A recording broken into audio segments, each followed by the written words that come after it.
I can't thank you all enough for all of your support. If you like what I do, please consider subscribing to the channel if you haven't done so already, join the Patreon page, or purchase something from one of my online stores. Every little bit helps. Thank you.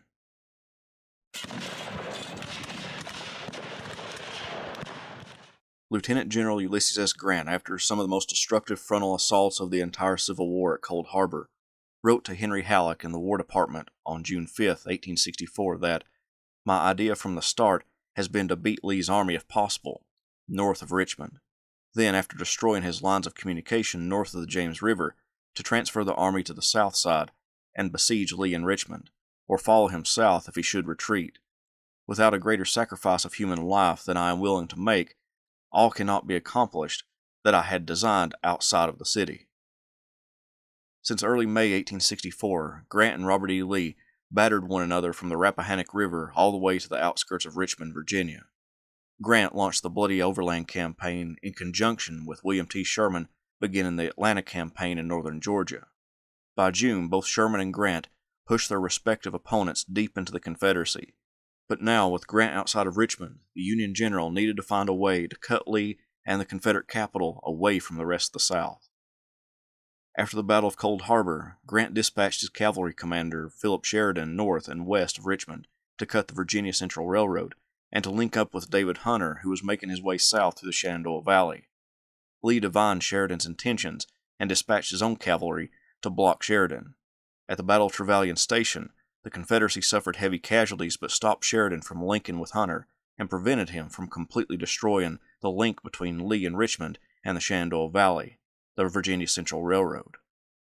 Nevertheless, Hunter put the town of Lexington, Virginia to the torch and proceeded toward Lynchburg, Virginia. Lee needed to stop Hunter and clear the valley of Federal forces to preserve a vital food source for his army, so he would dispatch 8,000 men of his Second Corps under his bad old man Jubal Early to eliminate the Union threats in the valley. Grant knew that Lee got a lot of his supplies through the railroads south of Richmond, and they went through the town of Petersburg, which became Grant's new target. Petersburg dates back to 1645, when a military post called Fort Henry was built on the Appomattox River. One of its commanders was Major Peter Jones, who established a trading center near the fort for commerce between Native Americans and colonists. By 1860, Petersburg was the second largest city in Virginia, with a population of 18,266. Because the river traffic could be troubled by silting and make it difficult to get to Petersburg, City Point and the City Point Railroad allowed goods to be unloaded from boats at that location and brought in by rail to Petersburg, further feeding the commerce of the town. 2 years before, in 1862, Union General George McClellan marched the Army of the Potomac up the peninsula formed by the York and James Rivers to attempt the capture of Richmond. The approach of the Union's principal field army in the east to their city panicked many citizens of Petersburg, and Captain Charles Dimmock, along with others, attempted to build a line of fortifications to protect the city. The Union threat went away, which lessened the need for the fortifications. So over the course of the next 2 years, the entrenchments slowly progressed, but they would be known as the Dimmock Line.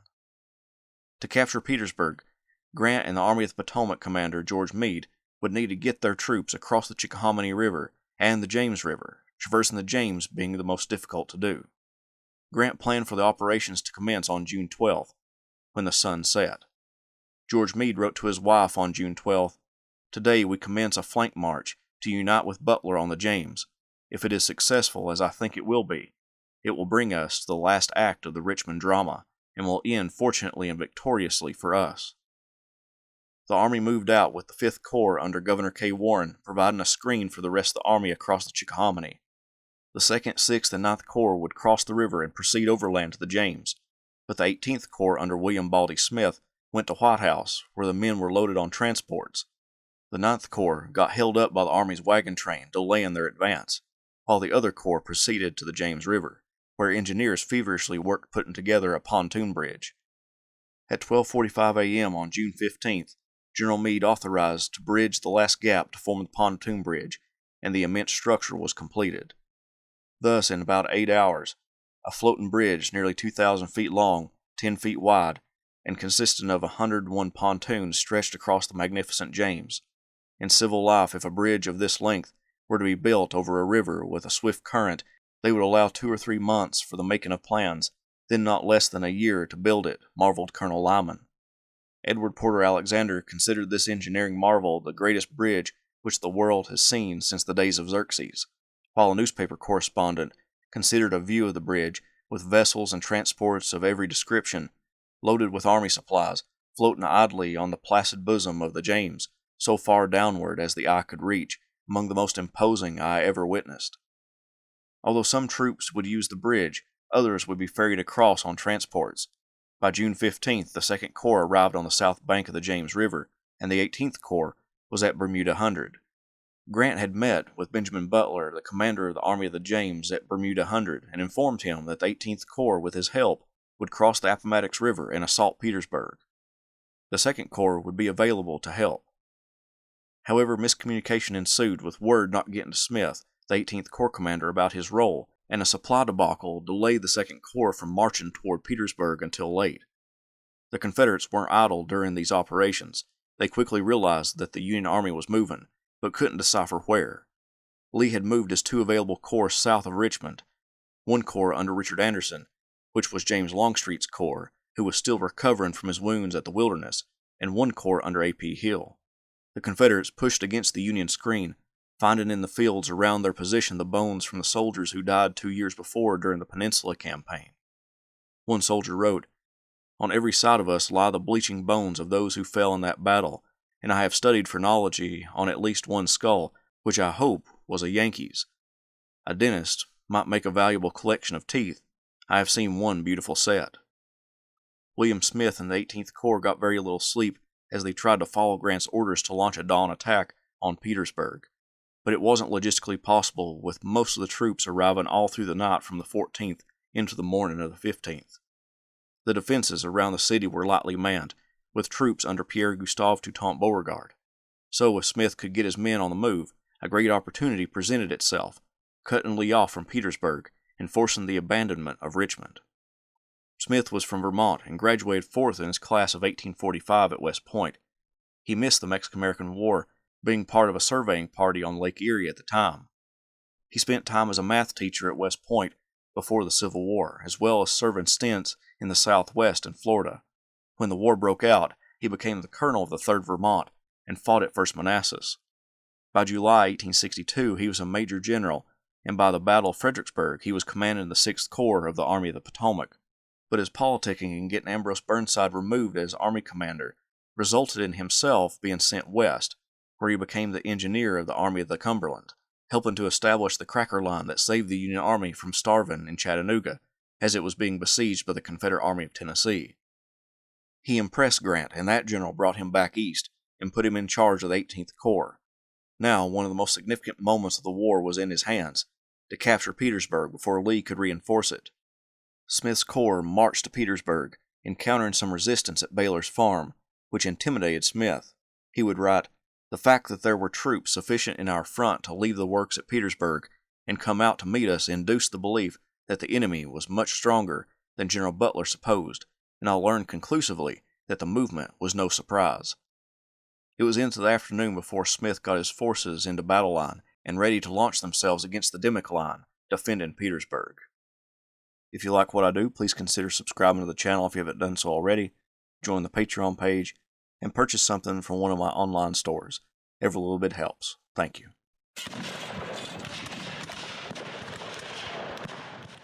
18th Corps Commander William Baldy Smith was outside the Dimmock line, the fortifications for Petersburg, by midday on June 15th. The small engagement at Baylor's farm and the part he played in the Overland Campaign taught him that attacking entrenched or even lightly protected enemy forces could result in high casualties. Heavy firing from the Confederate artillery resulted in Smith only doing light skirmishing for most of the afternoon, but he planned to launch an attack around 5 p.m. He called for a heavy skirmish line, a single rank of soldiers only 1 pace apart as opposed to the normal 5 paces, to attack the Confederate fortifications. Smith believed that if he used a regular battle line, that the rebels would concentrate their fire more heavily, but with a skirmish line, they would be less likely to use artillery to combat the approaching attack. He first wanted to bombard the Confederate position, but his artillery commander sent his horses away to water them, so it took nearly an hour to get the artillery in position to unleash a barrage. It was about 7 p.m. when the first skirmish lines advanced toward the Confederate position. Regiments from the brigades of Newton Curtis and Hiram Burnham made their way across the open ground in the front of the Dimmock line. Smith's plan thus far worked great, with the skirmish line overwhelming the light defenders. One Union soldier commented, "You never saw such a crazy crowd of men as those who captured the fort. I attempted the first instant after we got in, and had sent the prisoners to the rear to have my companies form to be ready to receive a Reb charge if they should attempt to retake. But as not either of the other regiments attempted to form, and their men were running all around, I found it next to impossible." With the success from the initial attack, brigades on the Union right advanced, with George Stannard's brigade making it into the works, but Griffin Stedman's brigade got pinned down. Then on the Union left, the African American troops from Edward Hinks' division drove the rebels away from their fortifications, with the stories of the massacre of Fort Pillow still on their minds. Finally, 2 regiments from Samuel Duncan's brigade and 1 regiment from Edward Wild's brigade attacked on the extreme Union left, throwing back the rebels and helping to fend off some counterattacks.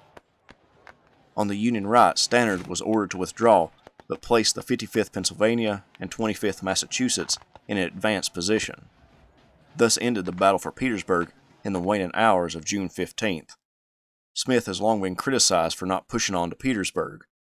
One of his soldiers stated, "Had our men pushed the thing right along, we might have taken the town with small loss. Now it will cost rivers of blood."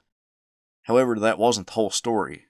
Pierre Gustave Toutant Beauregard, the commander of Petersburg, was ordering up reinforcements, and by the time Smith could have reorganized his men for a night attack, something already dangerous in the best conditions, sizable reinforcements in the form of Robert Hoke's division was starting to filter into the city. Nevertheless, the Union now had possession of a portion of the Confederate works guarding the city. Throughout the night, the Confederate reinforcements came into Petersburg, swelling Beauregard's numbers. Beauregard even stripped the Howlett line between the James and Appomattox rivers of troops, telling the commander there to leave only a skirmish line. Robert E. Lee, commander of the Army of Northern Virginia, sent troops south, but he hadn't discovered that Ulysses S. Grant was moving the majority of his force south of the James River. Nevertheless, Lee sent George Pickett's division south. On the morning of June 16th, Benjamin Butler's Army of the James attacked the lightly held Confederate position, capturing the rifle pits and the forward works of the enemy. Anticipating the other works to be abandoned or nearly so, more troops burst through the Howlett line, sending the 59th Alabama into a retreat. Some of the Union troops made it all the way to the Richmond and Petersburg Railroad and began to destroy the track, heating up the center of the rails and bending them to prevent further use. So far that morning, it looked as though the Union were poised to capture Petersburg.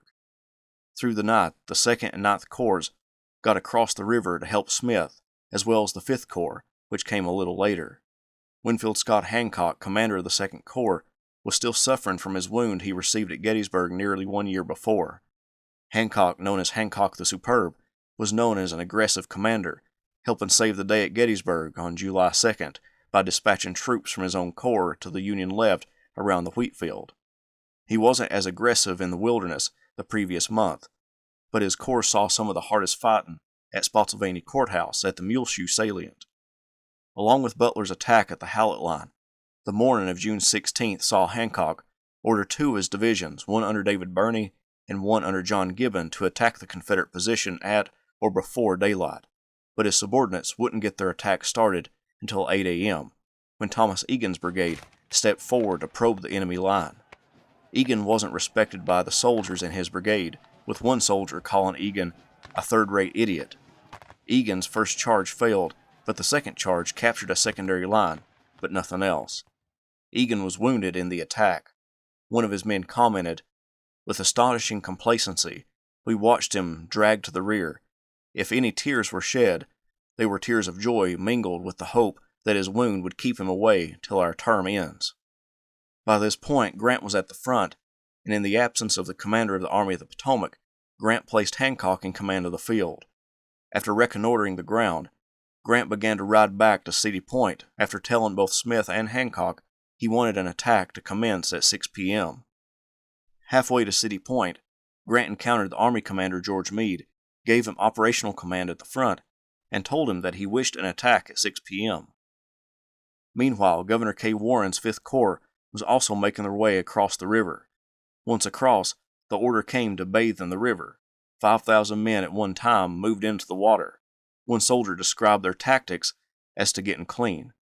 We did not take our clothes off, but soaped them on our bodies and swam around to work out the grime, giving them an occasional rubbing. Then applied more soap and went through the same process again, until satisfied that we had about as much dirt off as it was safe to take at one time. Meade convened with Hancock about the assault ordered for 6 p.m. and identified a few locations to attempt to penetrate the rebel line. Hancock's 2nd Corps and Ambrose Burnside's 9th Corps would make the attack, supporting one another in the assault, while Smith on the right and cavalry on the left made demonstrations to pin down the Confederates. Unbeknownst to Meade, events north of his position were transpiring against the Union efforts. Earlier that morning, Butler captured the Howlett line, but now George Pickett's division was advancing on the Federals in that sector. Pickett's lead brigade under Eppa Hunton encountered the Federals first and pushed back the enemy skirmishers. Soon Montgomery Corse's brigade came up beside of Hunton, and together they pushed back the enemy and recaptured the Confederate works. By sunset, Pickett and the division of Charles Field from Richard Anderson's corps restored the Confederate Howlett line. In Meade's front, the assault planned for 6 p.m. began a little after that hour, with the 2nd Corps taking the brunt of the attack. Smith's men advanced but didn't capture any new works, but Hancock's troops were able to secure a few more sections of the Dimmock line. Try as he might, Beauregard was unable to retake the position. In the attack, Francis Barlow lost one of his bravest brigade commanders, Patrick Kelly, the leader of the Irish Brigade. Kelly was born in Ireland and immigrated to the United States. When the war broke out, he joined the 69th New York Infantry and worked his way up the ranks to eventually command the Irish Brigade by 1863. He even led the Irish Brigade in its destructive charge at Gettysburg on July 2nd. The Union Army was getting closer to Petersburg, and at 10 p.m. began firing shots into the city for the first time. One South Carolinian wrote, "The Yankees opened on the city without any warning and shelled it all night. The city is full of women and children and wounded men. Is this not barbarous?" Union ambulance wagons scoured the battlefield searching for the wounded of the 2,500 casualties produced in the attacks, the majority of them sustained by the 2nd Corps. That night, more Union and Confederate troops converged on Petersburg and its outskirts, signaling that more combat would ensue the next day. If you like what I do, please consider subscribing to the channel if you haven't done so already, join the Patreon page, and purchase something from one of my online stores. Every little bit helps. Thank you. Hearing of the attacks and the fact that Union General-in-Chief Ulysses S. Grant was now outside Petersburg, United States President Abraham Lincoln remarked to the Great Central Sanitary Fair in Philadelphia, "I have never been in the habit of making predictions in regard to the war. But Grant is this evening, with General George Meade and General Winfield Scott Hancock, and the brave officers and soldiers with him, in a position from whence he will never be dislodged until Richmond is taken." Benjamin Butler at Bermuda Hundred sent Grant a message informing him that between 40 and 50,000 Confederates were seen north of the James River. This meant a great deal to Grant because this indicated that Lee didn't know where he was, and this presented a great opportunity to strike at and capture Petersburg. While the commander of the Army of the Potomac, George Meade, was away from the front lines, Hancock commanded those troops. Meade tasked Hancock with attacking the Confederates again on June 17th. The previous day, the brunt of the bloody attack was taken by Hancock's own 2nd Corps. Now Hancock chose the fresh 9th Corps troops of Ambrose Burnside to make the attack. Robert Brown Potter's division and James Ledley's division would make the attack. Potter was from New York, where he practiced law before the war. When hostilities broke out, he joined the New York militia as a private and quickly rose up the ranks, commanding the 51st New York and leading that regiment across Burnside Bridge at the Battle of Antietam. Under Burnside, Potter would obtain the rank of brigadier general and command a division in the 9th Corps at the Siege of Vicksburg, the Knoxville Campaign, and during the Overland Campaign. Potter began assembling his men after midnight on June 17th, moving his troops through some of the battle-worn 2nd Corps troops. By 3 a.m., Potter's men were so close to the Confederate lines that they could hear the conversations of the enemy. As soon as the day dawned, Potter's men rushed forward in silence, taking much of the rebel position with the bayonet. About a mile of fortifications fell to Potter's men in an hour. Despite the success, Ledley's division didn't make an attack, and neither did any other Union troops. Potter had broken the Confederate line, but as with the previous days, no units were dispatched to follow up on the success. One soldier commented, "Had a single corps been on the ground in position, or had the divisions, which were ordered to support us, been ready to advance, the fearful carnage of the 2 preceding days would doubtless have been prevented, and the long, tedious, wasting, bloody siege of Petersburg might have been avoided." That morning, the 5th Corps arrived on the Union left, and 2 divisions from Horatio Wright's 6th Corps were at Bermuda Hundred, with the 3rd Division from that corps coming to Petersburg. Grant wanted Benjamin Butler to hold his toehold position at Bermuda Hundred, not realizing that Butler had been pushed back by George Pickett's division the previous evening. Butler requested that his 18th Corps be transferred back to Bermuda Hundred and be used in the attack because they knew the terrain, which meant that Grant would need to transfer the 2 6th Corps divisions across the Appomattox River to Petersburg, and move the 18th Corps across the same river, switching the positions of the 2 corps. The fog of war plagued the Confederates as well.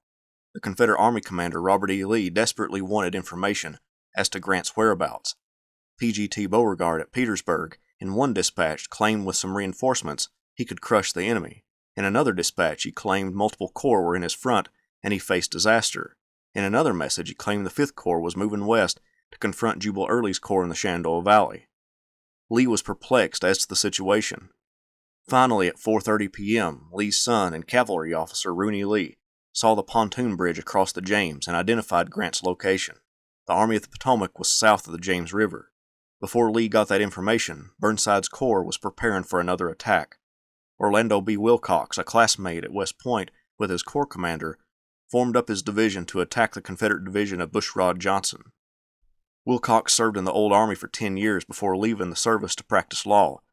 He led the 1st Michigan Regiment at 1st Manassas, was wounded and captured, spending over a year as a prisoner of war. When he got out, he was made a brigadier general and put in Burnside's corps. Burnside assigned Major James Morton from his staff to deploy, align, and direct the division in its attack. The troops formed up in their positions by midday. The Confederates, already pushed back from Potter's morning attack, entrenched again, readying themselves for another assault. At 2 p.m., Wilcox's men stepped off toward the rebel lines. The alignment was a little skewed, but as the Federals neared the enemy works, they could see the Confederates starting to remove their artillery. But before they made contact, Morton ordered the brigade to perform a half-right wheel, which exposed their flank to the enemy. The brigade traveled a good distance with their flank to the enemy before breaking. The brigade behind John Hartramp didn't even make it that far and began to dig in their advanced position. Burnside had asked for support for his division, but none came on the left with Governor K. Warren's 5th Corps, and only Nelson Miles's brigade from the 2nd Corps made any demonstration, and that was a small one. A Wisconsin soldier succinctly described the attack by saying, "Verily, it was a harvest of death." Meade knew that the opportunity to capture Petersburg would soon be closing, as Lee would become more aware of how many troops confronted Beauregard. So he ordered another attack. Another division from Burnside's corps would make the assault, the one under James Ledley. Ledley's 1st Infantry Command came about a month before the Overland Campaign began.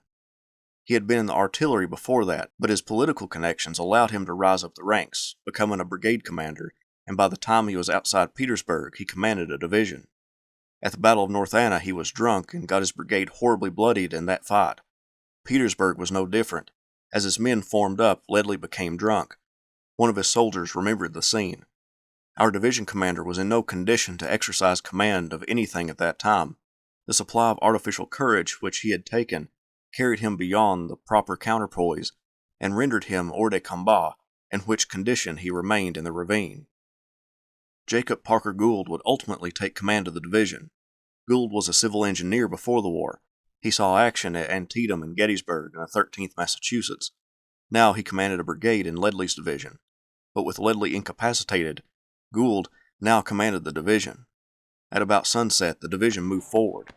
They quickly captured a portion of the Confederate earthworks, and then the real fighting began, with Gould's troops engaging with the rebels who were now attacking from 3 angles.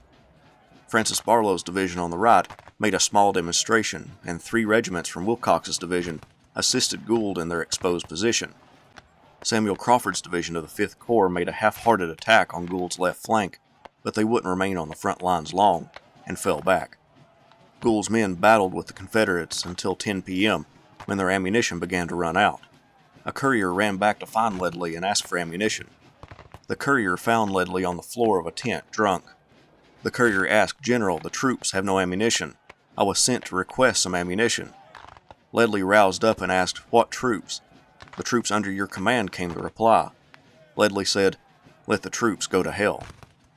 Many were in it, fighting for their lives, and by midnight it was no use to hold out any longer, and Gould's men pulled back. Another day had been wasted by Union forces by not capturing Petersburg when the least amount of enemy troops were guarding the city. Meade failed to coordinate his army in an attack, resulting in individual divisions launching themselves at the Confederate entrenchments. Grant remained detached as to the situation on the Petersburg and Bermuda Hundred fronts. Meanwhile, Lee began moving more and more troops south of the James River. Since June 15th, P.G.T. Beauregard and his 2 divisions held off numerous Union attacks from 4 enemy corps. Those attacks slowly pushed the Confederate line back, but it was hard-won ground for the Union.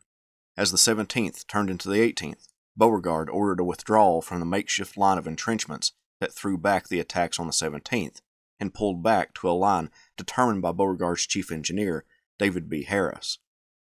Harris was from Central Virginia and attended West Point Military Academy, graduating in 1833. He only served a couple of years in the Army before resigning to become a civil engineer, and then became a tobacco farmer. He joined the Confederate cause when the war broke out and had served with Beauregard since First Manassas. Edward Porter Alexander declared Harris the very type of everything brave and modest and gentle, of indefatigable energy, and of most excellent engineering judgment and skill. Harris, along with Beauregard's artillery commander, used the 17th to mark a new line with white stakes. When Beauregard's troops withdrew to this line, the men began working with all their energy to create this new line, called the Harris Line. They used their bayonets, knives, and tin cups to construct the entrenchments, the same entrenchments that would be used in the defense of Petersburg for the next nearly 10 months. One Georgian who dug the earthworks declared, "We worked for life." Knowing his time to capture the city was waning, Army of the Potomac commander George Meade ordered all of his corps to make an attack in the early morning. The 18th and 2nd Corps launched their attacks before dawn, but got pinned down when they came within rifle range of the new Confederate earthworks. Although they only had a few hours to work, the rebel entrenchments were very impressive, and it halted those 2 corps. Ambrose Burnside's 9th Corps got started later that morning and ran into the same problems as the other corps. Burnside wired to find out why Gouverneur K. Warren's 5th Corps wasn't coming up on his left. Meade, hearing about this lack of movement, urged all of his corps commanders forward. Eventually, the 5th Corps moved out, but when they got within rifle range of the Confederate rifled muskets, most of the Union Corps burrowed into the earth to escape the bullets. Robert E. Lee, the commander of the Army of Northern Virginia, arrived in Petersburg about 11:30 a.m. and met with Beauregard at the Customs House. After speaking, they rode out to some high ground to observe the landscape. Beauregard suggested launching a strike against the Union left flank, but Lee was content remaining on the defensive, at least until an opportunity arose. Meade was frustrated at the lack of coordination and ordered all of his corps to again make an assault at noon. The 18th and 2nd Corps were the only ones to coordinate their attack. Parts of the 18th and 2nd Corps, along with one brigade from the 6th Corps under Oliver Edwards, attacked together at noon. One Union soldier called the area they were to attack a death trap, and it certainly was. They attacked at and near Colquitt Salient, named after the Georgia Brigade that defended it. A historian of the battle wrote of Colquitt Salient that it had been excavated so as to mount the guns only 2 feet above ground level. This configuration reduced the tendency of artillerists to fire over attackers' heads. A cornfield sloping gently up to the rebel lines provided an unobstructed field of fire. They would face an uphill run fully exposed to a murderous combined arms fire. John Gibbon, a division commander of the 2nd Corps, was notified that morning that he had been promoted to Major General. Before the attack commenced, he asked to be sworn in immediately, so that if he died, his wife would get the appropriate pension. Burnside's corps did not attack, None of the division commanders knew about such an order. When Warren got the order to attack, he wired Meade that he could not have his corps ready to make the assault until at least 1 p.m. Meade fired back, "I cannot change the hour in the order of attack just issued. Everyone else is ready. You will attack as soon as possible after the hour designated, and endeavor to be ready at that hour." A back and forth commenced between Warren and the army commander, and it got heated as Warren insisted that his attack couldn't be made without support and reported that Burnside's troops had only advanced a short distance, so he could go no further. Meade wrote to Warren and Burnside that, "I am greatly astonished at your dispatch of 2 p.m. What additional orders to attack you require I cannot imagine. My orders have been explicit, and are now repeated, that you each immediately assault the enemy with all your force, and if there is any further delay the responsibility and the consequences will rest with you."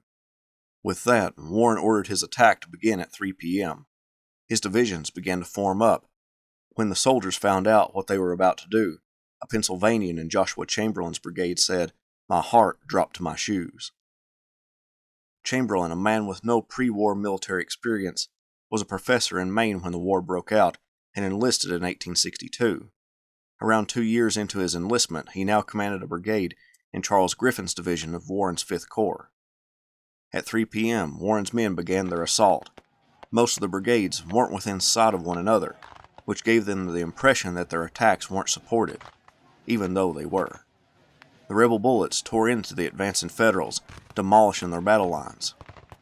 Chamberlain got across a stream and began to form up his men when a bullet ricocheted off the ground and into his right hip, passed through his lower abdomen, nicked his bladder and urethra, and came to rest just under the skin behind the bone near his left hip.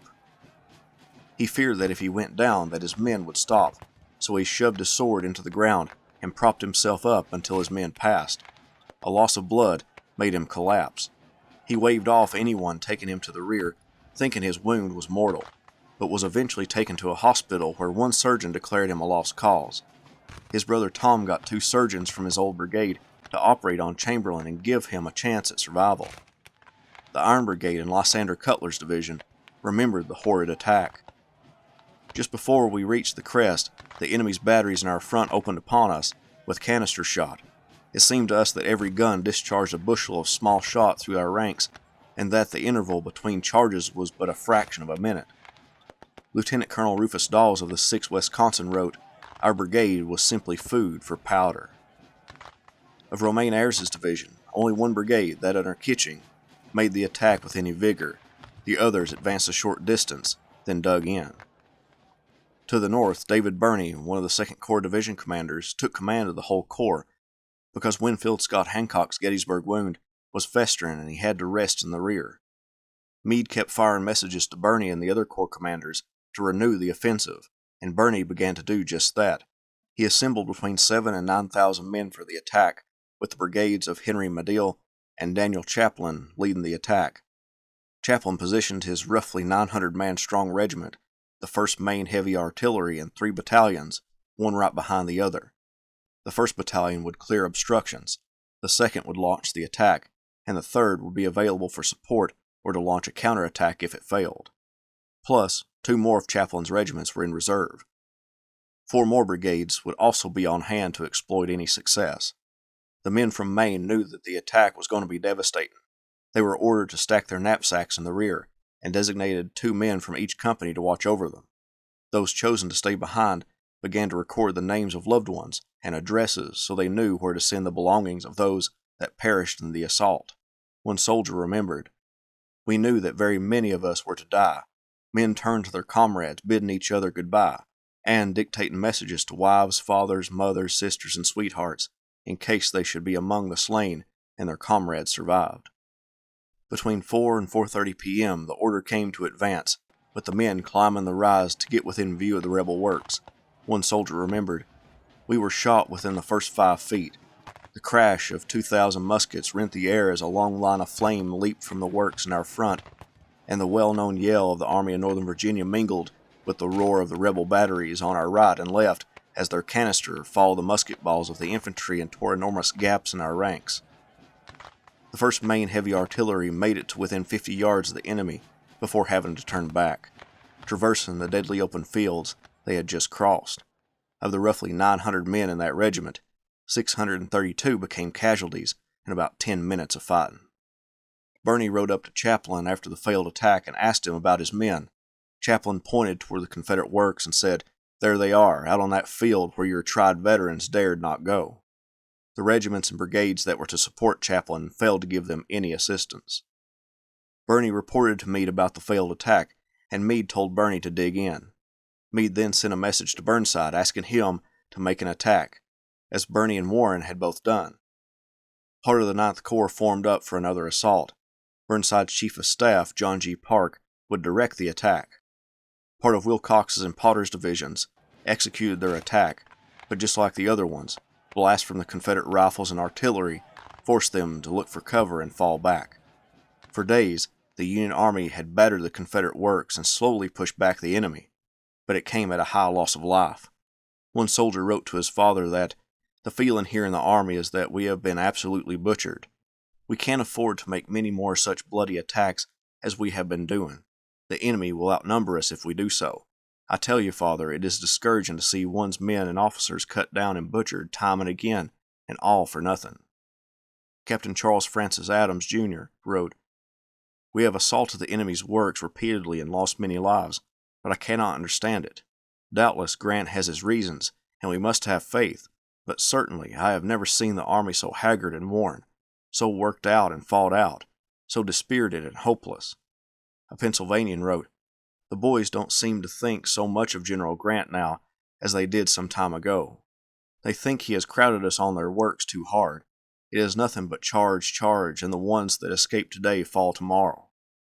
It's difficult to ascertain the casualties for the fighting between June 15th and June 18th, but historians put Union casualties between 9,000 and 13,000, with the majority putting the casualties on the higher end of that estimate. The Confederates lost significantly less, being protected by earthworks. They probably lost around 2,500 in all.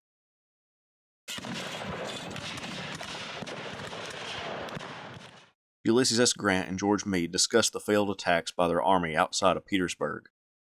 Meade regretted that the attacks didn't yield a greater success, but Grant expressed full satisfaction by the soldiers since their actions on June 15th. He wrote, "Now we will rest the men and use the spade for their protection until a new vein can be struck." Meade realized his failure. Writing months later, he explained that he should have taken Petersburg because of his numerical superiority, but he fully understood that the Overland Campaign, and now the siege, was wreaking havoc on his army.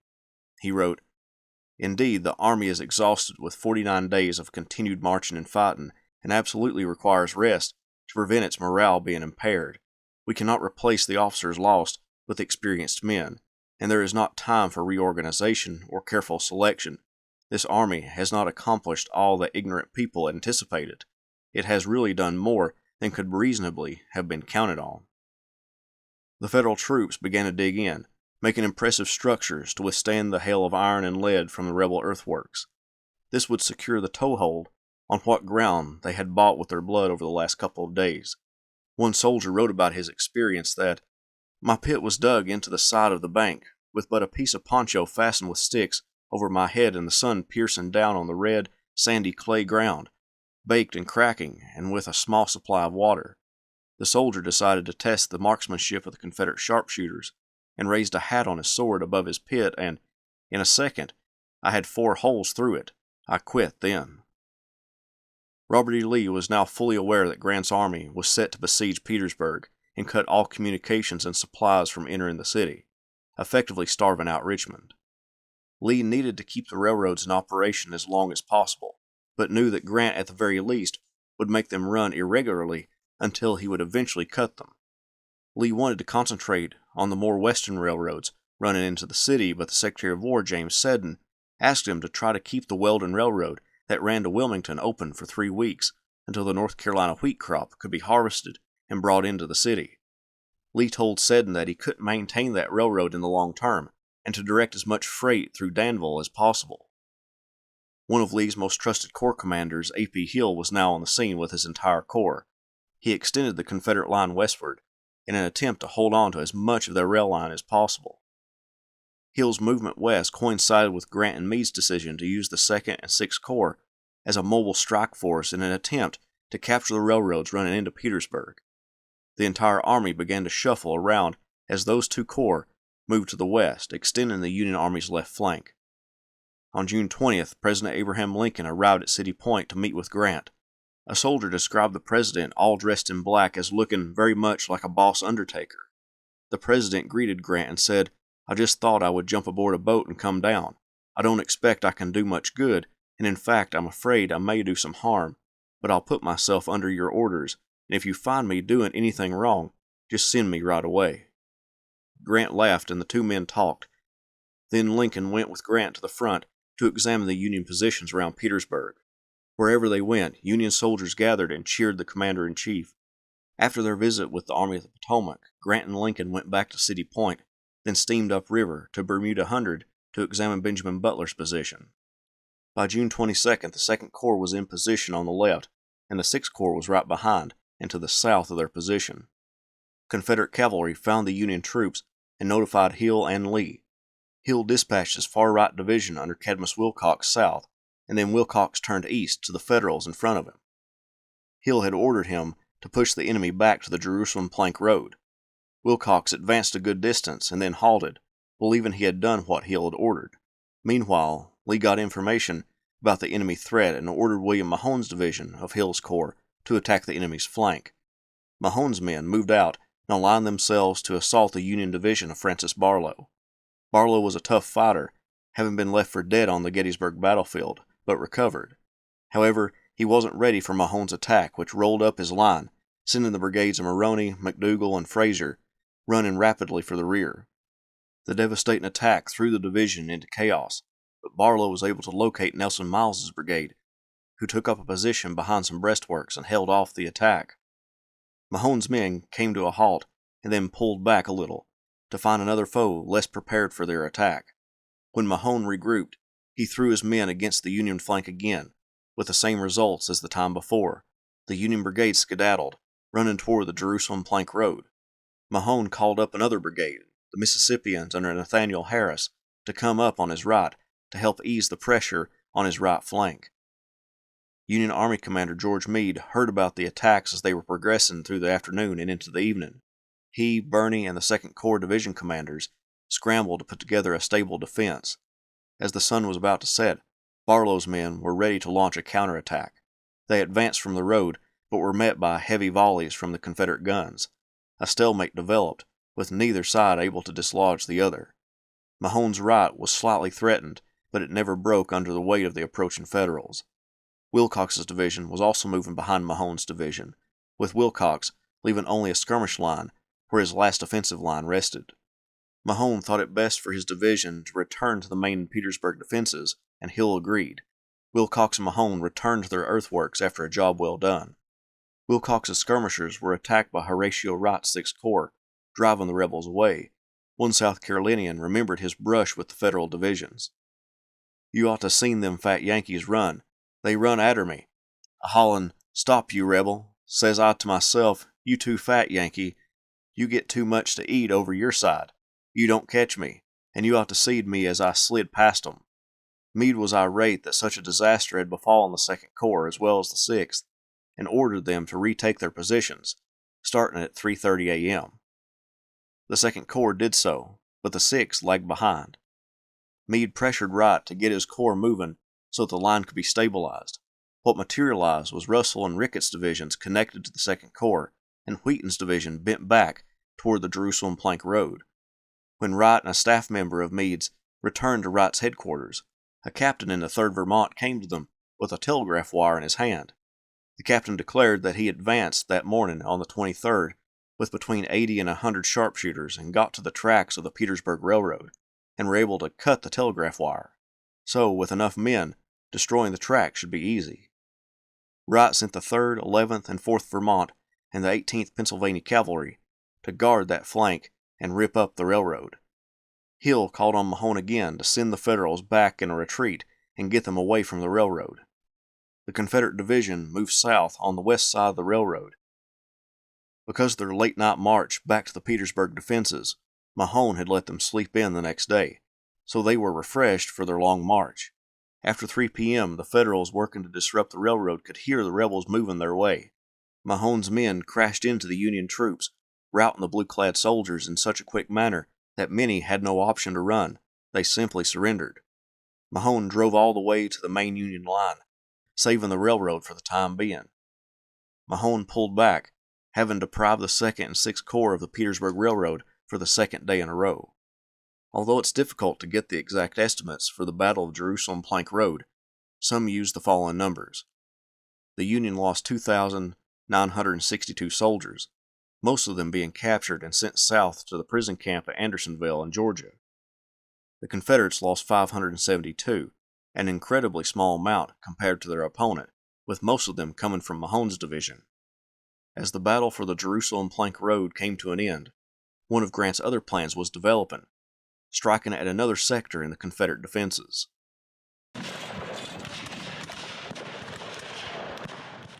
Ulysses S. Grant, after days of brutal attacks, hadn't been able to dislodge Lee from Petersburg, and now more Confederate troops were guarding the city.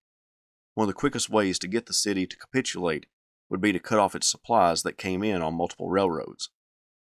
Philip Sheridan and the Union cavalry recently returned from their battle at Trevelyan Station and the failed link-up with David Hunter at Lynchburg, Virginia.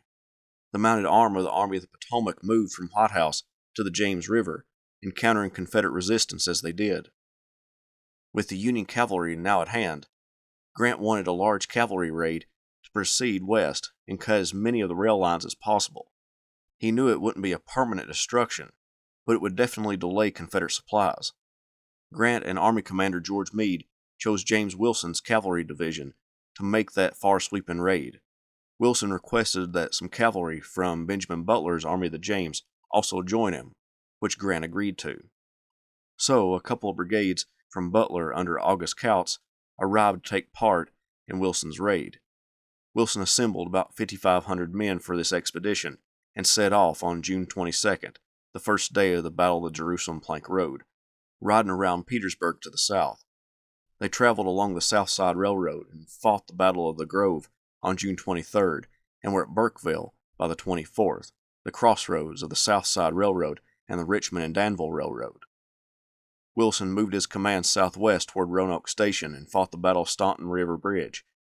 That would represent the furthest the Federals would raid, moving back east after that battle, arriving at Reams Station on June 29th. Wilson expected to find Reams Station in friendly hands, but he found Confederate cavalry as well as the rebel division under William Mahone there. The First Battle of Reams Station ensued, where Wilson lost all of his artillery, his plunder, and over 1,000 casualties. On the raid, he had destroyed over 60 miles of track, but the Confederacy got them up and running in good order fairly quickly. This signaled to Grant that he would need more than just cavalry to cut the rail lines. This would require heavy infantry. Robert E. Lee grew more concerned over getting supplies into Petersburg. He knew that transportation would be irregular because of the recent raid and future raids, but the only alternative was to move supplies by wagons pulled by horses, and those were in short supply, and those they did possess were thin and weak from overuse. Lee suggested to President Davis that they might obtain horses from Texas, that they could possibly swim the Mississippi River. He also suggested to take cotton and tobacco into northwestern Virginia and trade them for horses, knowing that the North desperately wanted both items. For the horses they did have, Lee ordered many of them northwest of Petersburg, where they could rest, graze, and try to get them back in condition to operate with the army. Both Lee and Davis could feel the noose tighten around the Confederacy. Lee despaired that neither England nor France would come to their aid and recognize them.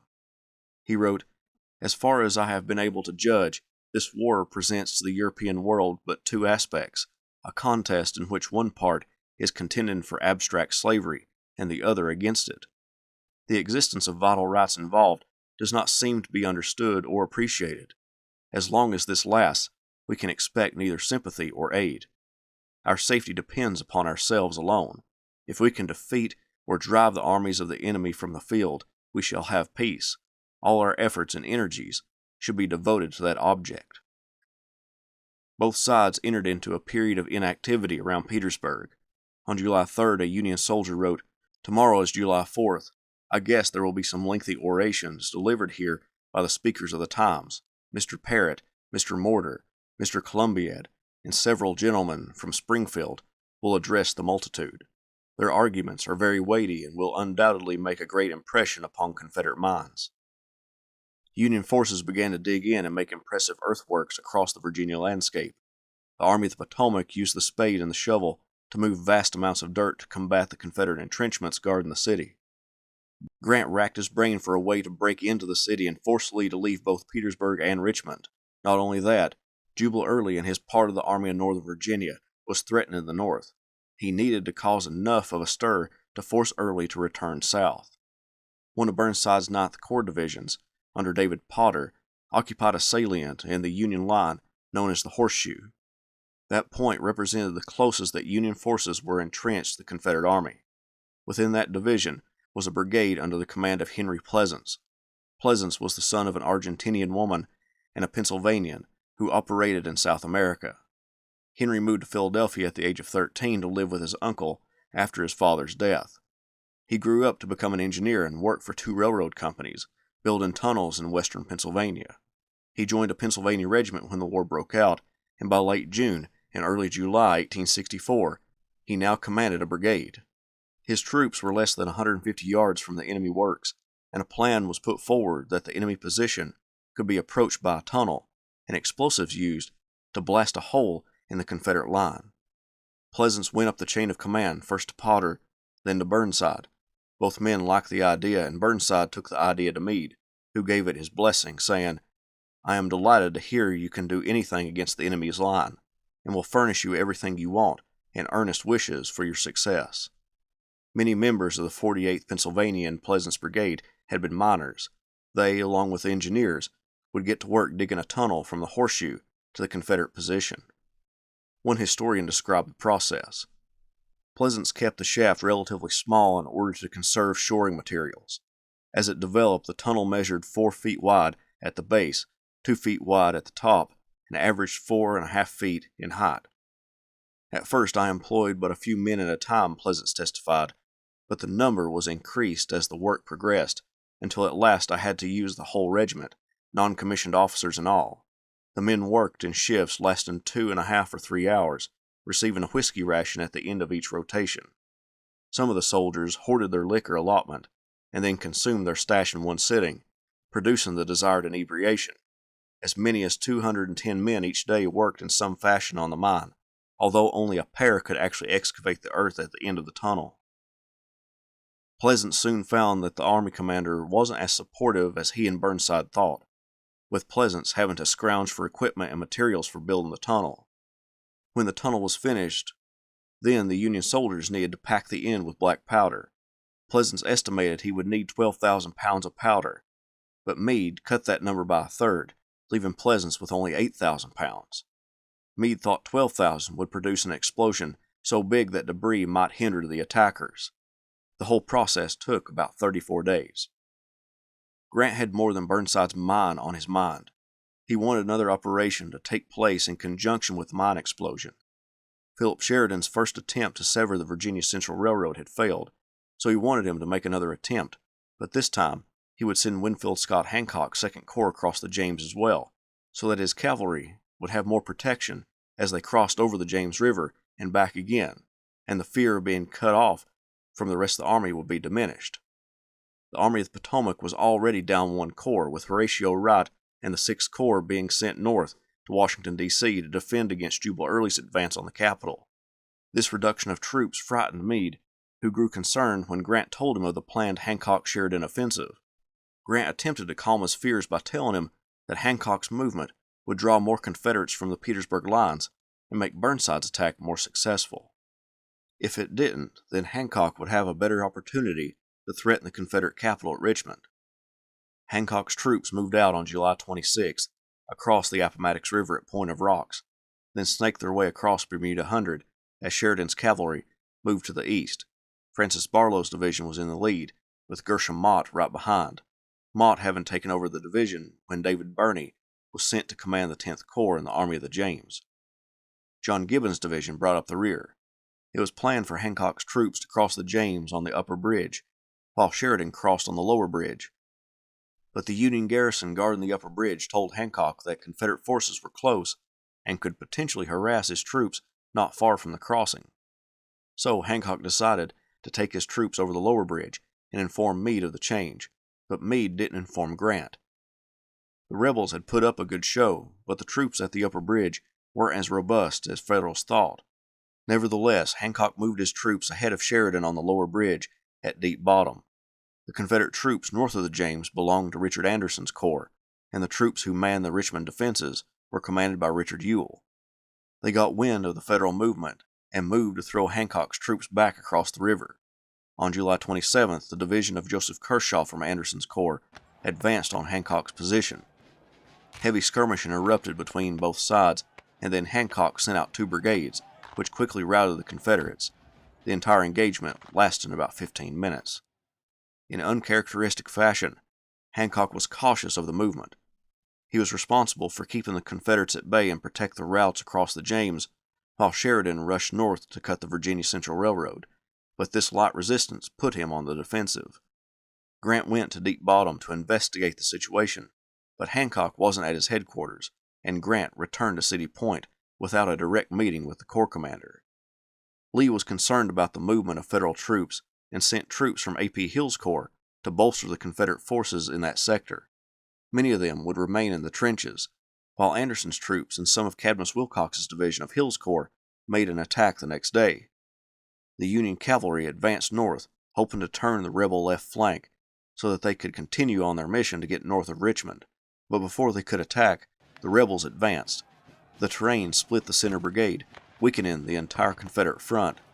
Alfred Torbert, one of Sheridan's division commanders, saw that the rebel line's right flank was exposed and shifted 2 regiments to the left to exploit the enemy's flank. The Federal horsemen delivered a determined charge into the flank of the North Carolinians. The startled Tar Heels broke and ran, along with the 2 South Carolina regiments to their left. On the Confederate left, the rebels attacked an artillery battery protected by the horsemen. They were able to capture 1 artillery piece, with Sergeant Adam Bellinger of the 13th South Carolina running ahead of his unit and jumping onto the barrel of the piece and cutting the traces off of the horses attempting to pull the gun to safety. The artillery piece was theirs, but they couldn't maintain the position. They could see that their right had collapsed, and they had no choice but to do the same. Although the Union cavalry held their ground, Grant and Meade both held reservations about continuing with the Hancock-Sheridan expedition. The order to withdraw was given, and Hancock began moving his corps back across the bridges to Bermuda Hundred, destined for the Petersburg front. In the failed expedition, the Union lost 488 men, 62 killed, 340 wounded, 86 missing and captured. The Confederacy lost 679, 80 killed, 391 wounded, and 208 missing and captured. Although it was a defeat for the Confederacy, the resistance convinced Hancock, Meade, and Grant to give up on the expedition and move back across the James River. If you like what I do, please consider subscribing to the channel if you haven't done so already, join the Patreon page, and purchase something from one of my online stores. Every little bit helps. Thank you.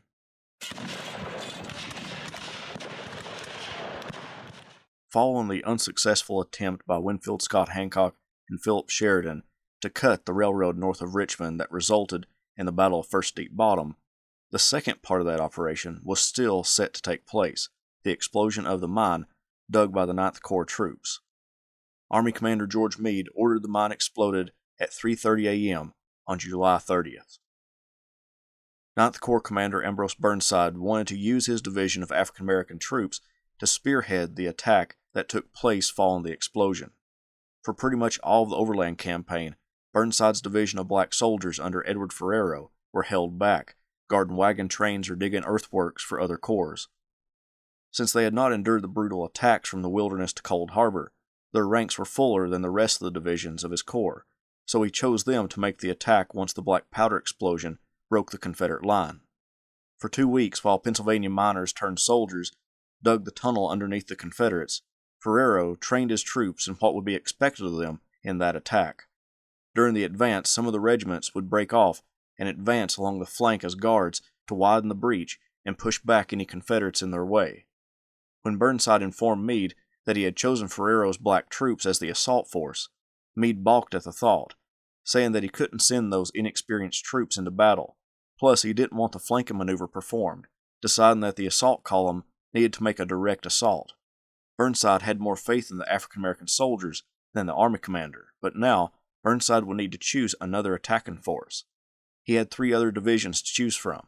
James Ledley's division was the freshest, not having been on the front lines in a couple of weeks, but his most dependable divisions were more shot up from the fighting across Virginia.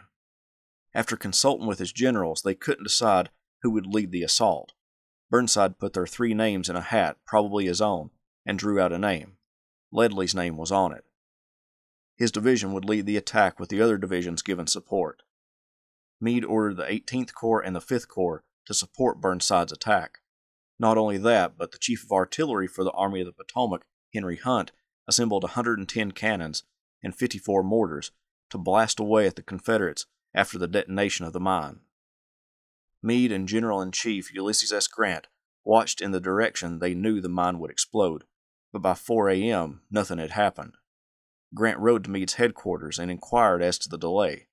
Meade wired Burnside, but Burnside wasn't sure about the delay either, but all suspected it had something to do with the fuses. No one's nervous anxiety exceeded that of Colonel Henry Pleasants. He, perched on a nearby earthwork, watch in hand, like a maniac, waiting for the culmination of more than a month of his labor. Sergeant Harry Reese and Lieutenant Jacob Doughty suspected that the problem resided at a place where the fuses had been spliced and presented this theory to Pleasants. The colonel considered this likely, but hesitated to allow his subordinates to re-enter the shaft until he could be reasonably certain that the charge would not blow. That time came at 4:15 a.m. The 2 intrepid volunteers plunged into the shaft and discovered that near the tamping at about the halfway point of the fuse trail, where splices connected 2 links, the fire had, indeed, sputtered out. Reese may have rushed out of the mine to retrieve a knife to repair the damage, and then returned to relight the fuse, scrambling back out again with no little haste. At 4:44 a.m., the Confederate position erupted, mesmerizing the Union and rebel soldiers alike. For those caught up in the explosion, a chaotic upheaval of human flesh and debris was sent skyward. One Confederate described it as, "The ground reeled and throbbed beneath our feet as the volcano burst from the bowels of the earth, hurling upward men, cannon, logs, and vast boulders, obscuring the light of day. The fiends had launched their mine." A soldier caught in the explosion remembered, "God only knows how high it sent me. I spread my wings to see if I could fly, but the first thing I knowed, I was lying on top of the works." Another wrote, "The astonishing effect of the explosion bursting like a volcano at the feet of the men and upheaving an immense column of more than 100,000 cubic feet of earth fell around in heavy masses, wounding, crushing, or burying everything in its path." Around 352 Confederates fell victim to the blast. The destruction to the Confederate line wasn't complete. That was just the beginning. Within seconds of the explosion, the 164 artillery pieces placed by Henry Hunt and others erupted from the Union side, sending shot and shell into the chaotic scene. One Virginia soldier described the scene in eloquent language. The grand chorus of artillery which immediately succeeded the explosion was such a roar as would fitly herald the introduction of fiends from the lower regions, and was played by an orchestra that combined its awful diapason, all the notes from the shrill treble of the whistling shell to the heavy bass of the Dahlgren or mortar. Within minutes of the explosion, probably just enough time for the smoke and the dust to settle so that some visibility could be gained, Ledley's division stepped off for the exposed Confederate position. They were supposed to move through the rebel line and take a rise just beyond it. That would give the Federal soldiers the high ground above the city of Petersburg. Instead, Ledley's men aimed for the crater and stayed there, attempting to extricate buried rebels that were still alive and take them as prisoners, and getting into a safe position to throw back a Confederate counterstrike that they expected. Griffin's brigade of Potter's division moved forward next, but try as Griffin might, the brigade seemed drawn to the crater instead of expanding the breach to the right. Hartramp's brigade of Wilcox's division was the next unit to move forward out of the trenches and through the no-man's land between the opposing entrenchments. But just like the other brigades, they gravitated toward the crater, only expanding the Union hold about 90 feet. A traffic jam emerged as the crater began to fill with a mass of humanity. Some of Hartramp's men began to unearth cannons, buried by the explosion, but they did little else with the area becoming filled with troops unwilling or unable to go further.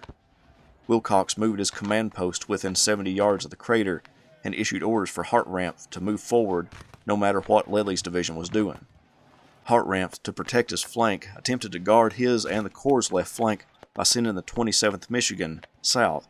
He was hoping to form a strong defensive line that ran from Confederate works on the left to the Jerusalem Plank Road on the right, but Confederate musketry drove the Wolverines away from the position, and the rest of Hartranft's brigade moved closer and into the crater. A lieutenant wrote, "It was as utterly impracticable to reform a brigade in that crater as it would be to marshal bees into line after upsetting their hive." One major reason for all the problems facing the Ninth Corps in that early morning was that no officer above a brigade commander was at the front. Wilcox was 70 yards behind, but others were even further, like Ledley, who went to a bomb-proof 50 yards behind the Union entrenchments, not knowing what was happening with his division. Burnside remained within view of the attack near a grouping of 14 artillery pieces. Meade didn't get close, relying on his communication with Burnside to keep him informed of the situation. Meade also reached out to Winfield Scott Hancock and Gouverneur K. Warren to help with their corps. To keep in contact with his divisions, Burnside assigned a staff officer with each of his divisions. When the staff officer connected to Ledley's division went to Burnside, he didn't know that Burnside had moved his headquarters to the field, and instead went to Burnside's formal headquarters, where Meade had ventured. Meade got the message that Ledley's division was floundering and not moving forward, which angered the Army commander. Burnside in his reports had portrayed the attacks as somewhat successful, but this report from the front contradicted Burnside's messages. He ordered Burnside to push his corps toward Cemetery Hill in the rear of the Confederate entrenchments. Then he wired Warren and Hancock, telling them to look for an opportunity and a weakness in the enemy line, telling them that if Burnside's attack became successful, the enemy would have no choice but to break in their front from the assault. However, as one historian put it, apparently it did not occur to Meade to consider the situation in reverse. Rather than waiting for Burnside's success to trigger supporting attacks on his flanks, might not such attacks have weakened the resistance at the salient and facilitate a favorable outcome at the crater? A heated exchange resulted between Burnside and Meade. Burnside wired Meade, "I am doing all in my power to push the troops forward, and if possible, we will carry the crest. It is hard work, but we hope to accomplish it. I am fully alive to the importance of it." Meade replied, "What do you mean by hard work to take the crest? I understand not a man has advanced beyond the enemy's line, which you occupied immediately after exploding the mine. Do you mean to say your officers and men will not obey your orders to advance? If not, what is the obstacle? I wish to know the truth and desire an immediate answer." Burnside in turn stated, "I have never in any report said anything different from what I conceive to be the truth. Were it not insubordinate, I would say that the latter remark of your note was unofficerlike and ungentlemanly." The rift between the two officers widened with the chaos of the crater. The Confederates weren't entirely thrown into confusion. Undoubtedly, the explosion destroyed Pegram's battery, and confusion reigned around the crater for a while, exacerbated by the influx of Burnside's Ninth Corps capturing the crater and some of the works. Quickly, troops from around the Petersburg defenses came to the scene to throw back the Federals.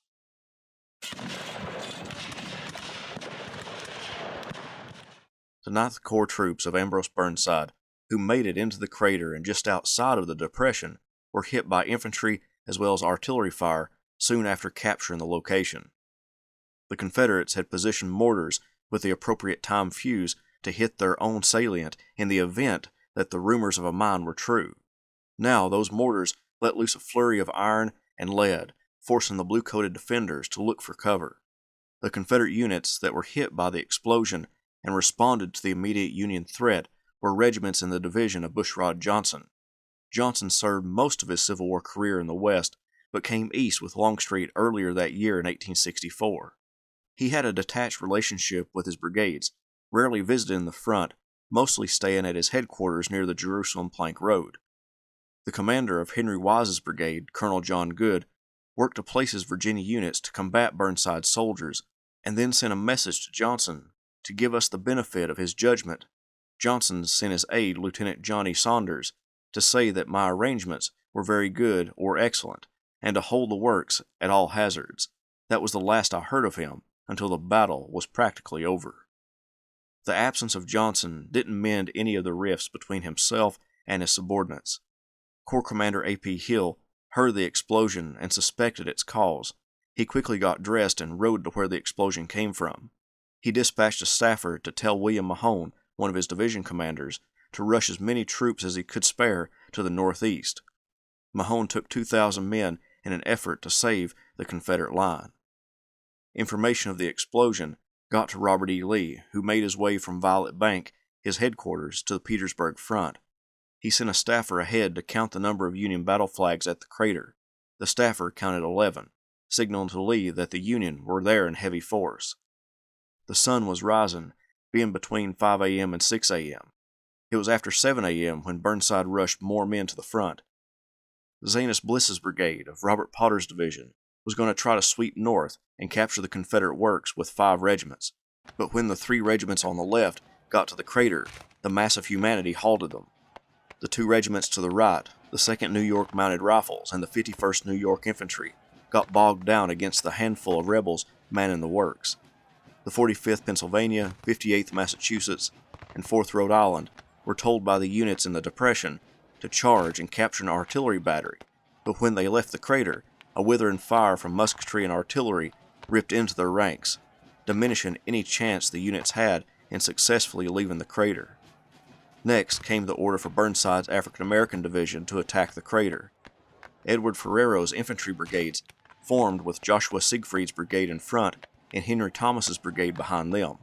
They marched across the no-man's land between the 2 entrenchments, with officers outside the crater attempting to direct them around the crater.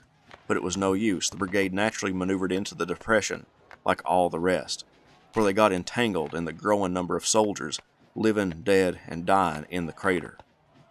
The attacking black units went into the crater with some declaring no quarter and remember Fort Pillow.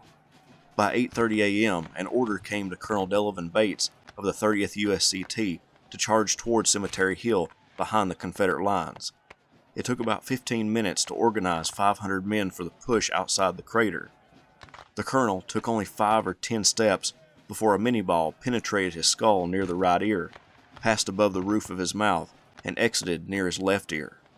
Members of his regiment put their commander on a rubber blanket and carried him to the rear, thinking him a dying man. He would survive and receive the Medal of Honor for his actions. Thomas's brigade attempted to break out from the crater as well, but they didn't make it far toward their goal of the Jerusalem Plank Road and Cemetery Hill before falling back to the crater. John Wesley Turner, a 10th Corps division commander, couldn't see any point in attacking when he viewed the scene before Ferrero's division moved in, but his commander told him that if the black troops moved forward, he should as well. Turner's men dashed across no man's land and secured a lodgment near the Confederate works, but didn't extend it to any significant degree. On the left, the last 9th Corps Brigade would make their attack. William Humphrey advanced with the artillery on the Confederate right, unleashing a horrible volley into the flank of the brigade. The New York and Pennsylvanians buckled and then fled, leaving the Michiganders to attack the crater. The 20th Michigan put up a tough fight as they sent lead into the rebels as quickly as they could, but the mass of humanity in and around the crater made it difficult to help the situation. By 9 a.m., the last of the Union assaults ended. Roughly 10,000 Union soldiers were now crammed into 500 yards of captured Confederate works. At 10 a.m., Grant wired Henry Halleck that the attack had failed. Grant then left the field to return to City Point. But the battle wasn't over.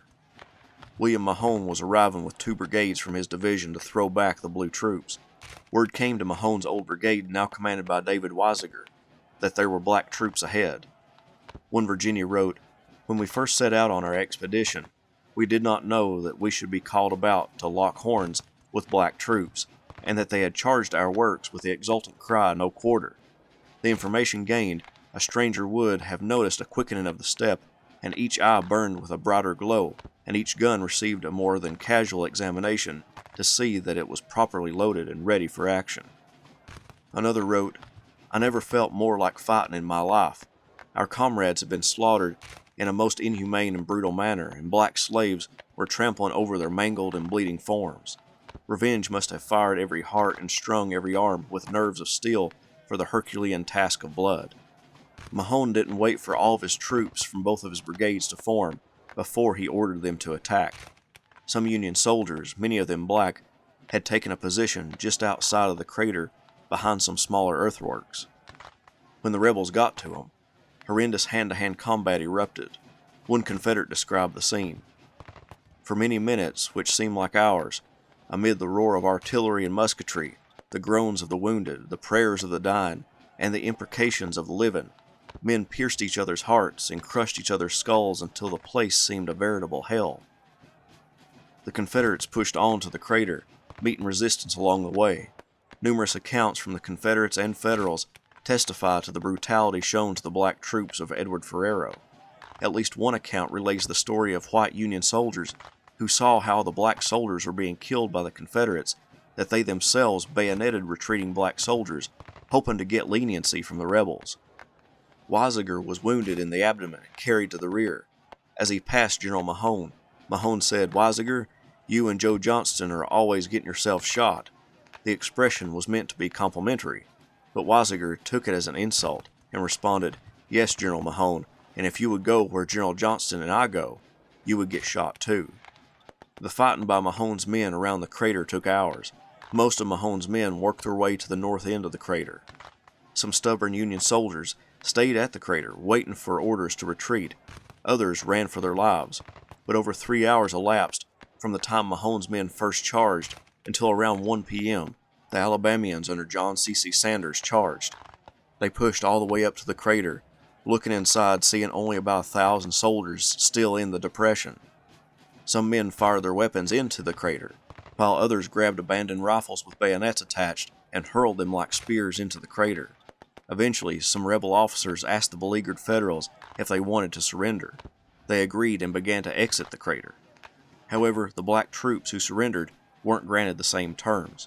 As one South Carolinian wrote in his diary, "The black troops were slaughtered without mercy, we not allowing them to surrender. They huddled together in the pit formed by the explosion, and our men deliberately capped down on them and bayoneted them until worn out with exhaustion." However, some black troops were taken as captives, some survived, and some were killed while in Confederate custody. The Union High Command had long given out hope that their troops would do any good.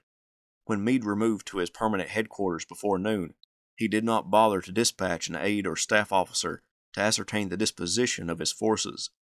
Indeed, the Army commander remained so uninformed that at 7:40 p.m. he sent a message to Burnside inquiring if the Ninth Corps still held the crater. Burnside, whose disgust with his superior overwhelmed his normal composure, tossed aside this and 2 identical inquiries without a reply, an act he later acknowledged was inexcusably insubordinate. Uncertain if either side would agree to a truce to collect the dead and wounded, a temporary armistice wasn't called until August 1st. Then, as one Alabama soldier wrote, both armies within 75 yards of each other, though invisible, now arose out of the ground as if by magic, and it seemed that the world was filled with people in a moment. The lower ranks began to collect their comrades, and even high-ranking officers on both sides came together to converse. Those included A.P. Hill, P.G.T. Beauregard, Mahone, Johnson, Archibald Gracie, Edward Ferrero, Julius White, and Robert Potter. The armistice formally ended at 9 a.m., but hostilities were delayed a little longer, while the last of the dead and dying were taken from the field. The number of casualties on both sides are hard to estimate, but some of the most commonly used numbers are the Union lost 3,800 men, with 1,400 of those casualties being captured or missing. The Confederacy lost nearly 1,500. In addition to throwing back the Union troops who broke their line, the Confederacy captured 22 Union flags and around 2,000 small arms. The Battle of the Crater sent a morale boost throughout the Confederacy, especially Richmond. After weeks of assault, Grant hadn't been able to capture Petersburg or cut off the supplies to the city. In the West, Atlanta was still in Confederate hands. The prevention of Union forces from gaining 2 of the most important cities in the Confederacy gave the Army of Northern Virginia more confidence in their struggle with Grant, but the conqueror of Vicksburg wasn't done with Petersburg. If you like what I do, please consider subscribing to the channel if you haven't done so already, join the Patreon page, and purchase something from one of my online stores. Every little bit helps. Thank you. If you like what I do, please consider subscribing to the channel if you haven't done so already, join the Patreon page, and purchase something from one of my online stores. Every little bit helps. Thank you.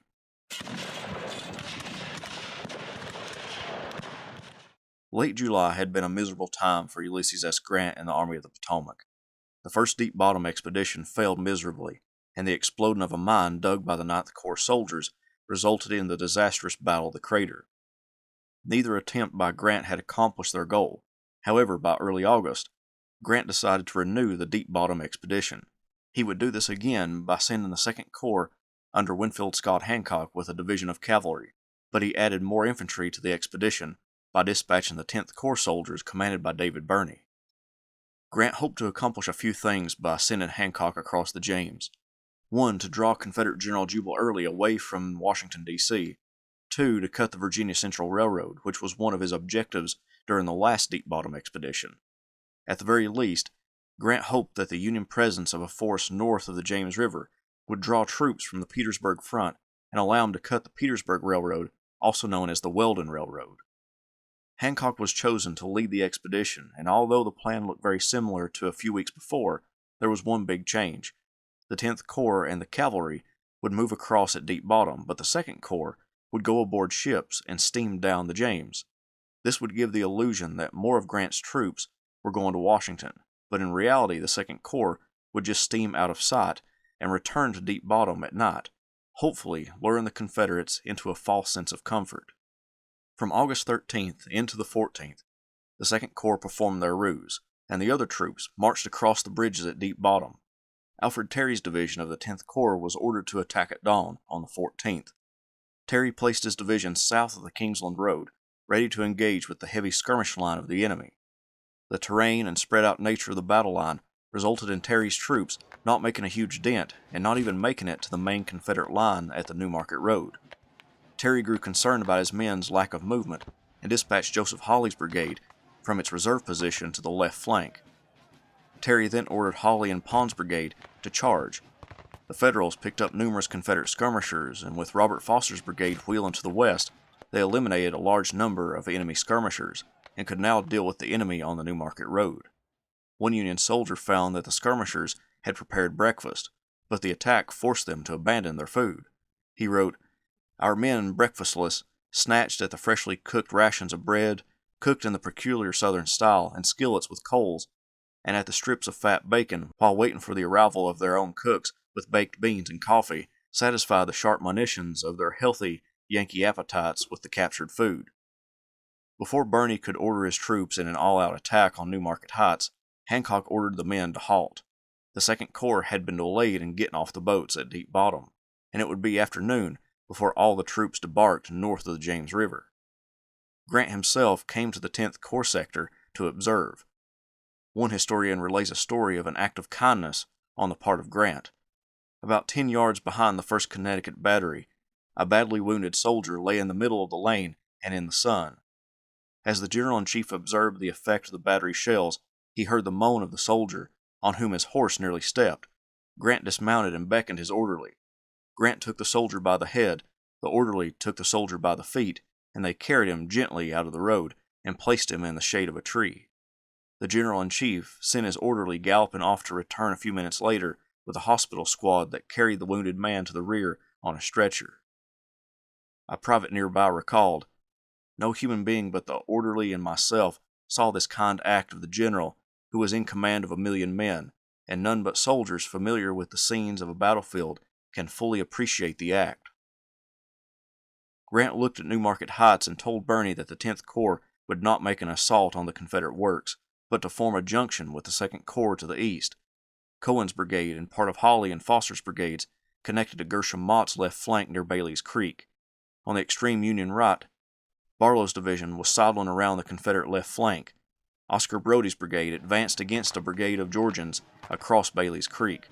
One rebel remembered, "Our fire made wide breaches in their ranks, and after the 3rd discharge the whole line wavered and fluttered like a flag in the wind. Another shell exploding in their midst, they broke and fled in every direction, without retaining a shadow of their former organization.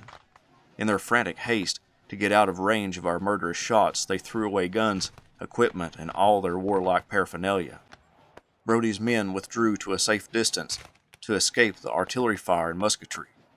The far left of the Confederate line was held by 2 cavalry regiments who used carbines in combat. One Federal thought they were using repeating rifles, they fired so fast. George Macy's brigade was next to launch an attack. They got further than Brodie's men, but were met by the same withering fire. One Union soldier recalled, "When the line halted and fell back, and some took shelter behind some old buildings, I found a good position behind a hog pen where I could load and fire between the boards of the pen, the heads of the Rebs being in plain sight behind their works. I would load and fire, taking good aim until I had fired about 6 or 8 times in that way, when an officer who was posted behind an old building, just behind me with a lot of men laying low, sent and ordered me to stop, as he said there was danger of my shooting our own men. But I knew there was no danger of that. I guess he was afraid that I would draw the Reb fire on them." Macy's men were pinned down and could only withdraw when night covered the battlefield. The troops of David Birney wouldn't get a chance to rest long, because Hancock intended to turn the enemy's left flank. Beginning in the evening on August 14th, Birney pulled his troops out of their forward position and began moving them to the Union right. They marched throughout the 15th, with men suffering from heat stroke. The Virginia sun turned thousands of men into stragglers and sent hundreds to the hospital, but by the evening of the 15th, the troops were in position for a dawn attack on the 16th. On the 15th, Robert E. Lee came to his new headquarters on the front lines to examine the fortifications at New Market Heights. He was advised not to move too far forward because Union artillery were trained on the position, but Lee insisted on seeing the whole field. Lee dismounted his horse and studied the Union troops' movements. On the way back to his horse, he stopped, bent down, and picked up an unfledged sparrow from the ground, and, not seeing a nest anywhere near, gently placed it in the fork of a tree.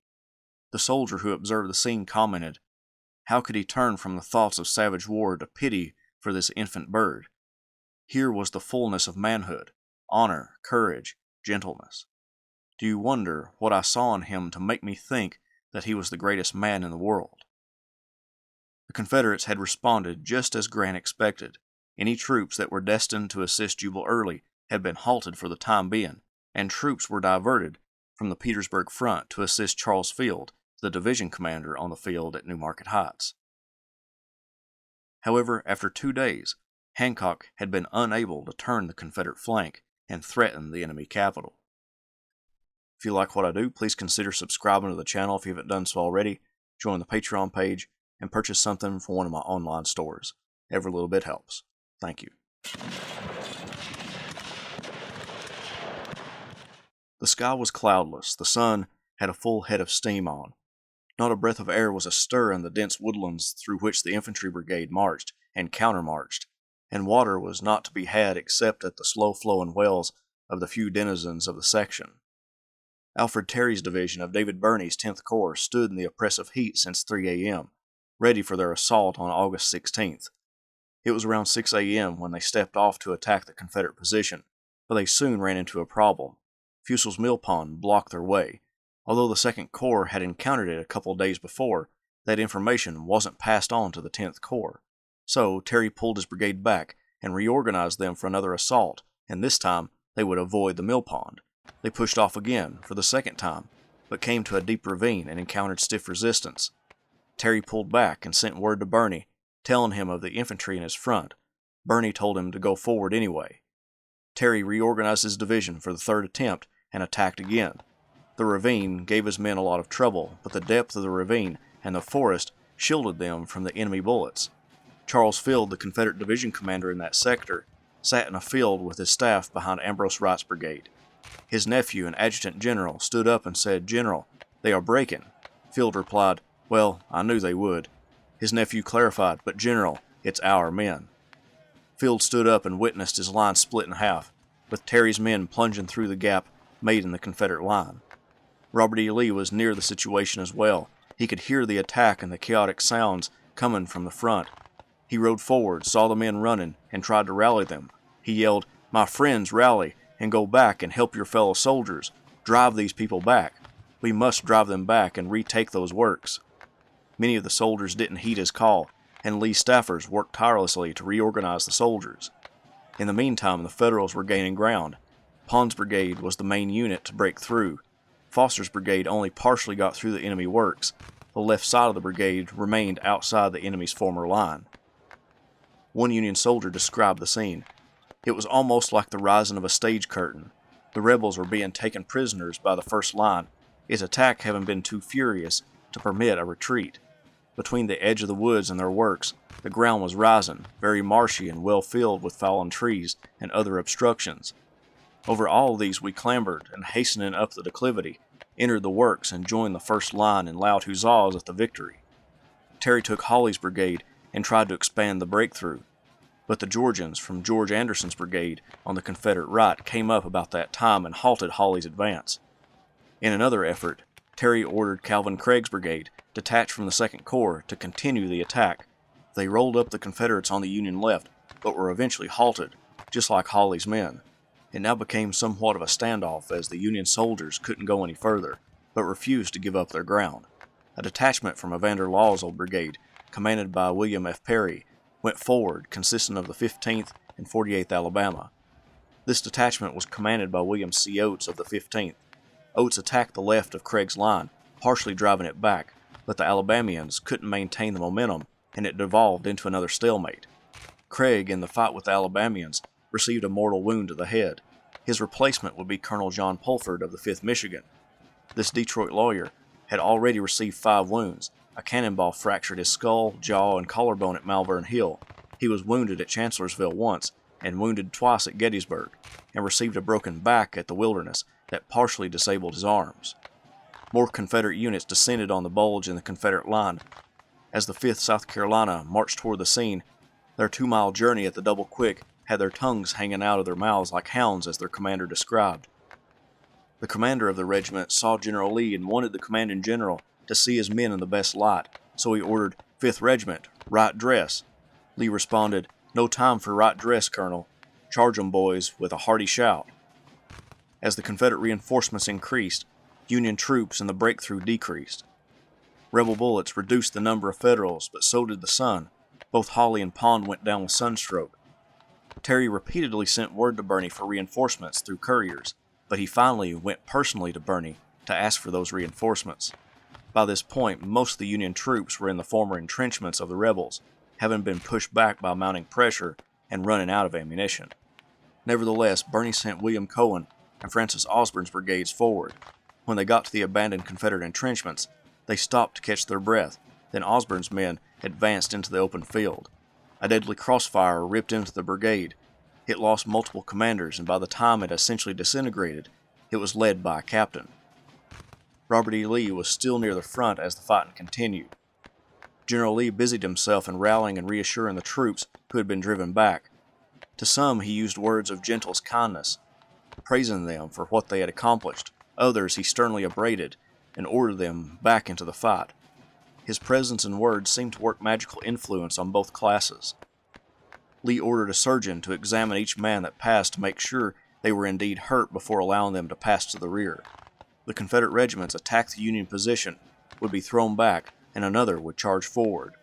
During one of these lulls in between attacks, a Union chaplain brought the Federal soldiers a watermelon. It was speedily cut up and divided, General Foster very glad to get his share. What could have been more refreshing under fire? Before it was finished, orders were given for our regiment to swing around, fronting to the left and covering the flank, on which an attack was momentarily expected. It was comical enough to see officers forming their men, enforcing their orders with brandished slices of melon, and taking a bite between each command. A concerted effort on the part of the rebels saw them dislodge the Union troops from their position. One Union soldier remembered, "I have seldom been so close to the enemy before. Our corps was flanked on the left completely and driven back. Union and rebel colors waved from the same parapet. The flag of a Virginia regiment and the flag, tattered and torn, of the 97th Pennsylvania Volunteers were planted not 6 feet apart. That was hot work, but we brought the flag off in safety." The Federals were thrown out of the entrenchments, and many prisoners were taken. The blue captives marched by Lee, and as they did, one Union private yelled to Lee that a Confederate private had stolen his hat, a death sentence in that heat. Lee asked for him to point out the Southerner who took it. He did, and Lee had the hat returned. The next day, Winfield Scott Hancock, the commander of the Union expedition, asked for a truce to collect the wounded and dead between the lines. It was granted, but the Confederates had already cleaned up the battlefield, signaling that they commanded the sector and essentially letting Hancock know he was defeated. They did exchange their dead, however. One Union soldier remembered, "We met the rebels halfway between the lines. I saw thousands of them swarming their works, and scores came to meet us, bringing on stretchers the ghastly, horrible, mutilated dead whom we had lost in the charge of the day previous. The sight and smell would have made you wild, but we are used to it." Over the next couple of days, some heavy skirmishing occurred, but it mostly consisted of the two sides looking at one another, and at one point, a lull lasted so long that soldiers on opposing sides met between the lines to exchange coffee, tobacco, and newspapers. Grant finally called off the expedition, and Hancock would pull his troops back across the James River, but not for a rest. Grant had another idea in mind. The Deep Bottom expedition, he hoped, would pull troops away from Petersburg so he could strike at the Weldon Railroad. It had worked, but with Hancock leaving, Lee was pulling troops back to Petersburg. After the major fighting on the 16th, some of Hancock's troops were dispatched across the James to assist the 5th Corps in their attempt to sever that railroad. When the 2nd Corps made it to Petersburg, the days of hard campaigning wore down the troops so much that they had barely had the energy to perform simple duties. One soldier remembered, "On the arrival of the regiment in camp, it was sent on picket. Dirty, sore of foot, and stiff in body, we crawled in the picket line. So very warm had it been during the week of active service that the varnish fried out from the butt of my pistol at my back, and it was painful to touch the surface of my rubber blanket with my neck, and so pressed was my underclothing that in removing it, the skin and spots came with it." At the Second Battle of Deep Bottom, the Union lost 2,901 soldiers, and the Confederacy lost less than half that number, with 1,250. Most of the Union casualties came from the 10th Corps, losing 1,678. If you like what I do, please consider subscribing to the channel if you haven't done so already, join the Patreon page, and purchase something from one of my online stores. Every little bit helps. Thank you.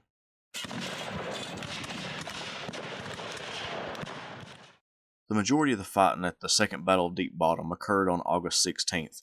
By that point, General-in-Chief Ulysses S. Grant and Army of the Potomac Commander George Meade pulled the 5th Corps under Gouverneur K. Warren out of their entrenchments and put them in reserve, letting the 18th Corps and the 9th Corps stretch themselves out to cover the Union entrenchments from the Appomattox River to the Jerusalem Plank Road.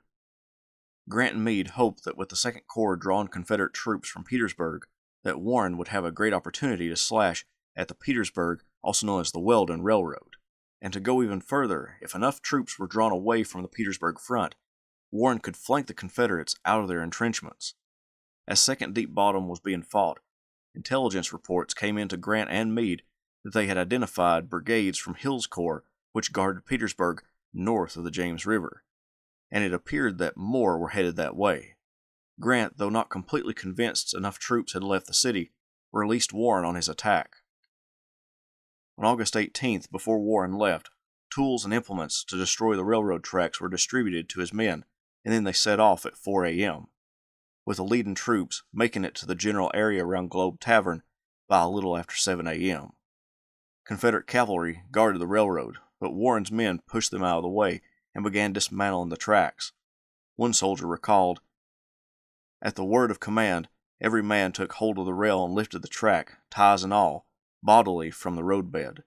While the troops on the right rolled the huge ladder in one direction, those on the left rolled it in the opposite direction, forming an immense screw, until finally it was forced to pieces. When the ties were gathered together in piles short distances apart, and the rails laid crossways on top, and fires applied, and the destruction was complete. The rails, becoming red hot in the middle, were taken off and bent round and round a telegraph pole or a tree most convenient, and not a rail left was used again. Charles Griffin's division stayed near the Globe Tavern and kept destroying the tracks, while Warren prepared the rest of his corps to push north in an attempt to flank the Confederates in Petersburg.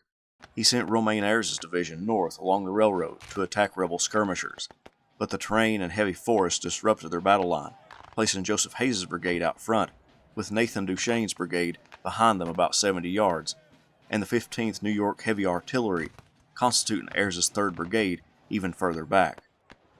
Next, Crawford's division was supposed to move up and extend Ayres's line to the right, but the heavy rain and terrain led to miscommunication and ill-timed movements, resulting in Peter Lyle's brigade moving to the right of Ayres, but produced a 160-yard gap in the line. The other brigades of Crawford's division also began their mistimed movement. The whole movement by Warren's corps was observed by Confederate cavalry, and that information was relayed to Pierre-Gustave Toutant-Beauregard in Petersburg. The Confederacy possessed a little over 3 divisions in Petersburg, with the rest north of the James River, dealing with Winfield Scott Hancock during the Second Battle of Deep Bottom. Not exactly knowing how large of a force it was, but knowing that it was significant enough to threaten the railroad, and too large of a threat for just cavalry to throw back, Beauregard dispatched Henry Heath with 2 brigades down the railroad to confront Warren. The rebels of Robert Mayo and Joseph Davis slammed into the blue troops, sending Hayes's men in a rout south, opening up a wide gap between Duchesne's Marylanders and Lyle's brigade to the east. The men from Maryland held off Davis's Mississippians and North Carolinians, but Mayo's troops began to hit them in the flank, using the widening gap between them and Crawford's division. The musketry became so hot that 7 color bearers from the 1st Maryland were shot down by the time Duchesne ordered a retreat from the field. The retreat quickly became a rout as the rebels bore down on them with their weapons in close pursuit. A member of the 39th Massachusetts recalled his wounding.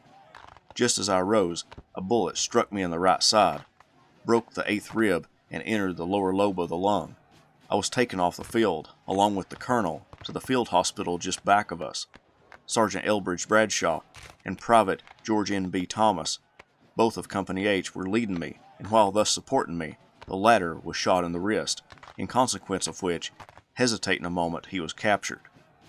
The Union brigades began to reform to defend themselves against the approaching Confederates, but reinforcements were desperately needed. Ayres called on Warren to send additional troops. Warren, before Ayres ever asked, sent William Hoffman's brigade of Lysander Cutler's division to aid Ayres's men, positioning them between the 15th New York Heavy Artillery and Duchesne's brigade. When word got to Warren from Ayres asking for reinforcements, he sent Edward Bragg's brigade, which included what was left of the famed Iron Brigade, to the east side of the railroad, with Crawford's division extending the Union line to the east. Warren also dispatched James Gwynn's brigade to support Crawford. Before Warren marched his men to Globe Tavern, Meade informed him that the 5th Corps would have to fend for itself, being too far away from any immediate support, so Warren left the rest of Griffin's division where it was to guard the flank of his corps. Warren rode to the front to examine his lines.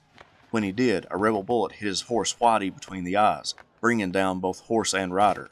Miraculously, both horse and rider survived. The bullet ricocheted off the horse's skull, and the animal was able to go right back to carrying Warren around the battlefield. It was about 2:30 p.m., and Heath's troops were now brought to a halt, but they performed admirably. Outnumbered 3-1, Heath's 2 brigades drove the Federals back 700 yards. At around 4 p.m., Warren was ready to make a push to regain the territory lost to Heath. Crawford's reinforced division outflanked Mayo's brigade and forced Davis's men back as well, establishing a solid defensive position. But Crawford's right flank was in the air, vulnerable to an attack. Ayres's men, although ordered to advance at the same time as Crawford, waited until nightfall to move out. On the Confederate side, Alfred Colquitt's brigade arrived near the end of the day, but did not engage other than sending out some skirmishers. The heavy attacks and Heath's report to Beauregard signaled to Robert E. Lee that he needed to move more troops toward Petersburg. Although Meade and Grant told Warren that the 5th Corps would have to go it alone at the Globe Tavern, they worked tirelessly to give him reinforcements. They took a division from Hancock across the James River, but knowing it would be useless because of the exhaustion by the time it got to Warren, they decided to use the 18th Corps Reserve to replace some 9th Corps troops that would be sent to Warren instead. If you like what I do, please consider subscribing to the channel if you haven't done so already, join the Patreon page, and purchase something from one of my online stores. Every little bit helps. Thank you. Confederate General Henry Heath pushed back Gouverneur K. Warren's 5th Corps north of the Globe Tavern on August 18th. Warren eventually pushed back Heath's attackers by the end of the day, but Heath caused significant damage. During the night and into August 19th, Warren's command made a few mistakes when they formed their battle line in preparation for more Confederate attacks. He wanted Edward Bragg's brigade of Lysander Cutler's division to extend William Hartshorne's brigade, making up the picket line to the northeast. However, miscommunication led Bragg to extend the picket line to the southeast. The reason Warren wanted his pickets to extend to the northeast was to give him ample warning if a Confederate attack was coming from the right, which would be attacking his weakest flank. Crawford's division's right flank was in the air and susceptible to an attack, but with Bragg misplacing his picket line, Warren's entire battle line became compromised. Ulysses S. Grant and George Meade made efforts to reinforce Warren. The 9th Corps Division of Orlando B. Wilcox made it to Globe Tavern, where Warren placed it as a reserve. More 9th Corps troops were on the way. On the Confederate side, Pierre-Gustave Toutant Beauregard got word from Henry Heath that at least 3 Union divisions occupied Globe Tavern. Beauregard couldn't send too many troops away on an expedition to rid the Weldon Railroad of Union forces, because that could possibly open up the main Petersburg line to attack by the 18th Corps. Nevertheless, he sent 2 of Robert Hoke's brigades to William Mahone of A.P. Hill's corps to make an attack to drive Warren back. Mahone was a railroad man before the war and had surveyed some of the railroad going into Petersburg. He knew the terrain around Globe Tavern extremely well and proposed a plan to use a ravine to sneak his troops close to the picket line without being detected and hit the enemy in the exposed flank. He knew the terrain wouldn't allow Warren to cover the entire ground requisite to guard the Union right flank, and Mahone was right. The precarious 5th Corps line stretched from just west of the railroad to the 9th Corps near the Jerusalem Plank Road. Between 3:30 and 4 p.m., Mahone's men, using the ravine, approached the Union picket line within 20 yards before the enemy saw them, and charged through the Union soldiers. In one swift movement, Mahone's men broke into the Union rear. When he performed that maneuver, Heath was to attack to keep pressure on the Union front so Mahone could threaten the rear. A member of the 24th Michigan forming that picket line remembered Mahone's attack. Every man then took care of himself, and there was a lively foot race amid shower after shower of bullets, as the men had no desire to visit Georgia and other southern prison pens. A volume might be written on the narrow and often laughable escapes of the men at this time. When Heath heard the heavy firing on his left, he knew Mahone's columns were moving in on the Union flank and rear, so he pushed his men forward, putting heavy pressure on the Union front. Part of Mahone's attackers exposed themselves in the fields outside of the Globe Tavern and came under a heavy artillery fire, which sent them back into the woods to avoid the destruction. The Union front line began to break down quickly as Mahone's men hit them directly in the flank. Union troops panicked from the sudden appearance of Confederates behind them, and they ran for their lives or surrendered. All was now confusion. Without leaders, the men were completely demoralized. In these dark and dismal woods, dismayed by the fire of our own guns, the men made but a short resistance. The enemy, quick to perceive that large captures would be made, rushed upon the troops and, finding them without formation, but with every man looking out for himself, captured them without much difficulty. Chaos reigned north of the Globe Tavern, with Mahone's men capturing huge amounts of Union soldiers. The problem became that the number of prisoners outgrew the amount of men guarding them, and the prisoners would take their captors prisoner. A North Carolinian remembered this was a regular wood scramble, it being impossible to preserve anything like a line of battle on account of the density of the woods. The result was that we captured a large number of prisoners and suffered considerable loss ourselves, some of our men being captured and recaptured several times. To deal with this breakdown of command, Warren dispatched 2 of Charles Griffin's brigades to reinforce Ayres's division west of the railroad. Then he moved Wilcox's brigades from a reserve position to attack Colquitt's men in the woods to the northeast of the tavern. John Hartramp's brigade was in front, with William Humphrey right behind. Humphrey maneuvered to the left of Hartramp, expanding the Union front and pushing on toward the ground given up near the railroad. Coming up to support Warren was the 9th Corps Division of Julius White.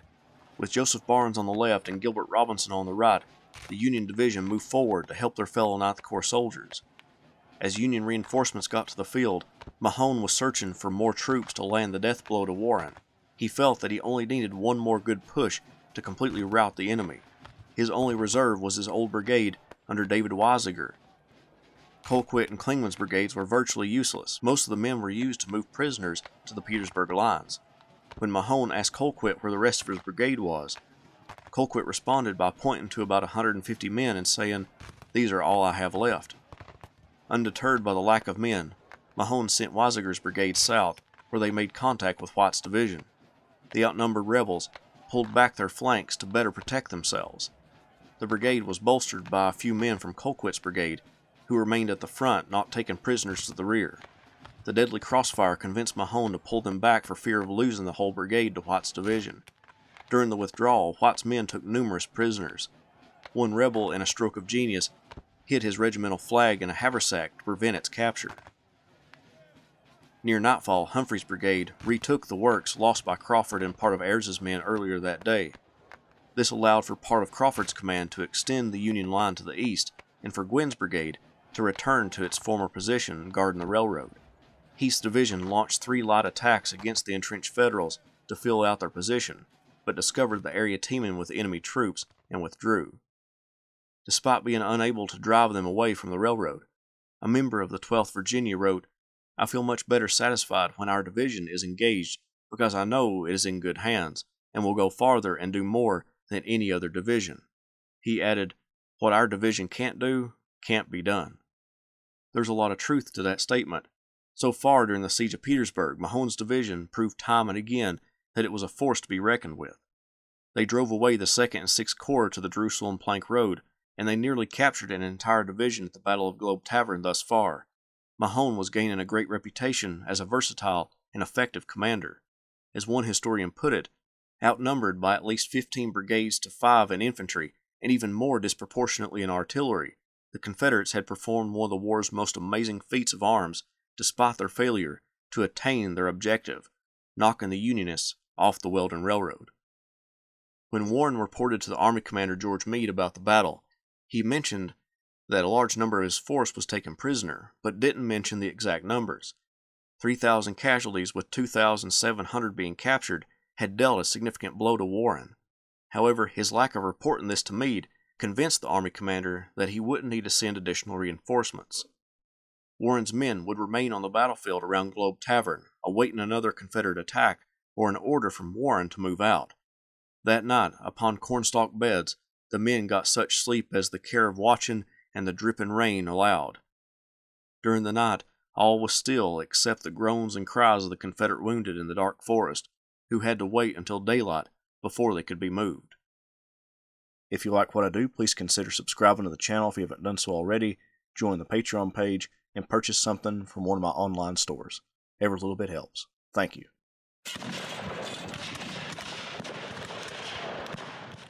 Robert E. Lee dealt with multiple threats at the time of the Battle of Globe Tavern. Winfield Scott Hancock in the 2nd Corps was across the James River, but was slowly moving back across to the south side. The Weldon Railroad south of Petersburg was being captured by Gouverneur K. Warren's 5th Corps. Pierre-Gustave Toutant Beauregard stripped the Petersburg front of all available troops to send to A.P. Hill in order to attack the 5th Corps south of the city. If he sent more, it could mean disaster if the 18th Corps attacked the lightly held area near the Appomattox River. On August 20th, despite the dangers to Petersburg, Lee and Beauregard deemed it necessary to throw back Warren. Beauregard summoned Bushrod Johnson, one of his division commanders, to supply a brigade of men to A.P. Hill for the attack. Instead of sending an already formed brigade, he sent 4 regiments, one taken from each of his brigades that was held in reserve. These units hadn't fought together, and after seeing what Johnson sent him, Beauregard sent them back to their reserve position. According to one historian, the whole day was wasted by the Confederacy. On the 19th, Mahone captured a large segment of Warren's force and dealt them considerable damage, but given the Federals' time, only allowed them the ability to dig in and fortify their position on the Weldon Railroad. A member of the 147th New York recalled, "Through the night, cold and rainy, the men labored faithfully, and the morning dawned upon a formidable line of breastworks, stoutly made and tastefully finished. These works were erected under peculiar disadvantages. The night was very dark, with frequent showers, which kept the clothing of the men saturated with water during the entire night, this rendering labor very difficult, and added to this, the men were almost broken down from the effect of excessive fatigue of the 3 days previous. For the erection of these works, under the circumstances, I think the 147th is entitled to as much credit as if it had fought and won a great battle." Mahone was incredibly familiar with the landscape in and around Petersburg, which led to his successful attack on August 19th. However, one man knew the ground much better than him, a Petersburg native named Roger Pryor. Pryor graduated from the University of Virginia, ran a successful newspaper in Virginia, and toward the end of the 1850s and until 1861 represented Virginia in the U.S. House of Representatives. A fire-eaten secessionist, Pryor battled in Congress with abolitionists, and when he challenged one to a duel, the opponent picked bowie knives for them to use, and Pryor backed out. He traveled to Charleston, South Carolina in the early months of 1861 to urge the firing on Fort Sumter, and when the Civil War broke out, he joined the 3rd Virginia Infantry, rising up to brigadier general, but proved inept at large command. He resigned in 1863, only to join the Confederate cavalry as a private and scout. It was Pryor who Mahone chose to reconnoiter the area. Pryor climbed a tree to view the Union position. He could see Ayres's division, with their left flank in the air, unguarded, but he couldn't see beyond them to notice Charles Griffin's division east of the railroad and Globe Tavern. He didn't investigate further and declared to Mahone that Ayres's men constituted the left flank of the Union Army. On August 21st, Hill and his 2 division commanders, Henry Heath and Mahone, were ready for the attack. Mahone was given additional troops for the planned assault, arousing them at 2 a.m. for their march to hit what Mahone thought was the flank of the Union Army. A little before 9 a.m., a Confederate artillery barrage opened on the dug-in Union troops, silencing one Federal artillery battery and causing destruction in the ranks of the Blue Infantry. Colonel Duchesne, commanding the Maryland Brigade in Romaine Ayres's division, was decapitated by a cannonball, and command went to Colonel Samuel Graham. When Mahone's force approached what they thought was the Union flank, they quickly realized that they were horribly mistaken and misled by Pryor. Hill conferred with Mahone and agreed that they would continue the attack, but that Johnson Hagood's brigade would need to move to the right to protect the main body's flank. Mahone went to Hagood's command to put it in the proper place, with Hill remaining with the main force, and sent it into battle. The Union defenders were prepared for the attack behind their breastworks. However, the rain drenched the ammunition of the Blue soldiers. It was a continuous snapping of caps until the exploding caps had dried the powder sufficiently to burn and generate gas enough to blow the ball out of the gun. The enemy continued to advance, and it began to look like a bayonet fight for a finish. Finally, the charges began to explode and eject the ball. The delayed volleys made it more deadly for the Confederates because they were able to get within 50 yards of the Federals before mass projectiles ripped into their ranks. Brigadier General John C. Sanders was hit in both thighs by Federal bullets, severing the femoral artery. Without falling, his men rushed to him, and he said, "Take me back." Some of his comrades carried him a short distance to the rear, where they laid him down, and he died. Some of Hill's men made it further than others, but all were pushed back. But the threat to the Union line wasn't over. Henry Heath's division followed Hill's attack with one of their own, driving in the pickets toward the main Union line. Suddenly, a number of men fell flat on their faces, and we thought that they had been hit by the enemy's fire. To our surprise, they hurriedly scrambled to their feet again and continued toward us. A few steps more, and again they plunged to the ground. It dawned upon us then what was the cause of their strange behavior. They had tripped over the telegraph wires, stretched about a foot high along the ground. The men, too, realized what was the matter, and they carefully picked their way the rest of the distance, being greeted with laughter as they approached. They, however, were in no mood to enjoy the merriment. William McRae's brigade began to hug the ground as musketry and canister fire flew over their heads. They waited for word that Mahone's attack was a success before launching themselves against the main Union fortifications. Soon, behind them, 2 other brigades of North Carolinians, under John L. Harris and John R. Cook, advanced across the fields and timber north of the Globe Tavern. The Union troops stopped them, just like they did McRae. Anticipating an attack on his left flank, Cook stopped a little shorter than Harris. To the south, Hagood was preparing his men for their own attack, unaware that the previous assaults failed. His South Carolinians advanced toward the enemy fortifications and came under a withering fire. Hagood quickly recognized that it was hopeless to continue the attack, but the roar of battle prevented his men from hearing his command to halt and fall back. Quickly, Blue troops came out of their entrenchments and began to encircle the Southerners in a thin line. Captain Dennis B. Daly, the provost marshal of Lysander Cutler's division, rode out to demand the rebels surrender. Some of Hagood's men began to surrender, many stopped fighting altogether, and some continued the fight, but most of the firing stopped as both sides watched what was going to happen next. Hagood knew that if his men surrendered, the entire brigade would be lost, so he rode up to Daly and told him his men wouldn't surrender and to hand the flag of the 11th South Carolina back to him. Daly refused and an argument ensued.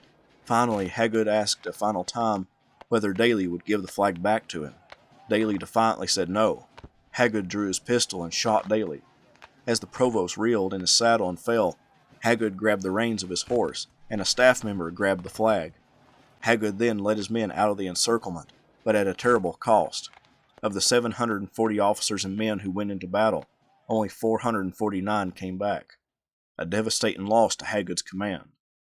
Mahone encountered Robert E. Lee on the battlefield, who came to look over the engagement. He told the army commander that if he was given 2 more brigades, he could throw the Union from the railroad. Lee called up for troops from Charles Field's division north of the Appomattox River to Petersburg. As Confederate troops moved toward Globe Tavern, Ulysses S. Grant and George Meade ordered 9th Corps troops and 2nd Corps troops to reinforce Warren. By the afternoon, Lee's requested reinforcements were in Petersburg. Lee realized it was too late to launch another attack against Warren. At nightfall, Lee ordered any attempt to dislodge the Union from the Weldon Railroad abandoned and pulled his troops back to Petersburg. The Battle of Globe Tavern ended with the Union suffering 4,279 casualties, with 2,879 of those being prisoners.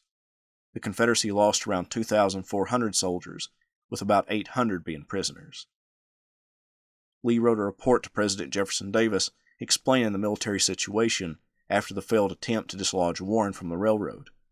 Dislodging the enemy could not be accomplished even with additional troops, without a greater sacrifice of life than we can afford to make, or than the advantages of success would compensate for.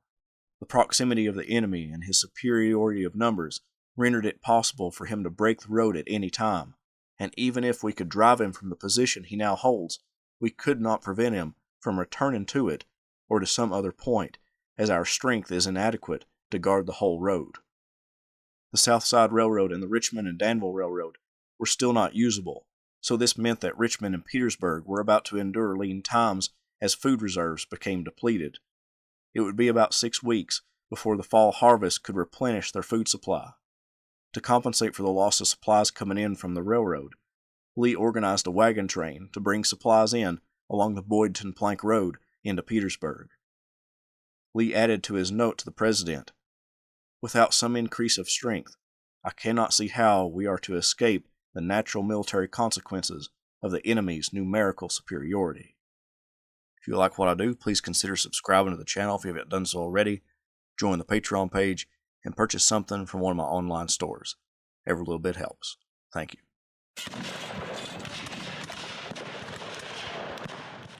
Following the Battle of Globe Tavern, the Union still held on to the Weldon Railroad, which helped prevent supplies from getting into Petersburg and Richmond.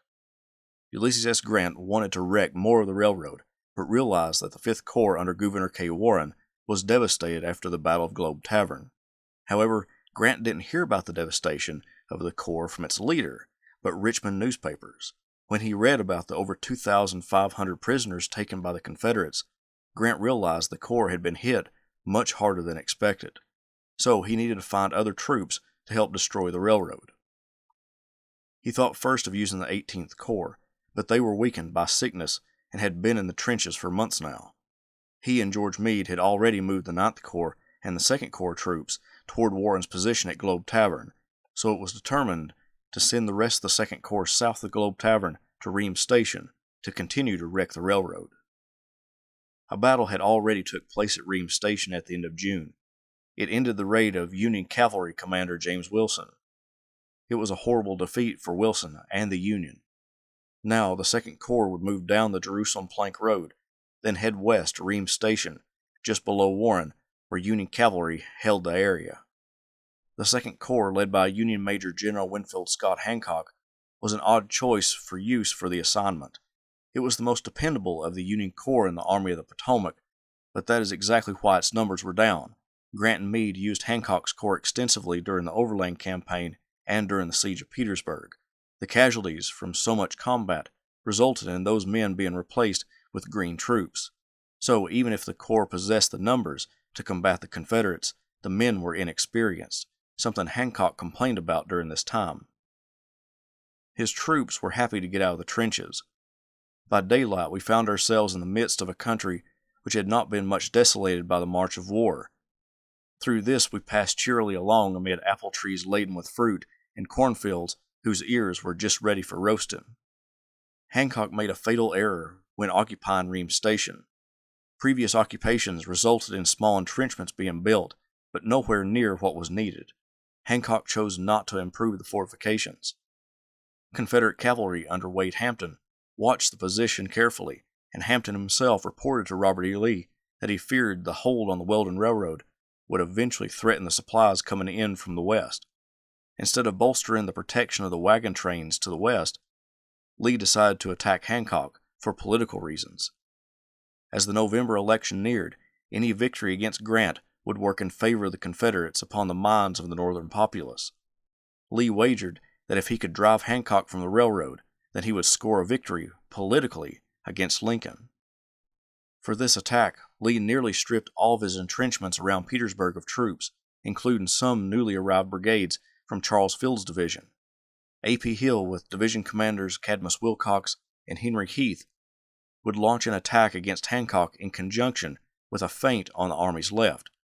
George Pickett, commanding troops on the Howlett Line at Bermuda Hundred, and Pierre-Gustave Toutant Beauregard, just across the Appomattox River in Petersburg, would exchange false signals to make Grant and Meade think a major attack was coming at Bermuda Hundred. At 1 p.m., Hill gave the orders for his troops to begin a movement west and south, avoiding Warren's troops at Globe Tavern in order to strike at Reams Station. By 3 or 4 p.m., Hill's men were on their way out of the Petersburg entrenchments, traveling by a multitude of roads.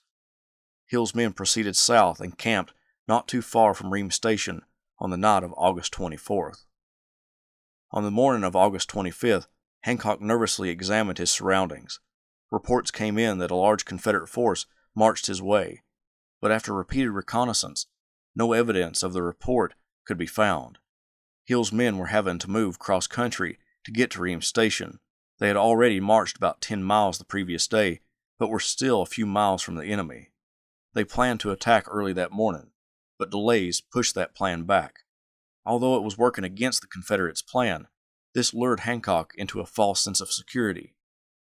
The rebel cavalry attacked first, driving up from the south.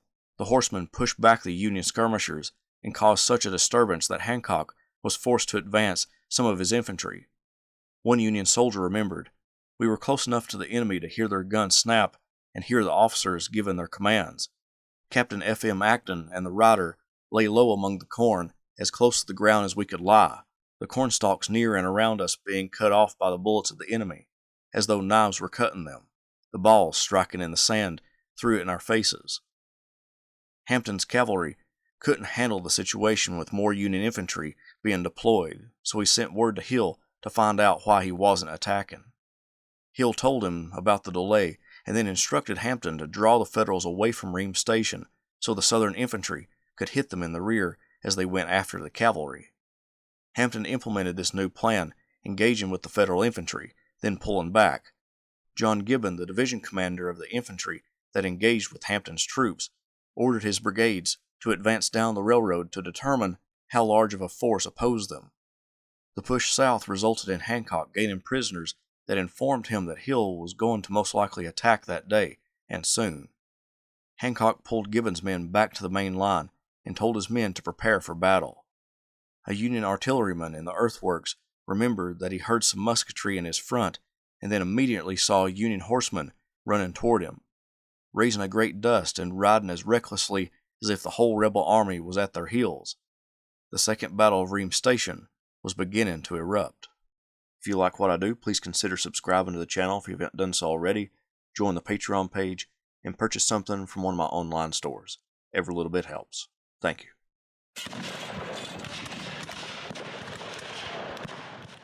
A.P. Hill moved 2 of his divisions, with additional troops from other commands, to Reams Station. Cadmus Wilcox pushed his brigade toward Reams Station, sending the Union skirmishers into the Federal entrenchments in a panic. The chaotic sounds coming from the west convinced Hancock to move Horace P. Rugg's brigade from its position on the left of Matthew Murphy's brigade to a supporting position behind Levin Crandall's brigade of New Yorkers. He also recalled Thomas Smith's brigade back to the earthworks. Wilcox's skirmishers had pushed in Hancock's skirmishers, but the Union general wanted the line reestablished and ordered an extended skirmish line thrown out. It overlapped the Confederate line in places, but didn't stay at the front long. The weight of the Confederate attack sent the skirmishers back into the fortifications. Wilcox's corps commander, A.P. Hill, was suffering from prostatitis, and it was particularly bad on this hot August day. Hill was forced to dismount from his horse and lay on the ground because of the incredible amount of pain. Because of this, Wilcox exercised a sort of independent command. Wilcox deemed it necessary to press the Union forces after observing so many of them running from his troops. He thought he couldn't wait for Henry Heath's division to make it to the field, so he sent George Anderson and Alfred Scales' brigades in a charge against the Federal works, but Anderson's men got to within 200 yards, received some artillery and light musketry, hitting many officers, and they fell back. Anderson's men, falling back, caused a chain reaction, sending Scales' men back as well. Wilcox was determined to make another assault, using the unused brigades of his division. Wilcox would need to bring Samuel McGowan's brigade north, but expose them to enemy fire to do so. But with Heath's division arriving on the field, Wilcox decided to call off another attack until Heath was ready to assault the Federal position. Wilcox's sharpshooters began their work of destruction as the battle entered a lull. Here deliberately, but without malice, planning the destruction of their enemies, the sharpshooters carefully estimated the distance between the lines, the depression of the ground where the enemy lay, the course the ball would take in its trajectory flight, and the exact point where it would cut the line of fire. Then, adjusting their sights accordingly, they entered upon the work at hand. A Union artillerist remembered the havoc rebel sharpshooters played on their position. Standing out in bold relief above the slight earthwork in teams of 6, they were naturally a prominent target for rebel bullets, and the peculiar dull thud of these, at short intervals, told either that another animal had fallen a victim to the enemy's fire or, what was frequently the case, that one already hit was further wounded. Some of the horses would fall when struck by the first bullet, lie quiet a while, then struggle to their feet again to receive additional injuries. They were certainly thoroughly riddled, and long before the serious fighting of the day occurred, but 2 out of the 30 plainly visible to the enemy were left standing. These 2 had been struck, but not vitally, and survived some time longer. This statement does not include the horses on the caissons, most of which also fell. Army of the Potomac commander George Meade ventured to the front and heard disturbing news to himself. Reports came in that Lee had stripped his main Petersburg line of troops to strengthen forces going to attack Hancock and to aid other locations. The rebel defenses around Petersburg were paper thin. Barely a skirmish line separated the Army of the Potomac from the city. Meade heard the news and immediately became concerned about Hancock.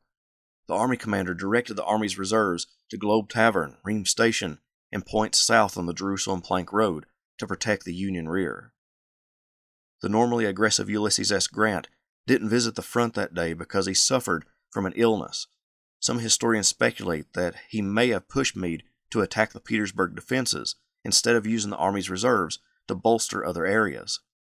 When A.P. Hill heard about the feebleness of Wilcox's first attack, he got up from his prone state and was prepared to withdraw from Reams Station. When Heath's division came up, Heath, Hill, and Wilcox discussed further actions. Heath said that if William McRae and John R. Cook's brigades were supported by Wilcox's division, they could carry the position. Hill then agreed to renew the attack. Hill, Heath, and Wilcox formed their battle line, with James Connor's brigade and Cook's brigade in front, Scales' brigade to the rear and left of Connor, and McRae to the rear and right of Cook. Samuel McGowan and George Anderson occupied the right, guarding the flank. The entire formation of the new battle line took a couple of hours. The plan devised by Hill and Wade Hampton the previous evening had failed, primarily due to the time required for the tired secessionist infantry to reach the field. Now the Southerners abandoned subtlety and staked everything on a frontal assault. The new plan of attack simply called for the infantry to advance on the works after an artillery barrage. No time remained for further maneuvering or for another assault if this one failed. Hancock used his time wisely as well. Smith's brigade was on its way back to the Union line. Union cavalry covered the area south of Hancock's position, and another portion of cavalry extended Smith's line to the east. Heath and Wilcox met with their well-respected and talented artillery commander, William Pegram, to inform him of his duties that day. Pegram was born in Richmond, Virginia, and was attending the University of Virginia to study law when the war broke out. Despite his nearsightedness, Pegram became an artilleryman lauded by many Confederate generals. He fought viciously and commanded his cannons with precision to do as much damage to the enemy as possible. The three men synchronized their watches and planned for a 5 p.m. assault.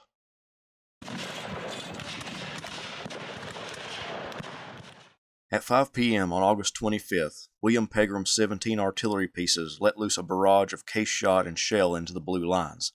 Distinct among the rebel guns was a Whitworth gun. The man who hears the scream of a Whitworth shell will never forget the sound to the day of his death.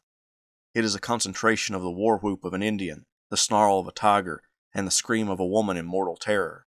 It begins afar off with a muttered threat of vengeance. It grows upon the ear with a howl as of wolves in pursuit of the lone traveler. It comes nearer with shrieks of baffled rage. It is at hand with a scream which can be likened to nothing but the cries of a mob mad for death and destruction. After about 15 minutes of the artillery doing their work, the brigades of James Connor and John R. Cook stepped off toward the enemy. They held their fire, wanting to get close before exchanging volleys. The North Carolinians closed in on the Federal works, and some hand-to-hand fighting broke out. William McRae could hear the battle raging and knew that Connor and Cook were drawing the enemy's fire, and it was his time to go in. He declared to his men, "Every man must yell as if he were a division in himself. Dash for the enemy's works, and not fire until there." The right two regiments of Cook's line failed to go forward when the rest of the brigade did, but when McRae marched toward the enemy, those two regiments joined them, encountering the enemy first. Artillery fire devastated the two regiments, and many were pushed back, but McRae's brigade pushed those men onward and gained a lodgment on the enemy position. The Union line was beginning to crumble as new recruits, unused to combat, began to run for their lives. McRae pushed his men southward and started to roll up the Federal regiments, but got stopped by a resurgence of Union resistance. To the north, troops under Connor and Cook had been stopped and were about to surrender when they heard and saw McRae's progress. Connor reformed his men and knocked another hole in the Union line. Levin Crandall's brigade was in a desperate situation. Both its right and left flank had caved in, and now the Confederates were working their way into the Union rear. Many of Crandall's brigade surrendered to the overwhelming gray tide. The heavy smoke obscured the battlefield, and Henry Heath and Cadmus Wilcox couldn't tell what was going on, but assumed the attack had failed. They sent a courier into the fray to see what was happening, and word came back that the attack had been a huge success, with prisoners headed their way. Wilcox rode off to see for himself, and Heath ordered in David Weisinger's brigade, part of Samuel McGowan's brigade, and Joseph King's brigade. King's troops were formerly under John C.C. Sanders, who was killed a few days before at the Battle of Globe Tavern. Inside the Union fortifications was pure chaos. I at once shouted to the men, "Fire and get out quick," and suited the action to the command by setting such an example of racing and hurdle jumping as would have secured an engagement in a Wild West show. I escaped with 6 bullet holes through my clothing, but not a scratch except as made by brush and briar. The men wisely deemed discretion the better part of valor, and in company with their newly found escorts, started for that goal of their ambition, Petersburg. The Union troops made their way to the southern return of the earthworks, where their battle lines still held. Winfield Scott Hancock worked tirelessly to rally his men to withstand another thrust by the Confederates. Matthew Murphy's brigade moved out to reclaim some of their works, but were stopped by the fire of Weisinger and McGowan's troops. Some of the New Yorkers went into the railroad cut. Being prone in the cut, Weisinger's men threw cross ties and rails over the embankment onto the heads of the Yankees. Murphy's men pulled back from their failed attack. Irate at the state of his corps and being thrown back from his position along the railroad, Hancock ordered John Gibbon, one of his division commanders, to retake the works. Gibbon didn't realign his troops, but instead sent them forward toward the northern return of the captured earthworks. Inflating fire from the Union left halted the Union brigades, but Smith's brigade, at least part of it, secured a hold on the earthworks, led personally by Hancock. With a hold on the entrenchments, Hancock could now work on reclaiming more ground lost to Heath and Wilcox. Hancock ordered Colonel James Lynch and William Stedman to push against the rebels, still occupying the northern return. They did so and pushed all the way to the Phillips House, but Alfred Scales' brigade halted them, delivering some well-placed volleys into their ranks and forcing them back. Hancock wasn't giving up on Gibbon's troops just yet. He was aside on the battlefield with his hat in his hand, his sleeves loosened, and his horse's reins in his hands, split in two by a Confederate bullet. He urged his men to retake the ground. One soldier commented he looked more like a wild man or a soldier possessed with a restless demonic spirit than a general commanding in a good cause. He yelled to his troops, "Come on, we can beat them yet. Don't leave me, for God's sake." About then a bullet hit his horse in the neck. The animal fell forward, forcing Hancock to dismount. Quickly the horse recovered, and Hancock remounted. He went up to a staff officer and said, "Colonel, I do not care to die, but I pray God I may never leave this field." Hancock then heard musketry coming from the south. Wade Hampton's cavalry attacked the Union line, still holding on to the southern return of the works. This drove the Federals to the other side of the works. A soldier named Private Robert Stewart of the 140th Pennsylvania had recovered sufficiently enough from his Gettysburg wound to return to his unit, but not to the ranks. He recounts the chaos that he saw. The rider, who was on detached service in the Adjutant General's office of the division at this time, was seated on a log at the temporary headquarters, preparing a report, which had been ordered from the several brigades, when this fusillade broke out from the rear. With the line breaking up in our front and a force of the enemy of unknown strength directly in our rear, it seemed for a few moments as if we were all in a fair way to be escorted directly to Richmond. It was a position in which, for the time, there was no rear and no place which was not swept by artillery fire or musketry or both. The punishment was too great for the Second Corps, and they broke and ran, heading east toward the Jerusalem Plank Road. One of Hancock's staff members recalled Hancock had never before had the mortification of seeing them driven and his lines and guns taken, as on this occasion, and never before had he seen his men fail to respond to the utmost when he called upon them personally for a supreme effort, nor had he ever before ridden toward the enemy, followed by a beggarly army of a few hundred stragglers who had been gathered together and pushed toward the enemy.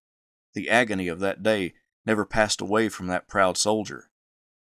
Hancock partly blamed Gibbon for the debacle, and he held animosity toward Meade for not sending him reinforcements directly from Globe Tavern.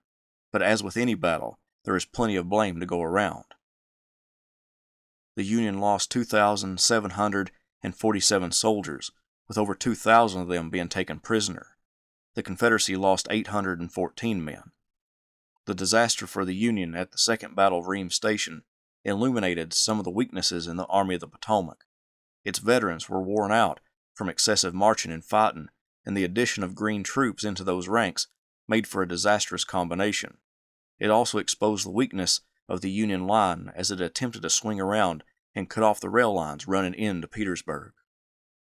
If you like what I do, please consider subscribing to the channel if you haven't done so already, join the Patreon page, and purchase something from one of my online stores. Every little bit helps. Thank you. Even before the Second Battle of Reams Station, the Weldon Railroad became unusable by the Confederacy to get supplies into Petersburg. Ulysses S. Grant had worked his way around to the south side of the town and grabbed hold of the railroad. A cavalry raid in June and July, led by Union General James Wilson, destroyed parts of the other railroad running into Petersburg, forcing Robert E. Lee to bring supplies, what little there were, by wagon. Lee knew that the fall harvest would bring in valuable foodstuffs to replenish not only the Army's rations, but support the civilian populations in both Petersburg and Richmond. However, much of that food would come from the Shenandoah Valley. Confederate General Jubal Early continued to occupy the valley and harass the North by staying close to the Virginia and Maryland border. Grant would send Philip Sheridan, his trusted cavalry commander, to take control of the Union forces opposing Early and threaten Lee's supply line from the valley. According to some sources, Lee could only provide his men with a pound of flour and a quarter pound of bacon per man per day. As Grant's forces inched closer to completely cutting Lee off from the rest of the Confederacy, Lee knew he was on borrowed time, made even shorter if he didn't get food to his army. Sergeant George Shadburn, the chief scout of Confederate Cavalry Commander Wade Hampton, discovered in early September a key component in keeping the Confederacy alive until more supplies could make their way into the city. He spotted 3,000 beef cattle lightly guarded behind the Union lines at Coggins Point. He brought this information to Hampton. Hampton was fairly new to commanding the Army of Northern Virginia's cavalry. The flamboyant Jeb Stuart held that distinction until he was mortally wounded at the Battle of Yellow Tavern in May 1864. Hampton stepped into that role, a position he had been eyeing for some time. He was born and raised in Charleston, South Carolina, to a wealthy family. His grandfather, Wade Hampton I, commanded troops in the Revolutionary War and the War of 1812, and his father, Wade Hampton II, fought in the War of 1812. Wade Hampton III studied law at South Carolina College, now the University of South Carolina, but didn't practice. Instead, his father assigned him to look over some of his various plantations in South Carolina and Mississippi. When his father died in 1858, Hampton inherited a vast amount of land and slaves. Before the war, aside from managing plantations, Hampton became a member of the South Carolina House of Representatives and the South Carolina State Senate. Hampton joined the South Carolina militia as a private when the Civil War broke out, but was given a commission as a colonel because of his social standing. He used his wealth and influence to raise a legion, a military unit made up of a few companies of infantry, a few of cavalry, and a battery of artillery. Hampton's legion participated in the First Battle of Bull Run, with Hampton rising through the ranks to eventually take command of a brigade of cavalry following the 7 days' battles. He continued to serve in the cavalry until he took command of the entire cavalry corps. Upon receiving Shadburn's information, Hampton went directly to Lee's headquarters. The two men discussed an operation in depth to launch a raid behind Union lines and retrieve the 3,000 head of cattle. Lee asked Hampton when he proposed to do the raid. Hampton responded as soon as he knew Grant was away from the army, either visiting Washington or Sheridan in the valley. On September 13th, Shadburn returned to Hampton's headquarters near the Boydton Plank Road with information that Grant would be leaving his headquarters at City Point for the Shenandoah Valley early on September 15th.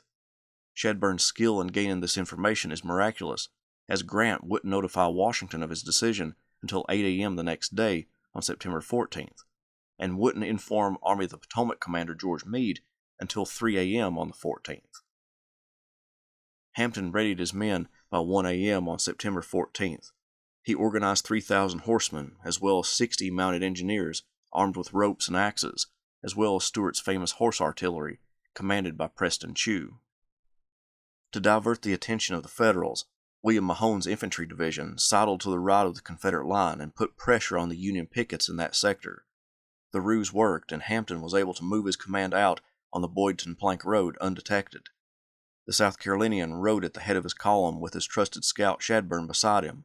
The column of horsemen curved around the Union pickets and main Union line, darting south and east, passing the Weldon Railroad.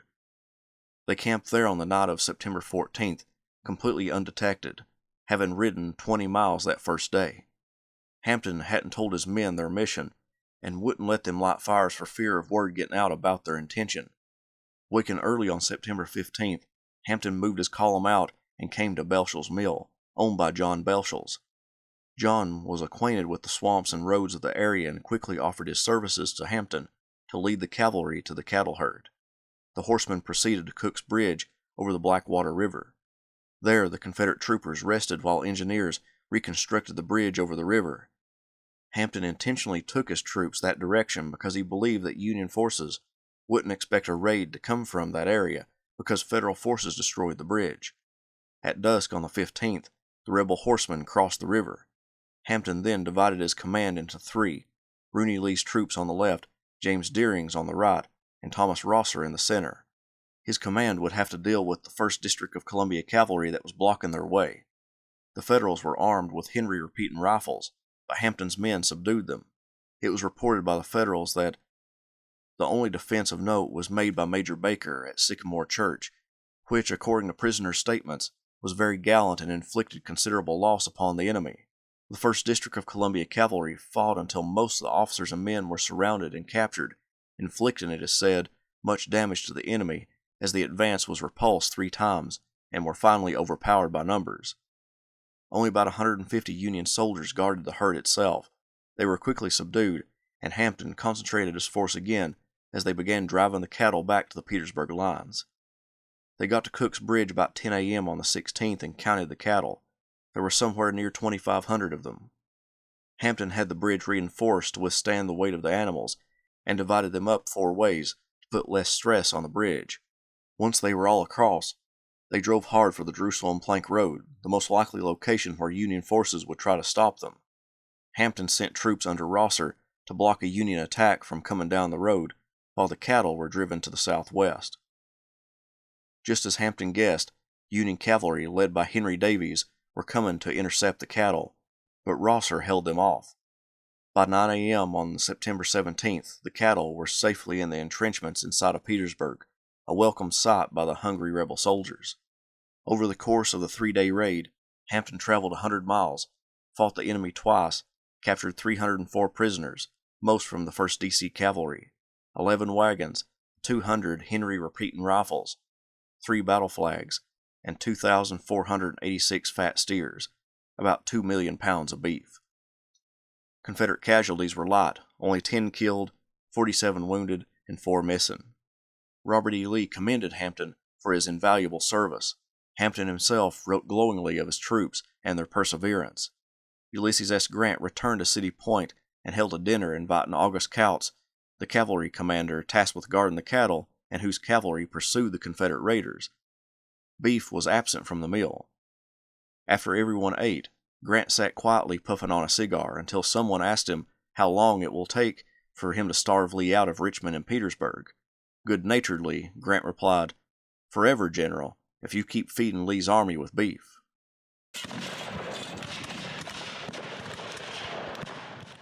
In mid-August, Union General Winfield Scott Hancock moved across the James River to put pressure on the Richmond trench lines and hopefully allow for the 5th Corps to grab a hold of the Weldon Railroad. Hancock's expedition resulted in the Second Battle of Deep Bottom. The battle didn't accomplish a lot north of the James, but it did divert troops away from the Petersburg lines, like Union General-in-Chief Ulysses S. Grant hoped. Probably the greatest thing to come out of the battle was the death of Confederate Brigadier General John R. Chambliss. Chambliss wasn't a critical element to the Confederacy, but he was killed and the body came into Union lines. When the Union troops went through his personal effects, they found a detailed map of the Richmond and Petersburg defenses. The map was photographed and distributed to the Army commanders and their corps commanders. The Army commander of the James at Bermuda Hundred, Benjamin Butler, studied this map intently from the time he was given it and started to devise a plan for attacking the Confederate position at New Market Heights, the same location Hancock attacked in the Second Battle of Deep Bottom. Butler went to Grant with his idea. After the Battle of the Crater, the black troops in the Union armies were partially or wholly blamed for the failure of the attack following the explosion of the mine. Butler grew concerned over the perception of the black troops in the army. He told Grant, "I want to convince myself whether, when under my own eye, the black troops will fight, and if I can take with the blacks a redoubt that turned Hancock's corps on a former occasion, that will settle the question." Grant mulled over the operation and agreed for Butler to go ahead with the expedition. He stressed that the objective was either to capture Richmond or to get Lee to divert troops away from Petersburg so that Grant could either launch another assault against the Confederate works or extend his line to the Boydton Plank Road. Butler began moving his troops. Some of them were on the south side of the Appomattox River opposing Petersburg. They got to Bermuda Hundred and moved across the landmass to the bridge at Deep Bottom. Butler used both of his corps, the 10th Corps under David Birney and the 18th Corps under Edward Ord, in this operation. By the morning of September 29th, Butler's force was across the river and deployed for battle. In front of them lay New Market Heights, full of trenches and what soldiers referred to as slashings or abattis of slashings. A war correspondent described the obstruction. By this process called slashing, the trees are felled outwards at right angles to the work, narrow belts only being left in the hollows of a stream to cover the retreat of pickets or skirmishers. The enemy therefore is obliged to clamber through a tangled jungle of boughs which face him without being at all sheltered from the withering fire of the defenders of the work. Samuel Duncan's brigade advanced to the abattis and dressed its lines. Miscommunication spread as Duncan's division commander, Charles Payne, expected to attack with this one brigade when he heard Alfred Terry's division making their own assault. Butler came riding up to Duncan's men. He told them to cry, "Remember Fort Pillow," when they attacked, then ordered them forward. It was 5:30 a.m. The black troops ran into the brigade of John Gregg, full of Texans with one Arkansas regiment. Some Confederate cavalry was on the left of the rebel line. The Southern soldiers fired into the blue line as they traversed the abattis and chevaux de frise. The 4th and 6th regiments lead, and as they rushed down the incline, received the concentrated fire of the whole rebel division. The crash of small arms is terrific, a constant roll with the heavier discharges of artillery breaking in like the bass notes of some mighty organ. The air seems full of missiles, hissing above, around, and with deadly intent at each one of us. With shouts and cries, with deep-drawn breath, and gasps and choking heart-throbs, we plunge on and on. Men dropping suddenly or thrown whirling or double up as they were struck. Now we reach the brook and are tearing our way through the brush. What wild music the bullets sing as we force our way along. Keep on, boys. My God, see them reel and stagger, and yet still keep coming on. The dense masses of the rebels, their yellow works, are in plain sight. We hear their shouts and cheers, their pitiless, incessant, withering volleys. Surging up the parapet, our men lead the low, newly made lines, and black and white meet, hand to hand, no longer as master and slave. Some of the Union soldiers made it to the Confederate works, but the casualties began to mount, including Duncan, who went down with 4 wounds. They finally withdrew amid a flurry of musketry and artillery fire. Once Duncan's men made it back to safety, Payne was ordered to send in more troops. Terry on the right was to support the attack, while the brigade of Alonzo Draper advanced from Payne's lines. Before the black troops of Draper stepped off, Lieutenant Colonel Giles Shirtliff of the 5th USCT addressed his men, saying, "If you are brave soldiers, the stigma denying you full and equal rights of citizenship shall be swept away, and your race forever rescued from the cruel prejudice and oppression which have been upon you from the foundation of the government." Draper's men advanced with the 2nd USCT on their left and part of Joseph Abbott's brigade on their right. Some of the men began to halt amid the shower of lead and iron fired by the rebels. Draper's troops began to get behind any barrier, began to fire instead of moving forward to the rebel line. The attack in depth was falling apart as Draper tried unsuccessfully to prise men out of their positions. As the 22nd got closer to the enemy line, John Holman, the 22nd's brigade commander, ordered in 2 more regiments, the 1st and 37th USCT. One officer recalled, "I had given up the hope of returning alive from this very jaws of death, and thought that it was only left for me to die facing the enemy. The utter hopelessness of succeeding pervaded the mind of everyone when they had time to think. I seen the companies one by one commencing on the left to rise to their feet, run a few yards, and then, as if recollecting themselves, walk deliberately from the field. I seen a man of my own company get up, step out a dozen yards in front of the line, and coolly fire his piece at the enemy, then slowly follow the company from the ground. I seen a sergeant who had received 3 different wounds crying because the battalion would not go further. I seen men tenderly and slowly carrying their wounded captain off that field of death, and also their wounded comrades, from where to delay was almost madness. The Union brigades were pinned down, but rallied in a courageous assault that broke the Confederate line, scattering the rebel units and driving them back from New Market Heights. The rebels would launch a counter-assault, but not be able to retake the line. The USCT gained a victory at a dear cost. They lost 3,372 total, 391 killed, 2,317 wounded, and 649 missing or captured. The Confederate losses are harder to calculate. Some historians estimate the rebels lost 2,000 soldiers in total, 250 killed, 1,250 wounded, and about 500 missing and captured. Despite the heavy losses for the Army of the James, Butler believed that the black troops who stormed New Market Heights redeemed themselves from the horrible allegations thrown at them because of the Battle of the Crater. Butler's troops latched on to New Market Heights and savored the new ground they acquired, which threatened the Confederate capital. If you like what I do, Please consider subscribing to the channel if you haven't done so already, join the Patreon page, and purchase something from one of my online stores. Every little bit helps. Thank you. Ulysses S. Grant hoped that the attack on New Market Heights would force Robert E. Lee to send more of his troops north of the Appomattox and James Rivers to defend Richmond. If this happened, Grant was going to use part of two corps, Gouverneur K. Warren's 5th Corps and John Parke's 9th Corps. Parke took command of the 9th Corps when Ambrose Burnside left the Army of the Potomac following the Battle of the Crater. Lee kept up the activity in his front as he began to move more troops north to the threatened position.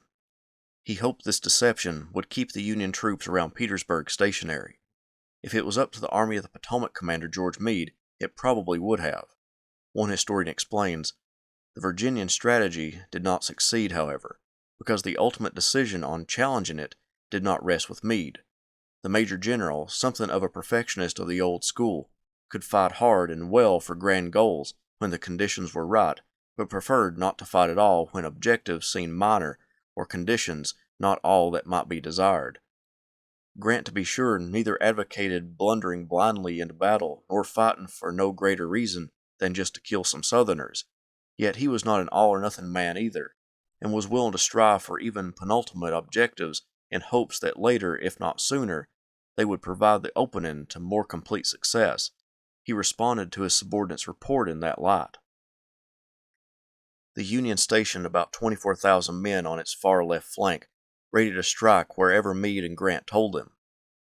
On September 30th, at about 9 a.m., the blue columns began marching to the west. Over the course of about 9 or 10 days, Confederate infantry had worked tirelessly to construct earthworks to guard their extreme right flank. The entrenchments and forts were in various states of construction, some nearly complete and some barely could be considered fortifications. The strike at New Market Heights drained valuable manpower from the Petersburg front, with a lot of infantry making its way to help defend Richmond. All that stood in Warren's way was a brigade of cavalry, numbering about 1,000 men.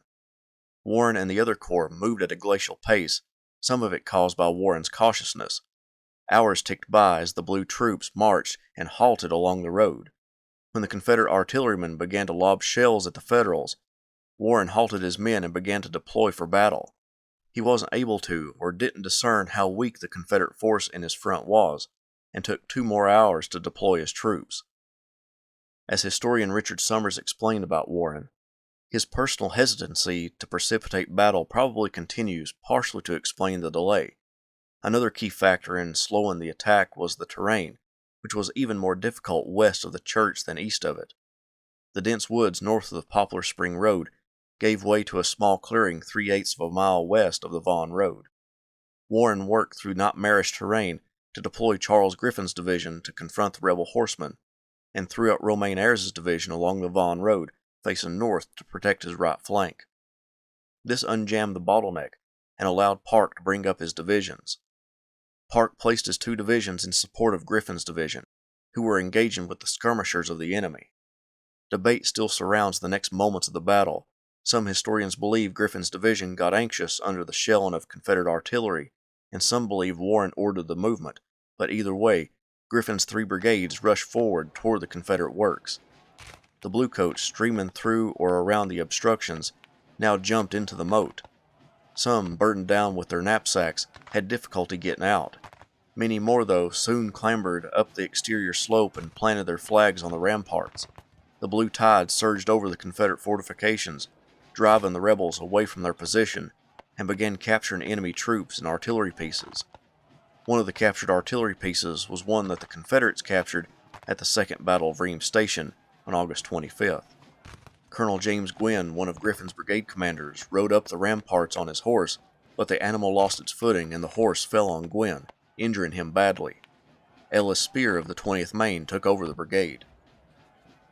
Following the successful attack, John Curtin's brigade extended the line to the north, and Simon Griffin's brigade advanced past the 5th Corps. The other 9th Corps division extended the Federal line to the southwest, with John Hartranft forming on the 5th Corps' left, and Samuel Harriman refusing the line to the south to guard the flank. Napoleon McLaughlin's brigade went into reserve near the People's House. Most of the Union brigades stopped at the rebel works, but a few regiments from Spear's and Griffin's brigades advanced north and northwest, where they encountered heavy opposition from enemy skirmishers. Most likely, Warren's hesitancy to move forward came from what happened a few weeks prior at Globe Tavern, when an unexpected attack nearly cut him off from the rest of the Union Army. His actions make clear, however, that worry over being counterattacked outweighed his commitment to renewing the advance. Park's conduct throughout the afternoon, moreover, reveals him even more hesitant than the New Yorker in his unaccustomed role of corps commander.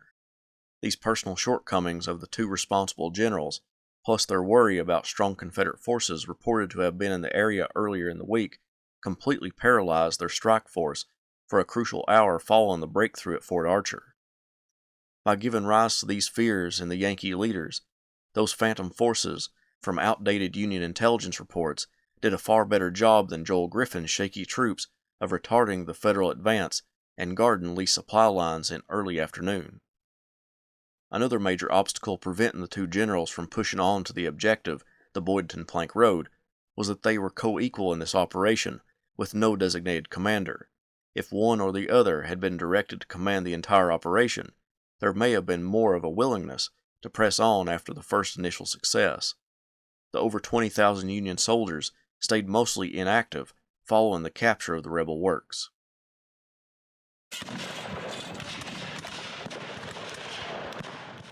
The strike force, made up of units from the 5th and 9th Corps from the Army of the Potomac, carried the Confederate works, blocking the way to the Boydton Plank Road. Gouverneur K. Warren and his 5th Corps were stalled out, but the 9th Corps was ready to proceed with the advance. The Army's commander, George Meade, remained at Globe Tavern, monitoring the situation. Meade's hesitancy wasn't unwarranted. He feared that Confederate cavalry could attack the rear of the army. The beefsteak raid a few weeks before proved that the rebel horsemen could infiltrate and operate behind Union lines. In the mid-afternoon, the 9th Corps advanced toward the Boydton Plank Road and the next set of partially constructed earthworks put together by the Confederates. Park went about deploying his brigades across the Jones and Pegram farms, with Simon Griffin's brigade of Robert Potter's division taking an advanced position on the Church Road. Henry Heath and Cadmus Wilcox's divisions of A.P. Hill's corps were now approaching the field, with Wilcox in the lead. James Lane and Samuel McGowan's brigades advanced on either side of the Church Road and slammed into Griffin's brigade, driving them back toward the Pegram farm. One Union soldier remembered the attack vividly. "I had never before seen a full rebel line of battle in the open. In one of our previous battles they had either been behind their entrenchments or partially covered by the timber. But there was no attempt at covering themselves here, and my heart went rapidly downward as I saw their strength and knowing how thin and light was the line formed by the 2nd Brigade. I have heard of Ma Parlington trying to sweep back the Atlantic Ocean with her mob. We were engaged in similar work." Behind Wilcox was 2 brigades from Henry Heath's division, 1 brigade under James Archer, who had just returned to the field after his imprisonment following his capture at the Battle of Gettysburg, and 1 brigade under William McRae. Heath would take command of all the Confederate forces on the field. When that happened, Archer was given command of Heath's 2 brigades, and William Macomb commanded Archer's brigade. The Confederates pressed southward, bypassing John Curtin's front line, but driving the 2nd line rearward. Curtin was with the 1st line, and quickly realized the predicament they were in. To make matters worse, McRae's brigade came down beside their left flank on their way to drive the Federals south. Curtin ordered his men to wheel around and hit McRae's men in the left flank, which drove 2 of the Confederate regiments away from their position. Curtin knew that he couldn't retreat because of the rebel brigade that had just swept by his right flank, and they could block him from reaching the main Union line. He took his men a little west in an effort to escape capture, but 2 regiments of Wade Hampton's cavalry in the entrenchments advanced on them and forced the majority of those 3 regiments to surrender, sending them to Petersburg as prisoners of war. The brigades of Lane and McRae continued their southward push, driving all the Federal units before them. They ran into the brigade of John Hartranft, who was stubborn and didn't want to yield any ground to the approaching rebels, but his flanks were being overwhelmed, and he too fell back, with many of his men being captured. There was nothing to do but fall back. Immediately on our left was a tangled swamp, and having been run out to the left farther than any other regiment, In falling back, I found myself and my little regiment cut off from the rest by the swamp. Here we all came near being captured. The Confederates drove the Bluecoats all the way to the Pegram farm, where a stand was made. Heath and Wilcox's men continued to press them, but their own attack had become disorganized in the successful assault. Plus, Charles Griffin's division made it to the field and threatened the left flank of Archer's brigade. We had now driven them near a mile in confusion en route, and there was considerable disorder in our ranks. The impulse of the first charge had spent itself. We had no supports. Both flanks were uncovered. Night was approaching, and therefore it was impossible to make a fresh charge and carry the position of the Pegram house, which was a strong one, defended by overwhelming numbers of fresh troops. Night brought an end to the furious attacks on the Jones and Pegram farms. The Union forces formed a defensive line running from Globe Tavern to the Pegram farm. Meanwhile, the Confederates pulled back to the Jones farm. When Meade informed Grant of the battle, Grant responded, "Hold on to what you have and be ready to advance. We must be greatly superior to the enemy in numbers on one flank or the other, and by working around each end, we will find where the enemy's weak point is."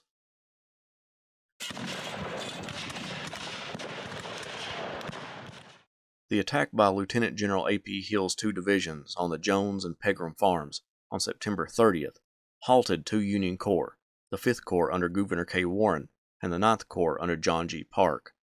Hill probably remembered the devastating attacks that his corps launched at Globe Tavern a few weeks before, and wanted to recreate that attack.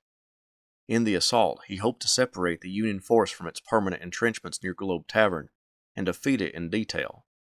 Henry Heath's division would launch the flank attack along Squirrel Level Road, while Cadmus Wilcox would attack the Union force in its front to hold it in place.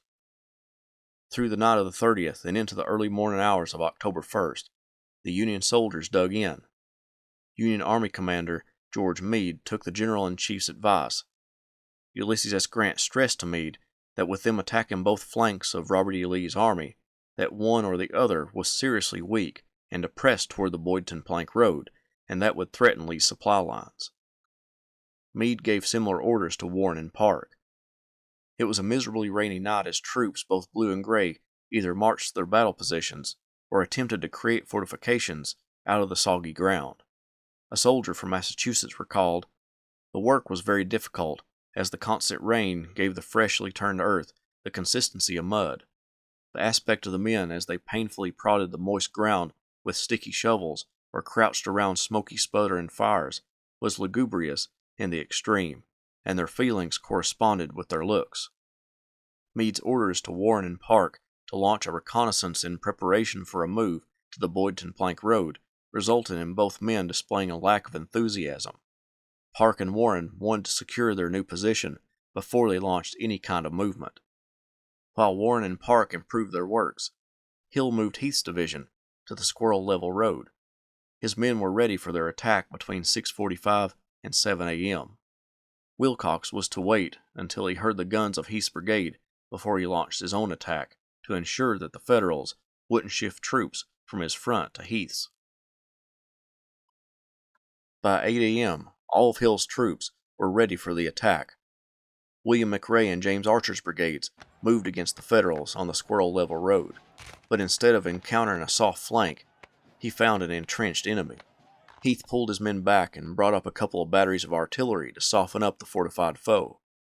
The Union brought up their own artillery, and a 30-minute duel ensued as both sides flung iron at one another. The guns went silent about 9 a.m., with Heath wanting McRae to probe the Union line and see if the artillery had weakened the enemy. McRae's regiment used no caution and charged the position, but they immediately came under a heavy barrage of well-placed volleys. The North Carolinians couldn't take any more and ran back to safety. Heath, frustrated by the lack of obedience by McRae's brigade, called up Joseph Davis's brigade and Archer's to perform another probe of the Union line. The two brigades uncooperatively moved forward. Part of Archer's command simply refused to make the attack at all, while some of Davis's men fled during the attack. Heath called off the attack and moved his men across the Squirrel Level Road out of harm's way.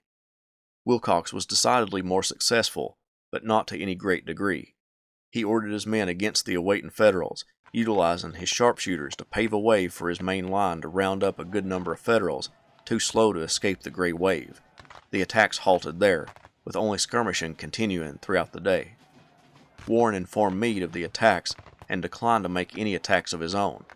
He told the Army commander that he and Parke would entrench further and guard the ground that had been captured. Worried about the troops on the left, Meade dispatched a division under Gershom Mott from the 2nd Corps to help bolster Warren and Parke's position.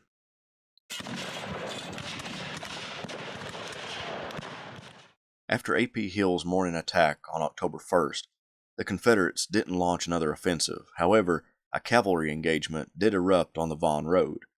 As the day moved into the afternoon and evening, neither side moved a great deal. In the night, Hill withdrew his forces. He may have given up hope at reversing the Yankee incursions, but he most likely felt that the best way to prevent the Union from capturing the Boydton Plank Road and the nearby railroad was to pull back to the fortifications that protected that vital transportation link. Plus, if Hill moved back to those fortifications, his men would be able to respond to an order from Robert E. Lee to move them across the Appomattox River to New Market Heights, the location that Benjamin Butler's Army of the James was attacking. This movement of troops reduced the Confederates in Gouverneur K. Warren and John Parke's front from 14,000 to about 4,300, consisting of 2 infantry brigades and some cavalry. The Union plan for October 2nd was to proceed to the Boydton Plank Road with an early morning march. However, 9th Corps Commander Parke would set out that morning with the intention solely of checking the strength of the enemy. Warren was simply to help guard Parke's right flank. Gershom Mott's division of the 2nd Corps arrived to take part in the excursion to the road. Mott's directive was to find the Confederate right flank. Mott's division moved out at 7 a.m. Mott had been in the Union Army since the summer of 1861. Before the war, he held various jobs and even rose to the rank of 2nd lieutenant during the Mexican-American War, that being his only pre-war military experience. Mott was seriously wounded at 2nd Manassas and was promoted to brigadier general, taking over a brigade in the 3rd Corps of the Army of the Potomac. Following the reorganization of the Army in 1864, Mott's troops were placed in the 2nd Corps, where Mott now commanded a division. Morale crashed, being moved to a different corps, knowing that their old corps had been disbanded and its units divided up. Subsequently, the division met disaster during the Overland Campaign, forcing Hancock to divide up the division and give the brigades to other divisions. When David Birney took command of the 10th Corps in the Army of the James, Mott took command of Birney's 2nd Corps division. On this October morning, Mott's division moved at a glacial pace, covering only 2 miles in 5 hours. Parke didn't set out until 8 a.m. It was into the afternoon before the 2 commands were in position. By that time, a lot had changed. One, Army of the Potomac Commander George Meade informed General-in-Chief Ulysses S. Grant that no resistance had been met and he feared that the Confederates had all retreated to their earthworks. Meade advised not to attack the earthworks at this time. Grant agreed. He told Meade to hold what ground he could, and those orders had been passed on to Parke and Mott. 2. A.P. Hill felt it safe for him to send 2 brigades to bolster the fortifications guarding the Boydton Plank Road. Amidst the movement of troops that day, Meade was near the front with a group of officers, most of them from the 5th Corps. As they talked, a Confederate artillery shell clipped the tail of Meade's chief of staff and grazed the Army commander's leg before hitting the ground and failing to explode. The witnesses remarked that had the shell exploded, the commanding general and many officers important to the war effort would have either been killed or at the very least seriously wounded. Mott's division and Parke's corps were ready to launch a probe against the Confederate position. Samuel Harriman's brigade would assist Byron Pierce's brigade from Mott's division. At around 3 p.m., Pierce stepped off, coming under a destructive fire, gaining no ground, and having no support. Harriman didn't move from his position, arguing that he hadn't received an order to move. Pierce brought his men back to safety, and the Battle of People's Farm came to a close. By the next day, the Union Army had thrown up entrenchments near the Pegram House and were a little bit closer to the Confederate lifelines running into Petersburg. However, it came at a cost. The Union lost around 3,000 men, while the Confederates about 1,300. A Pennsylvania soldier remembered the grim scenes following the action at Peebles Farm. Oh, what a sight! The dead and wounded had all been removed, but the arms and legs that had been amputated still lay there on a pile, some with boots and shoes still on, parts of pants and underwear, and arms with white hands sticking out of tattered shirt sleeves. You get sick looking at all the blood and dirt, and could almost feel the pain that was suffered there. It was the most disgusting scene I ever saw, and I hope it would be the last. If you like what I do, please consider subscribing to the channel if you haven't done so already, join the Patreon page, and purchase something from one of my online stores. Every little bit helps. Thank you.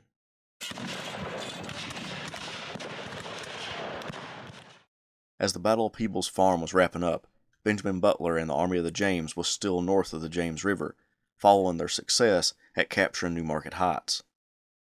The advance westward by the 9th and 5th Corps was working in conjunction with Butler's offensive, but each one seemed to have stalled out. Butler, successful in the initial phase of his expedition, now became cautious, writing to General-in-Chief Ulysses S. Grant that he feared troops from Petersburg had moved across the river to confront him. He informed Grant that Henry Heath and Cadmus Wilcox's division from Hill's Corps were now in his front. Grant became frustrated because from George Meade's correspondence from the far left flank at Petersburg identified Heath and Wilcox's troops were in front of the 9th and 5th Corps and sent copies of those reports to Butler. Still, Butler was hesitant to press toward Richmond. Amid this lull in combat north of the James, Robert E. Lee offered to exchange prisoners man for man. Grant asked Lee if those troops included the black troops captured during the latest fight at New Market Heights. Lee responded that he intended to include all captured soldiers of the United States of whatever nation and color under my control, then added, "Deserters from our service and blacks belonging to our citizens are not considered subjects of exchange and were not included in my proposition. If there are any such among those stated by you to have been captured around Richmond, they cannot be returned." Grant then terminated the discussions. The government is bound to secure to all persons received into her armies the rights due to soldiers. This being denied by you in the persons of such men as have escaped from Southern masters induces me to decline making the exchanges you ask. Irritated about the loss of ground north of the James River, Lee called together his commanders in that sector, including Richard Ewell, the head of the Department of Richmond, Richard Anderson, the acting 1st Corps commander, 2 division commanders, Robert Hoke and Charles Field, Martin Gary, the head of the local cavalry brigade, and Edward Porter Alexander, the senior artilleryman. Surprisingly, another person joined the group of men, President Jefferson Davis. He had just returned from the Army of Tennessee outside of Atlanta, following the loss of that city to Union forces under William T. Sherman. Lee laid out his plan for knocking Butler back across the river in this meeting. Hoke and Field's infantry would come out of Richmond's fortifications, with Ewell's inexperienced troops taking their place. With the cavalry on their left flank, the 2 divisions would move down the Darbytown Road, turn the flank of the Union Army, and drive it against the James River. At 6 a.m. on October 7th, the brigades of Hoke and Field, supervised by Anderson, advanced toward the Union right flank. When the rebels hit the Federal cavalry, the blue-coated soldiers put up a stiff resistance, more than Field was expecting. The Yankees took deliberate aim at the advancing enemy, resulting in multiple casualties. 200 of John Bratton's South Carolinians, dismayed by the accuracy of the Federals, threw down their weapons and began yelling that they were deserters and running toward the Union line. Their comrades began to shoot them in the back, which prompted them to pick up their rifles and continue the advance. The Federal cavalry were driven back toward Deep Bottom and the main Union line. The horsemen brought word of a major Confederate attack, but a few hours passed before anything happened. Field claimed that the delay came from him thinking Hoke was to follow up on this initial success, but it was probably a combination of that and the rough terrain making it difficult for Field to coordinate his brigades. It was after 9 a.m. before Field's men were in place to launch their main assault. Field wasn't able to coordinate his brigades properly, and Bratton and Dudley Du Bois' brigades attacked first, coming under a withering fire from Spencer repeating rifles and musketry that significantly thinned their ranks. Pinckney Bowles' brigade drifted away from the fight, and George Anderson's brigade made almost no progress. The fight was brutal for those who did engage. Bowles' brigade finally got on track and attacked the flank of the Union position, but they were blocked by Union reinforcements. Finally, Hood's Old Texas Brigade, led by John Gregg, led their own attack against the enemy, unsupported. The men got entangled in the abattis and fallen timber, making it difficult to close in on the enemy. One soldier remembered, "The enemy held their fire until we were within 150 yards of them, when two ranks arose and fired. As they went down, the other two ranks arose and fired, and so on. The brigade went on by jerks and spurts, climbing logs, pushing our way through brush and fallen timber. But an individual coming the same route 5 minutes afterward could have walked upon the mangled corpses of our boys." The brigade lost a lot of men that day, including its commander, John Gregg. Gregg was born in Alabama, but moved to Texas as a young man. He gained some political power and was part of the Texas Secession Convention. Gregg briefly served in the Confederate Congress before resigning his seat to return to Texas and raise a regiment of men. During the war, he was captured at Fort Donelson, took part in the Vicksburg Campaign, and the Battle of Chickamauga. When he recovered from his Chickamauga wound, he was transferred east to take command of Hood's old brigade. Gregg fought in the Overland Campaign with distinction and led his men against Butler's troops when he was shot in the neck and died nearly instantly. He was 36 years old. With their commander dead, command went to Frederick Bass, but he fell wounded, so Lieutenant Colonel Clinton Winkler of the 4th Texas took command. A few men asked permission if they could retrieve Gregg's body. This was given, and in that rain of shot and shell where it seemed nothing could live, they ran, rolled his body on the blanket, and safely bore it to the rear when the brigade was withdrawn from the field. Union losses totaled 458, while the Confederacy's casualties didn't exceed 600. Still, it was a costly day to have gained nothing significant from the attacks. Although small compared to the other engagements during the siege, it represented the last time that Robert E. Lee would launch an offensive north of the James River.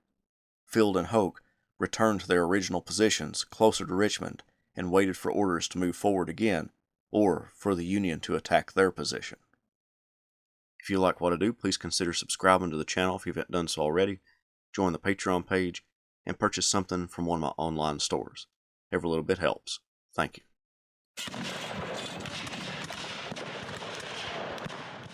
Following the battle along the Darbytown and New Market roads on October 7th, a pause in hostilities came about in that sector north of the James River.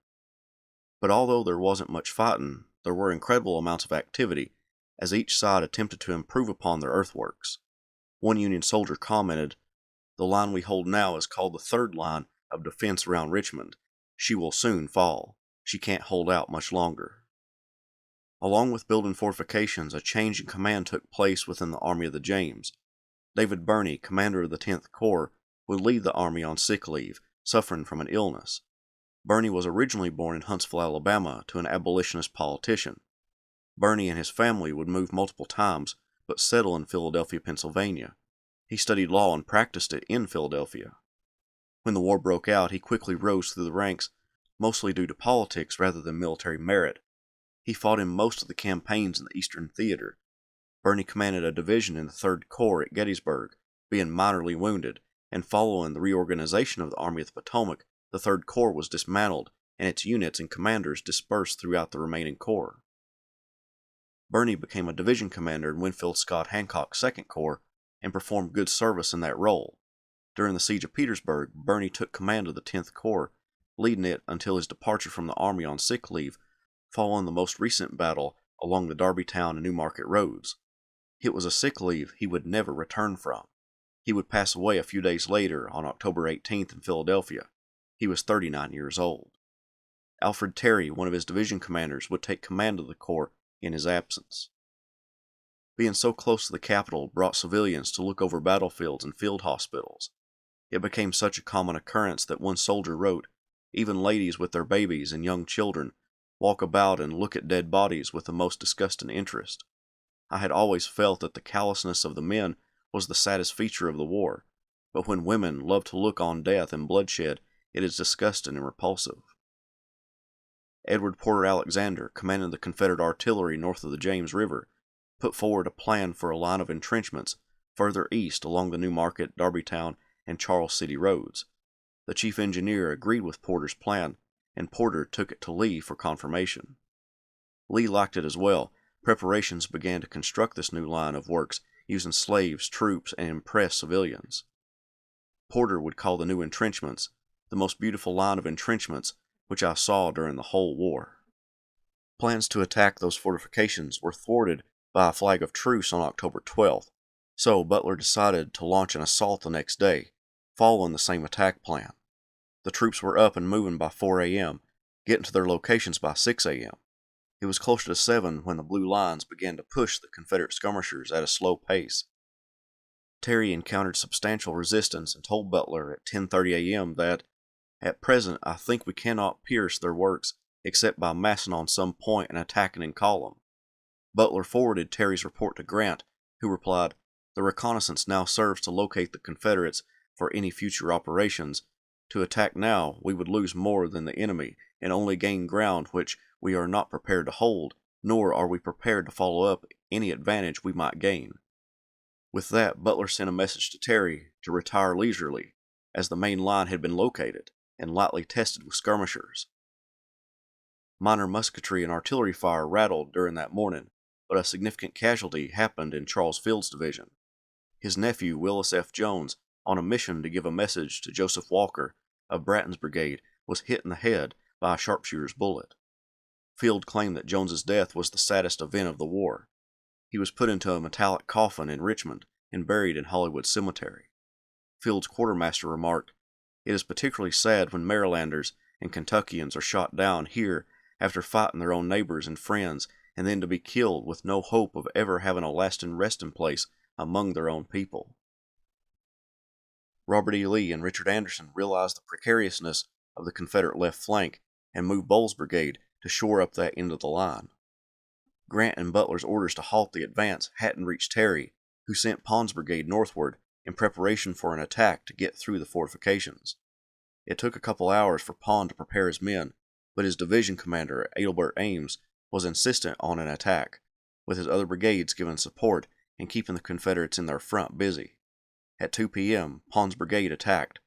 One of the Yankees from Pond's command remembered, "As we made the assault through the brush, the air seeming filled with whizzing bullets, the scream of solid shot and shell, the rattle and sweep of grape and canister through our ranks.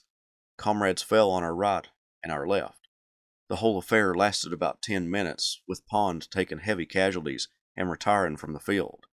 Within that incredibly short amount of time, the brigade lost 14 killed and 191 wounded. The Confederates suffered between 30 and 80 casualties. Finally, word trickled down to Terry, Ames, and Pond that no attacks were to be made, and the whole force moved back to Deep Bottom. The Second Battle of Darbytown Road had come to an end. The whole 10th Corps lost 396 men in that engagement. The Confederacy crowed in their newspapers about a great victory won on the Darbytown Road, exaggerating the death toll of the Union. It was a victory, but not as large as the Confederacy bragged about. After this battle, Richard Anderson would no longer command the 1st Corps of the Army of Northern Virginia. Lee's old warhorse, James Longstreet, returned from his recuperation after suffering a severe wound at the Battle of the Wilderness in May. When the men saw him coming, they mounted the breastworks, and while he rode down the lines, made the welkin ring with cheers for the old bull of the woods, as they loved to designate him.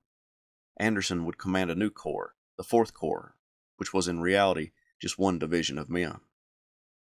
If you like what I do, please consider subscribing to the channel if you haven't done so already, join the Patreon page, and purchase something from one of my online stores. Every little bit helps. Thank you.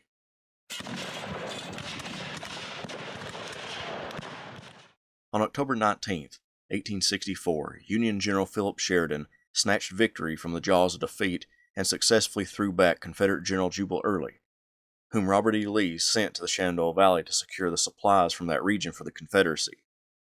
The Battle of Cedar Creek, happening over 100 miles from the siege lines at Richmond and Petersburg, had a significant impact on that front, not just for the Confederacy, but for the Union.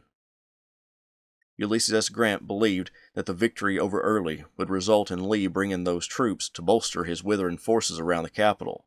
Not only that, Grant feared that the siege would bog down into a stalemate, and time was not on his side. Sheridan supplied President Abraham Lincoln with a victory, and the month before, William T. Sherman had captured Atlanta. This would help the Lincoln administration win a victory in the November election. Grant didn't want to threaten Lincoln's victory by remaining idle, and allowing peace Democrats in the North to claim Grant's efforts had slowed and push for peace with the Confederacy.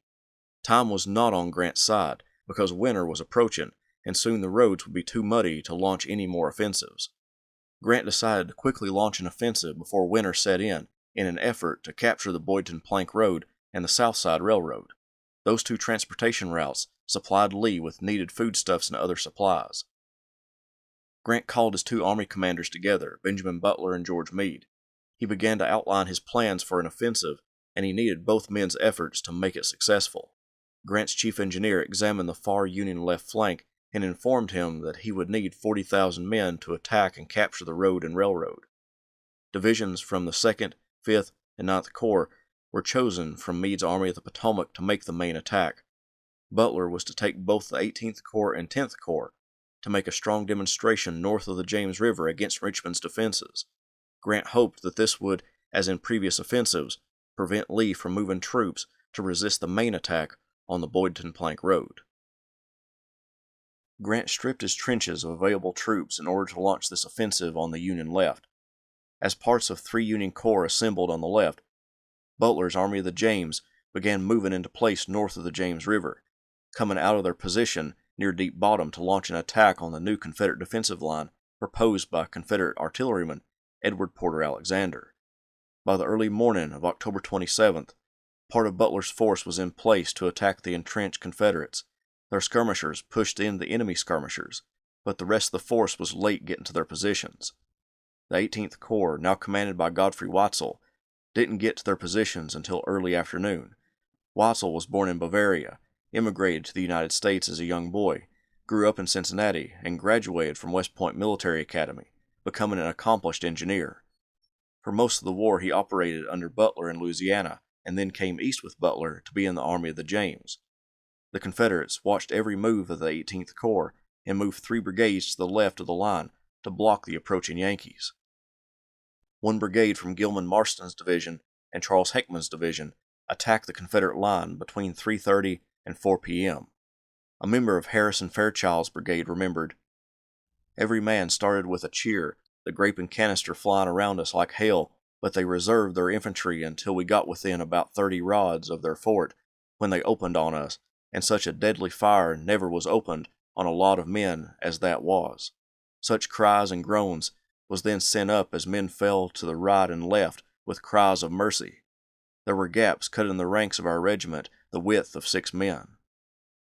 Another recalled, "When we got within musket range of the fort, there was no describing the fire we were under. Notwithstanding the havoc, we kept on till some were within 30 rods of the fort. What there was left fell flat on the ground and lay there as thin as possible.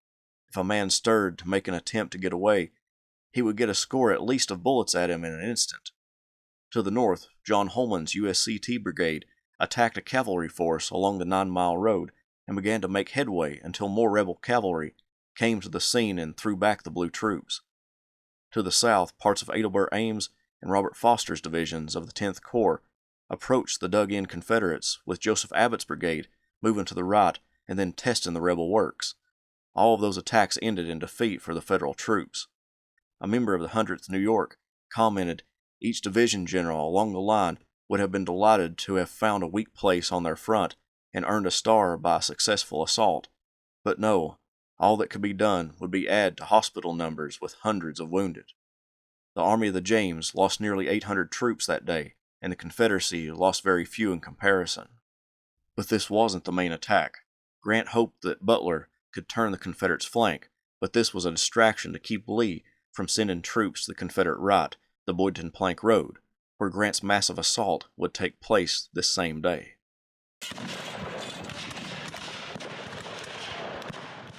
As Benjamin Butler's Army of the James put pressure on the Confederates outside of Richmond on October 27th, the main Union offensive to the south and west of the Confederate capital was taking place. Parts of 3 Union Corps moved to sever the Boydton Plank Road and hopefully the South Side Railroad, starving out the Confederates in Petersburg and forcing them to evacuate. General-in-Chief Ulysses S. Grant needed to work against time because if winter set in, then the wet conditions would prevent any further offensives, and the siege would ground to a halt. Winfield Scott Hancock's 2nd Corps John G. Parke's Ninth Corps and Gouverneur K. Warren's Fifth Corps moved out in the early morning hours of October 27th. Parke on the far right and Warren to his left deployed their troops for battle against the fortifications guarding the Boydton Plank Road. Confederate Major General Henry Heath from A.P. Hill's corps began to rush troops to bolster the defenses of those trenches.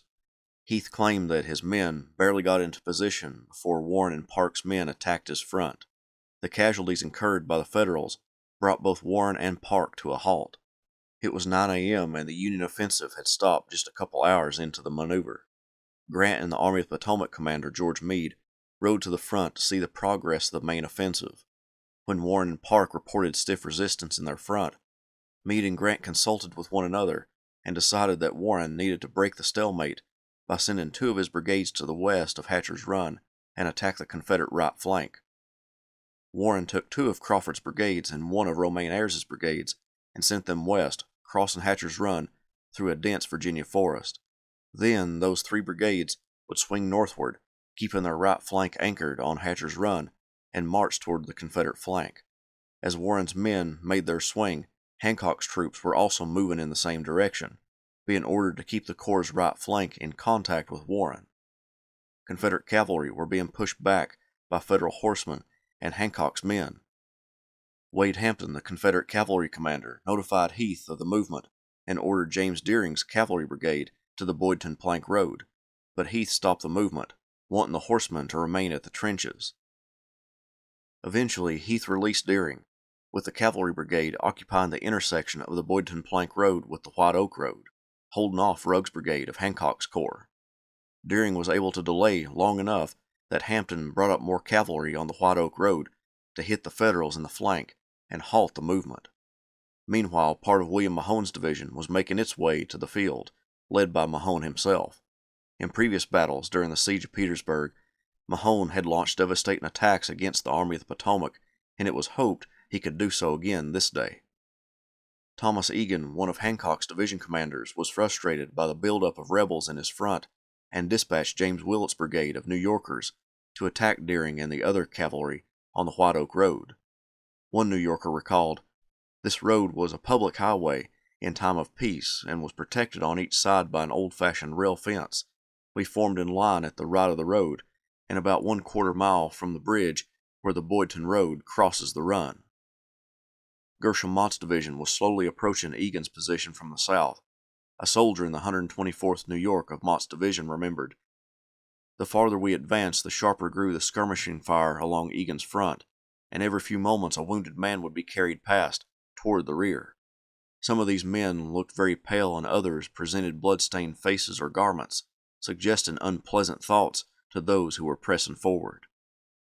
Hancock was determined to reach his goal of the South Side Railroad and wanted Mott's division to move up the White Oak Road and throw back the cavalry brigades there, then push northward. But before he could put his plan into action, Meade called a halt to Hancock's forces. The plan hadn't gone the way Meade had wanted.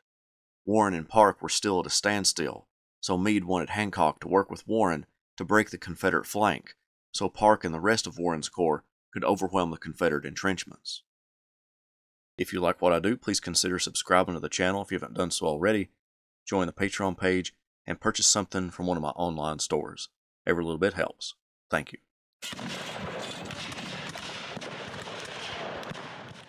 During the battle for the Boydton Plank Road, Union commanders could tell how important the fight was, because General-in-Chief Ulysses S. Grant and Army of the Potomac commander George Meade were both close to the front. Grant usually delegated operational conduct to his army commanders, but during this engagement, he was very hands-on. Confederate artillery projectiles began to make their way into the group of general officers.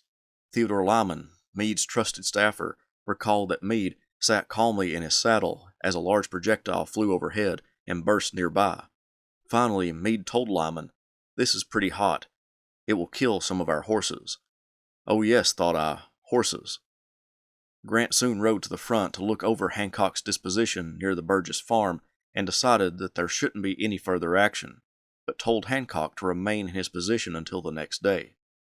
This was a curious moment in Grant's strategy and tactics. Samuel Crawford's division hadn't made contact with Hancock's right flank, which left the Second Corps troops exposed. Meade and Grant headed back to City Point, believing that this Sixth Offensive had basically come to an end. Samuel Crawford was a Pennsylvanian, attended the University of Pennsylvania School of Medicine, and upon graduating became an assistant surgeon in the Army. He would stay as an Army surgeon for 10 years. In 1861, he was the surgeon assigned to Fort Sumter when the bombardment took place, signaling the beginning of the war. He took a commission in the infantry and worked his way through the ranks, being wounded twice. Now, he and his division moved through the rough terrain along Hatcher's Run. One of his soldiers described the march. Away into the woods we plunged, in line of battle through briars and tangled undergrowth, beneath the great trees dripping with rain. We lost points of the compass, and halt every now and then to close up a gap in the line to the right or left. Then forward we go through the brush again, until I feel certain that officers as well as men are getting pretty well into the woods as to the direction of our advance. It is raining and we have no sun to guide us, and the moss is growing on the wrong side of the trees. I see one of our generals sitting on his horse, with his pocket compass on the pommel of his saddle, peering around into the interminable tangle, with an expression of no little perplexity. Crawford made a small attack, but had returned to a safe position where his corps commander, Gouverneur K. Warren, found him about 4 p.m. Warren told Crawford that he was in the right location and to remain there. This is odd because Crawford was to support Hancock, who he hadn't made contact with, and was thus not in the right location.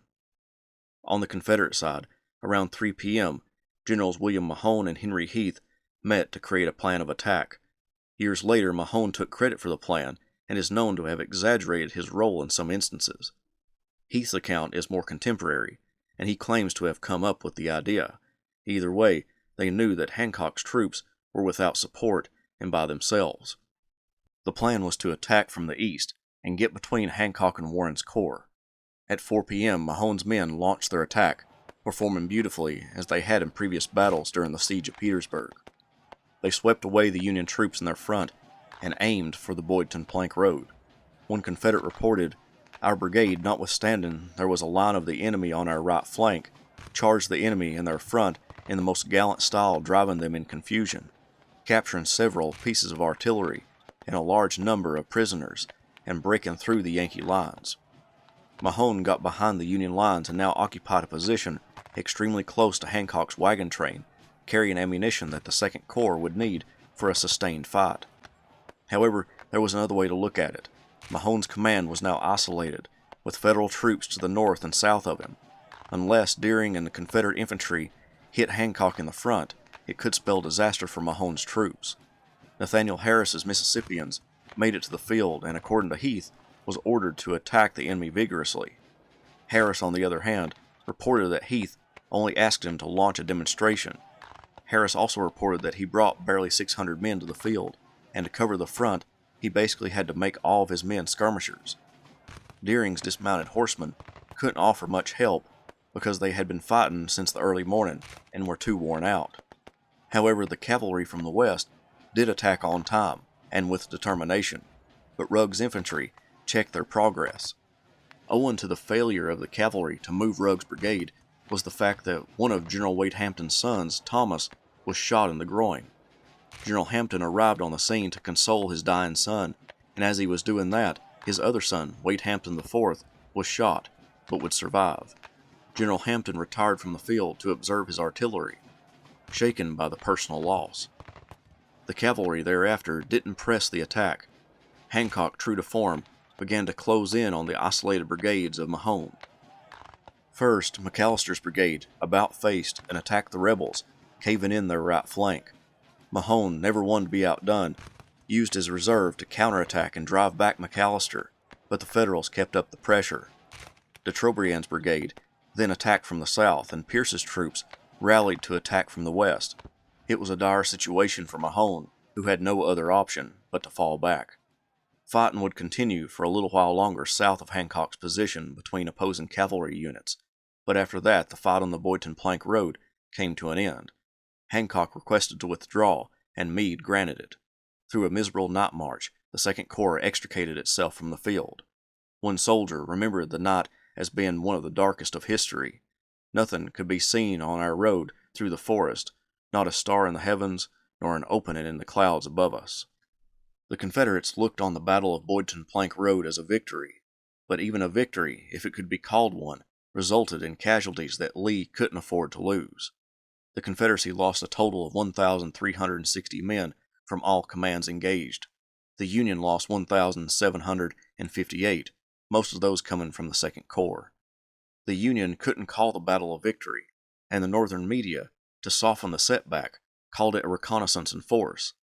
As a response to that claim, one Union soldier exclaimed, "Well, I don't want to reconnoiter in force again if that is the way they do it." One historian explained, although Grant's Petersburg offensive clearly failed to achieve its stated objectives of seizing the South Side Railroad and possibly the Confederate capital, it fell short of a disaster. Most Union forces, particularly the Second Corps, fought bravely and with determination. Casualties were comparatively light when measured against earlier battles. Butler's occupation of the north side of the James, despite the setbacks of October 27th, remained secure. Most importantly, the Confederate defensive perimeter now extended from 9 Mile Road across the James, through Bermuda Hundred, and southwest of Petersburg to Hatcher's Run, some 35 miles. The Confederacy hadn't broken the siege, but they had hope in the next couple of weeks that a political change was on the horizon. All eyes in the armies of blue and gray around Petersburg, resting in deep trenches overlooking ground stained by the blood of thousands during the previous 89 days, turned to the results of a vote that might determine the outcome not only of the campaign for Petersburg, but of the war itself. If you like what I do, please consider subscribing to the channel if you haven't done so already, join the Patreon page, and purchase something from one of my online stores. Every little bit helps. Thank you. The fight for the Boydton Plank Road in late October 1864 signaled the last of the major fighting during the Siege of Petersburg in that year. Both sides settled in for a cold and brutal winter, full of frostbite and sharpshooter bullets, both maiming and killing soldiers as they manned the earthworks surrounding Petersburg. In the city, the crime rate was up. A newspaper explained, "I would advise all soldiers who arrive with packages entrusted to their care to keep their eyes wide open, and if any should be so unfortunate as to have gold plugs in their teeth, be sure and keep the latter tightly closed, if they desire to retain their masticators." Wagons loaded down with food would be waylaid by highwaymen and citizens just looking for food. The supplies that came into the city went for exorbitant prices. One lady wrote, "With all our starvation, we never ate rats, mice, or mule meat. We managed to exist on peas, bread, sorghum. We could buy a little milk, and we fixed it with a drink made from roasted and ground corn. The latter, in the grain, was scarce." At the town market, a newspaper reported, "Here, mingling in one promiscuous, struggling, seething mass, may be seen the old and the young, the grave and the gay, the married and single, black and white, bond and free, male and female, soldier and civilian, beautiful young maidens and buxom matrons, all intent on the one very important object of procuring something to comfort the inner man." Wood became scarce as two major armies competed with citizens in deforesting the area for fuel. Little footbridges through the city were ripped up and burned at night. Lumber had to be brought in from greater distances and sold for more extravagant prices. Petersburg's Wood Committee overspent its budget by $35,000 that winter. A patch of woods that didn't get denuded housed a water supply for some of the Federal soldiers, those who were brave enough to travel through no man's land to get into the tree line and fill his canteen. One soldier became so consumed with thirst he determined to make the journey. His friends covered him in their own empty canteens, and the poor man sprinted through the open ground, with rebel bullets kicking up dirt and whizzing about his head. He made it to the water source, filled his and his friends' canteens, and then made the fearful journey back across no man's land. Amazingly, he made it without getting hurt, but he admitted that he never made the journey again. Through that winter, the soldiers on the picket line outside the trenches seemed to have a better time than most.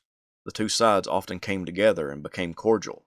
A Pennsylvanian wrote, "By tacit consent, rather than by formal agreement, the pickets on both sides ceased to fire at each other in the daytime, and often saluted or conversed together like comrades or old friends." Another wrote, "The pickets soon began to fraternize with probably a greater freedom and familiarity than ever before. A Rhode Island soldier commented, "When we weren't killing each other, we were the best of friends." The November election saw Abraham Lincoln against George McClellan. Although McClellan personally didn't support negotiations to end the war, the Democratic political party did.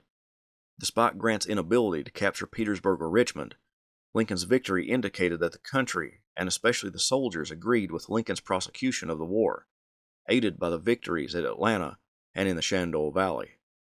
Morale began to falter through the Confederacy due to the military and political losses. Troops in the Army of Northern Virginia, driven by starvation, lack of payment, and loss of belief in victory, began to desert from that once formidable army. Especially in early 1865, the loss to the army through desertion skyrocketed, and Robert E. Lee, its commander, began to worry. He wrote to President Jefferson Davis and the Secretary of War, John C. Breckinridge, that desertions had hit a critical point.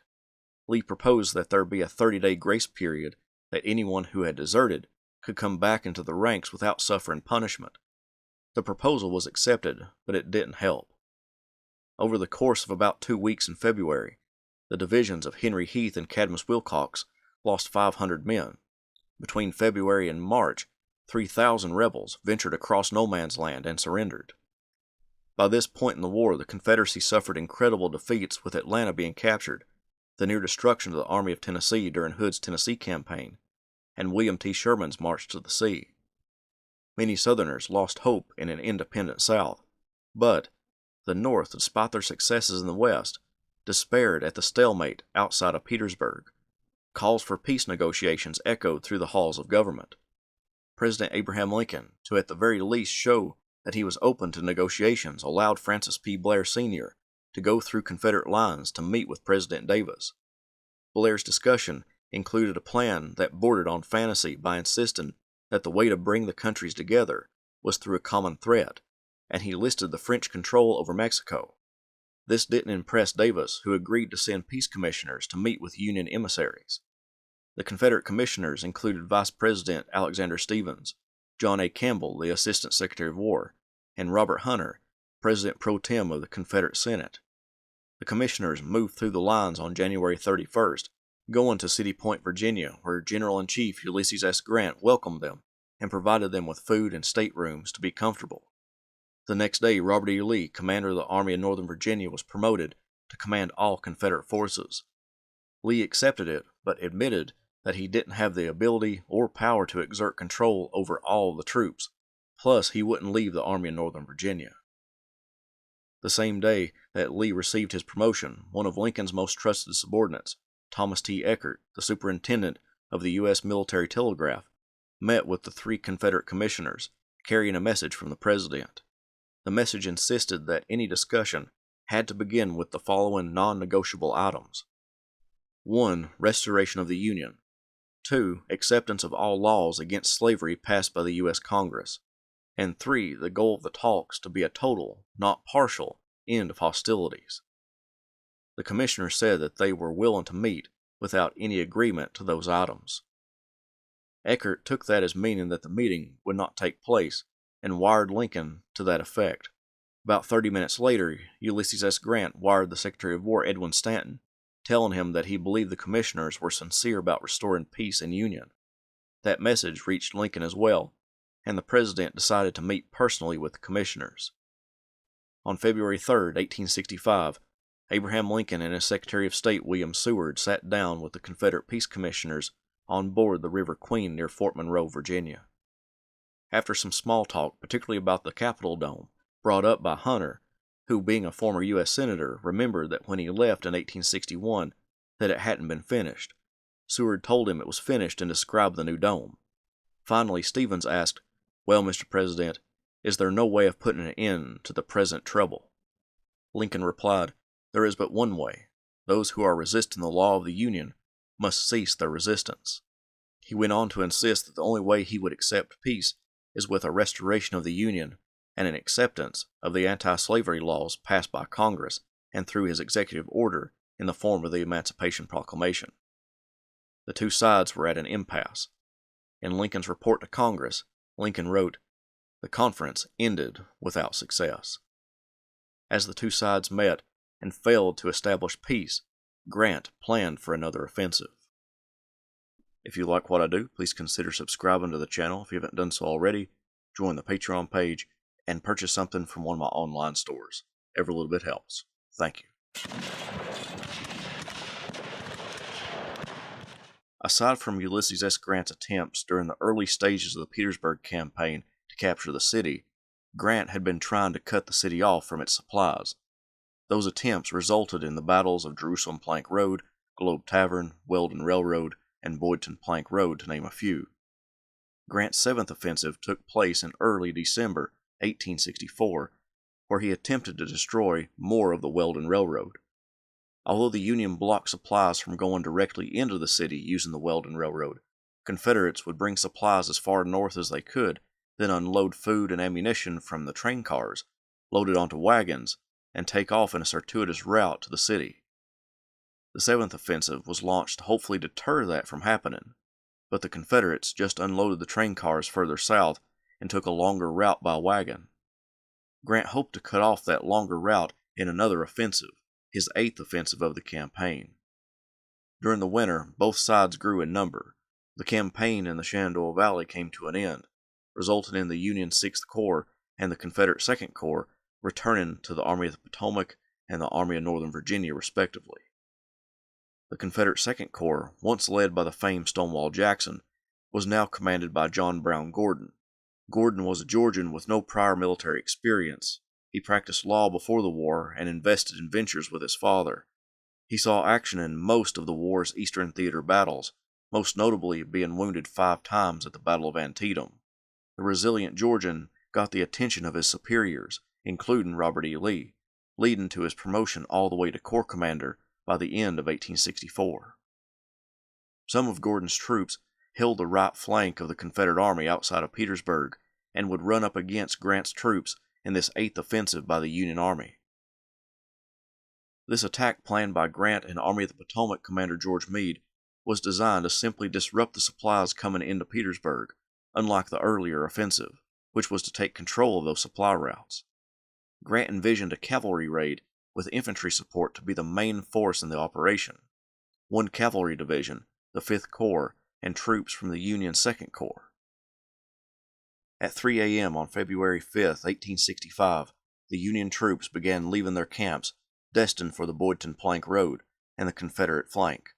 The 2nd Corps troops arrived first, with Andrew Humphreys, the new Corps commander, placing Gershom Mott's division and Thomas Smith's division to threaten the Confederate position.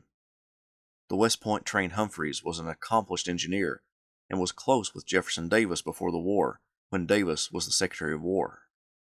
Humphreys was chief engineer and a division commander in the Army of the Potomac before taking the job as George Meade's chief of staff. When Winfield Scott Hancock was reassigned away from the Army of the Potomac, Humphreys stepped in to command the 2nd Corps. When Humphreys placed his 2 divisions, a large gap emerged. The Confederate reconnaissance found the gap and informed the division and corps commanders in that sector. Clement Evans' division of Gordon's Corps and Henry Heath's division of A.P. Hill's Corps moved out of their entrenchments, aimed at the gap. The 2nd Corps realized the gap was there and ordered Robert McAllister to fill it. That brigade arrived a little after 4 p.m., when Heath's brigades began making their attack. Heath and his division tried multiple times to dislodge the Yankees from their position, but each time they were thrown back. Artillery fire knocked holes in their battle line, and the musketry from the Federal infantry halted any rebel advance. Evans' division made it to the field later in the fighting. Heath's men took the brunt of the casualties and suffered the worst that day. Heath and Evans withdrew their men when darkness allowed them to slip away without the Federals pursuing. The fighting on the 5th made the Army commander George Meade fear for his troops, so he hurried the 5th Corps and the Cavalry Division along to support the 2nd Corps. Since the Federals remained fairly inactive through the night and on the morning of February 6th, Robert E. Lee put some of his troops back on the Boydton Plank Road toward Petersburg in order to warm themselves in their camps and get some hot food. However, the troops Lee put on the move toward the city would quickly be recalled. In the afternoon, prodded by Meade, 5th Corps Commander Gouverneur K. Warren probed to the north and west, running into the brigade of John Hoffman of John Pegram's division.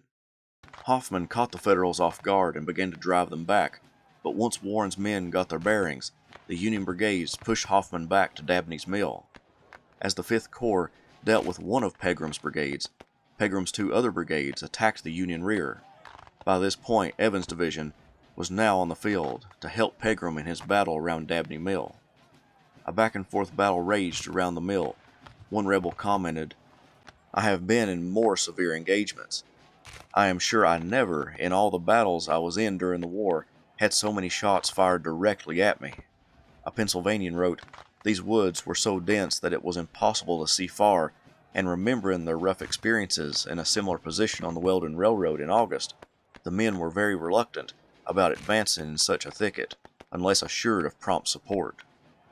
2 brigades from Romaine Ayres' division helped to tip the scale in favor of the Union in the struggle, but Samuel Crawford's men were taking heavy casualties and running low on ammunition. More troops that Lee sent back to Petersburg countermarched back to the flank. Joseph Finnegan led William Mahone's division while that general was on sick leave to the front and pushed back Crawford and Ayres. During the victorious push, Pegram was seen clutching his side. Henry Kyd Douglas jumped down from his own horse and caught Pegram as that general fell from his horse.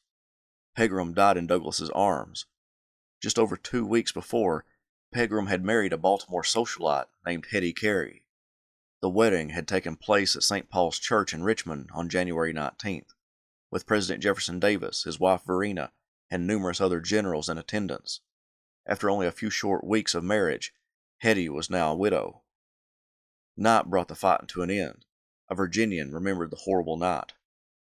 During the evening, the cooks brought to the men in line of battle a small pone of bread each, the first morsel since early morning. Then these hungry soldiers wrapped their shivering frames into wet blankets and slept as best they could under their brush shelters on the frozen ground, while the pickets paced their beats in front to watch the enemy. General Gordon went to Henry Kyd Douglas to ask him to do a personal mission. "Go tell Hetty Pegram that her husband was killed." Douglas replied, "Heaven, General, I'll lead a forlorn hope, do anything that is war, but not that." Another aide was sent to deliver the message.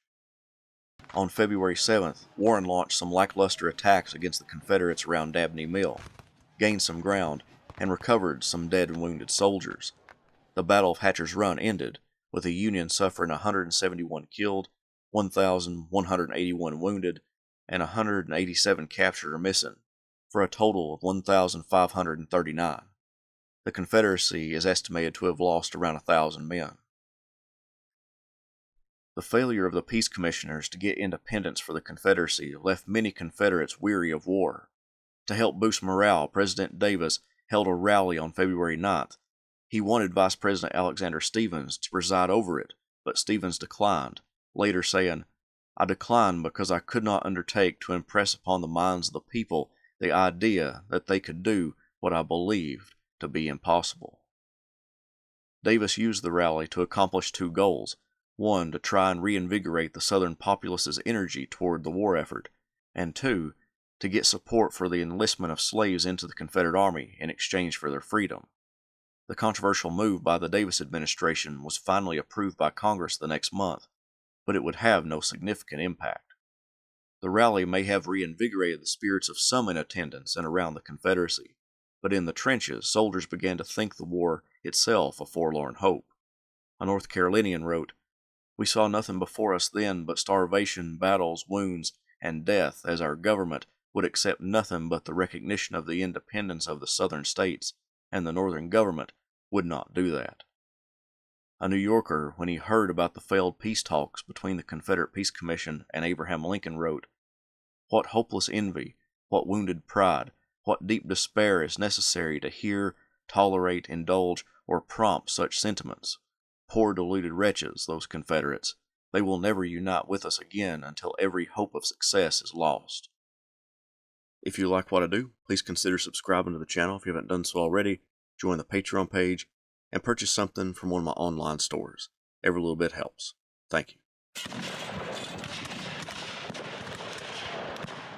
For 9 months, Robert E. Lee and Ulysses S. Grant remained in a death grapple around Richmond and Petersburg, with Grant extending his lines to the west in order to cut off Lee's supply routes.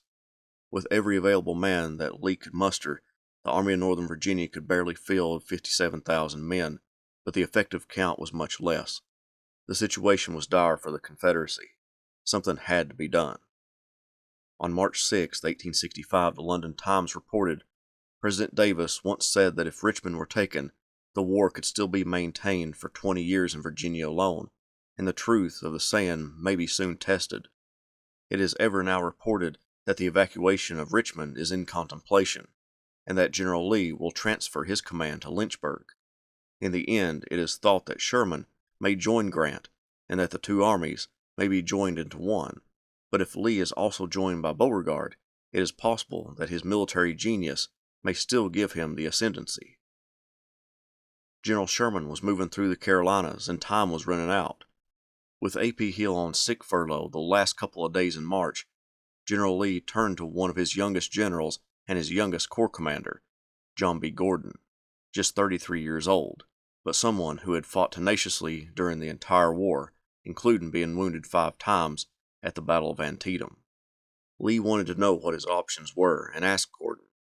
The young general pondered over it and gave Lee 3 options. 1. Negotiate a peace with Grant.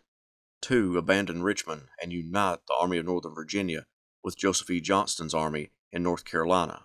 Or 3. Attack the Federals without delay. Ultimately, these last 2 were linked. Lee could not defeat Grant outright with the numbers currently on the field, and Richmond would fall soon either way. Attacking the Federals and dealing them a significant enough blow may buy the Confederate Army enough time to pull out more safely and more intact. Lee told Gordon he would take these suggestions to the President. After a discussion with Jefferson Davis, the President refused to abandon the city, and suing for peace was out of the question without an assurance of Southern independence, which Lincoln rejected in his meeting with Vice President Alexander Stephens earlier in the year. Lee returned to Gordon. He stated, there was but one thing we could do: fight. To stand still was death. This statement was exacerbated by the fact that Lee received an urgent message from General Johnston in North Carolina stating, Sherman's course cannot be hindered by the small force I have. I can do no more than annoy him. I respectfully suggest that it is no longer a question of whether you leave the present position. You have only to decide where to meet Sherman. Lee tasked Gordon with devising a plan of attack to deal a devastating blow to the Union Army's left flank around Petersburg. On the Petersburg front, the trenches and fortifications of the two armies began on the east side of the city against the Appomattox River, where the 2 battle lines lay just a few hundred yards apart. As the lines extended westward, the trenches diverged, getting further away from one another, at some points more than 2 miles away. Each side posted skirmishers out in front of their respective works to keep an eye on the enemy. Behind the Union lines laid a secondary line in case Confederates breached the first set of fortifications. Behind that laid a military railroad that ran from City Point, where the Union Army unloaded supplies from ships to railroad cars and then sent them to the front. That railway and Meade Station, where the supplies disembarked, represented the veins of the Union Army, carrying life-sustaining supplies to the men at the front. Gordon consulted with one of his division commanders, Major General James A. Walker. He asked Walker if he thought his position at Colquitt Salient vulnerable. Walker said yes. The 2 sides, being only 200 yards apart, made it possible for Union troops to charge over his works and take him before he had enough time to prepare for such an assault. But he also stated that the opposite was true. The Union works were so close that the proximity would allow him to assault the fortifications and get over the entrenchments before Union forces could act. On March 22nd, Lee and Gordon met, and Gordon informed him that I can take Fort Stedman, sir. Lee instructed Gordon to create a detailed plan for how to take the fort and the area around it. Fort Stedman lay just 200 yards from Colquitt Salient. The original structure allegedly had been built by members of the 17th South Carolina nearly 3 years prior, when George McClellan's Army of the Potomac marched up the peninsula. It remained in Confederate hands until the opening stages of the Siege of Petersburg, when in mid-June 1864, Union attacks pushed the Confederates to their secondary lines, where they still remained. Union soldiers named it after Brevet Brigadier General Griffin A. Stedman of the 11th Connecticut Infantry. Stedman became mortally wounded about a month and a half after the capture of the fort. The close proximity to the Federal guns forced Confederate forces to construct an impressive network of fortifications at Colquitt Salient. 20 cannon guarded it, with a triple row of chevaux de frise. Behind it ran a road through a ravine that protected troops who would come to reinforce the area in case of a breakthrough. Fort Stedman, in contrast, was one of the weakest links in the Union line. An artillery officer described it as no fort in the engineering sense of the term, but a struggling work of no regular shape. Another officer said this about it: it was a comparatively small work without bastions, covering about 3/4 of an acre of ground. In the fort and around it, in rear, was a grove of large shade trees. Its nearness to the enemy prevented even the slightest repairs. To the north of Fort Stedman lay works partially unfinished, also because of the nearness to the enemy. The nearest battery emplacement was a 1/4 mile away. 2 partially fortified hills with artillery behind Fort Stedman provided security to the weak fort. Meade Station lay just 2,200 yards in the rear of Fort Stedman. Occupying the entrenchments around Fort Stedman was 9th Corps troops led by Major General John G. Parke. Parke's 1st Division, led by Orlando B. Wilcox, defended the works from Fort McGillivray against the Appomattox River to Battery 13, including Fort Stedman. In Grant's efforts to extend his line west, the fortifications nearest the Appomattox River to the east suffered from a lack of adequate manpower. The 9th Corps also gained a bad reputation from their part in the Battle of the Crater, so the works around Fort Stedman offered some of the elements required for success: close proximity to the enemy, flawed defense, undermanned works, and a disrespected opponent. After Gordon's staff and Gordon himself examined the works to be captured, the Georgian constructed a plan. First, before dawn, a few select men would unchain the Confederate chevaux de frise and remove them from in front of the works to allow an open path to the Union works.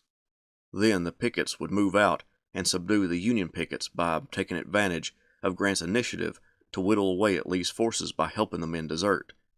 The Union commander offered passage to the north and payment for their rifles if they became turncoats.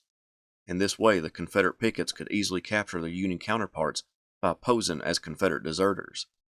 Next, 50 men armed with axes would clear away any Union impediments. Then, 300 men with unloaded rifles, using their bayonets and the butts of their rifles, would capture Fort Stedman. That completed the first phase. Phase 2 required deception. 3 groups of 100 men, led by 1 officer each, would claim to be Union soldiers retreating from the captured Fort Stedman. Once in the works, they would then subdue the Union troops. During the next phase, Gordon's divisions would move across the 200 yards to the Union works and open the breach wider, allowing Confederate cavalry to dash into the Union rear and disrupt communication as well as supplies. From there, the Confederate infantry would press on to eliminate the Union regiments in a domino-like fashion. The entire 2nd Corps, under Gordon, and brigades from A.P. Hill's Corps and Richard Anderson's Corps would take part in this action, about 18,000 men, nearly half of the total effective men Lee possessed. Henry Heath commanded Hill's Corps in Hill's absence and chose 4 brigades: John R. Cook's, William McComb's, James H. Lane's, and Edward Thomas's brigade, to aid in Gordon's attack, but because of their distance from the attack, they would arrive late. Lee attempted to get Pickett's division from Longstreet's corps to aid in the attack, but not enough rail cars could be organized to bring them to the field, significantly reducing that 18,000-man force. Some historians estimate that barely 10,000 Confederate soldiers engaged the enemy during this battle. Bushrod Johnson's division, consisting of Matthew Ransom's North Carolinians and William H. Wallace's South Carolinians, would also assist Gordon in the attack. The attack was to commence on March 25th at dawn, so most of the men began assembling for the attack at dark on the 24th. By 4 a.m., Gordon's divisions were ready to launch their attack, even though the brigades from Heath and Wilcox's division had either not made it to the field or remained within the Confederate works. Ransom and Wallace's brigades from Johnson's divisions were in place to the left of Gordon's corps. The accounts vary as to how the attack was to be signaled. Either a single shot from a Confederate private signaled for the corps to go forward, or 3 pistol shots, fired in rapid succession by Gordon personally, let the men know to commence the attack. Either way, the 57th North Carolina, along with other units, advanced in front to capture the Union skirmishers through deception. Behind them was the 6th North Carolina, made up of men with axes to clear a way through for the infantry. Once the sharpshooters and skirmishers dealt with their Union counterparts, the pioneers went ahead and began to clear the route of obstructions. The Confederate brigades did not go unnoticed. Word got to the Union lines that Confederate forces were forming for an attack, and thus the Union brigade commanders ordered their soldiers to take up arms. But with the short distance the Confederates had to march, the Federal troops couldn't get to Fort Stedman before it would fall into Confederate hands. With as many Union troops and obstacles neutralized as possible, the rest of the infantry began their attack. The darkness brought confusion to the battlefield, but the Union forces knew enough that the Confederates were attacking. Lewis and Ransom's brigades quickly took over Battery No. 10, and the brigades of Terry, Wagaman, and Casey's brigades captured Batteries 11 and 12. But the rest of Gordon's men became stuck outside Fort Stedman. A soldier in the front of the fort said, "The wind from the cannon and the flying balls was so strong we could not keep our hats on," while the frightful roar of the guns drowned every other sound. Finally, the Confederate troops began to file to the right to a low point in the fortification and breached the fort, where hand-to-hand combat broke out between the two sides. Brigadier General McLaughlin entered the fort close to the time when the Southern troops had fully captured the work, and because the sun had not yet risen fully, he began giving orders to Confederate troops until they realized he was the enemy and captured him. The commotion at Fort Stedman alerted the garrisons of Battery No. 9 and Fort Haskell of the attack, and they began throwing artillery shells into the Confederates.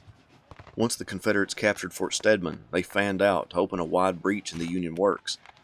The 57th and 6th North Carolina proceeded past the first setup of Union entrenchments, but they lost their guides who were to take them to the secondary set of Union entrenchments and thus could not find the artillery emplacements in the darkness. When the Confederates fanned out, they hit stiff resistance, and with the brigades from Wilcox and Heath's divisions not leaving the confines of the Confederate fortifications, the attack began to stall. Gordon described the scene. "Up to this point, the success had exceeded my most sanguine expectations. We had taken Fort Stedman and a long line of breastworks on either side. We had captured 9 heavy cannon, 11 mortars, nearly 1,000 prisoners, including General McLaughlin, with the loss of less than half a dozen men. I was in the fort myself and relieved General McLaughlin by assuming command of Fort Stedman. General Parke sent word to General Meade's headquarters informing him of the attack and requested support. He received a message back at 6:10 a.m.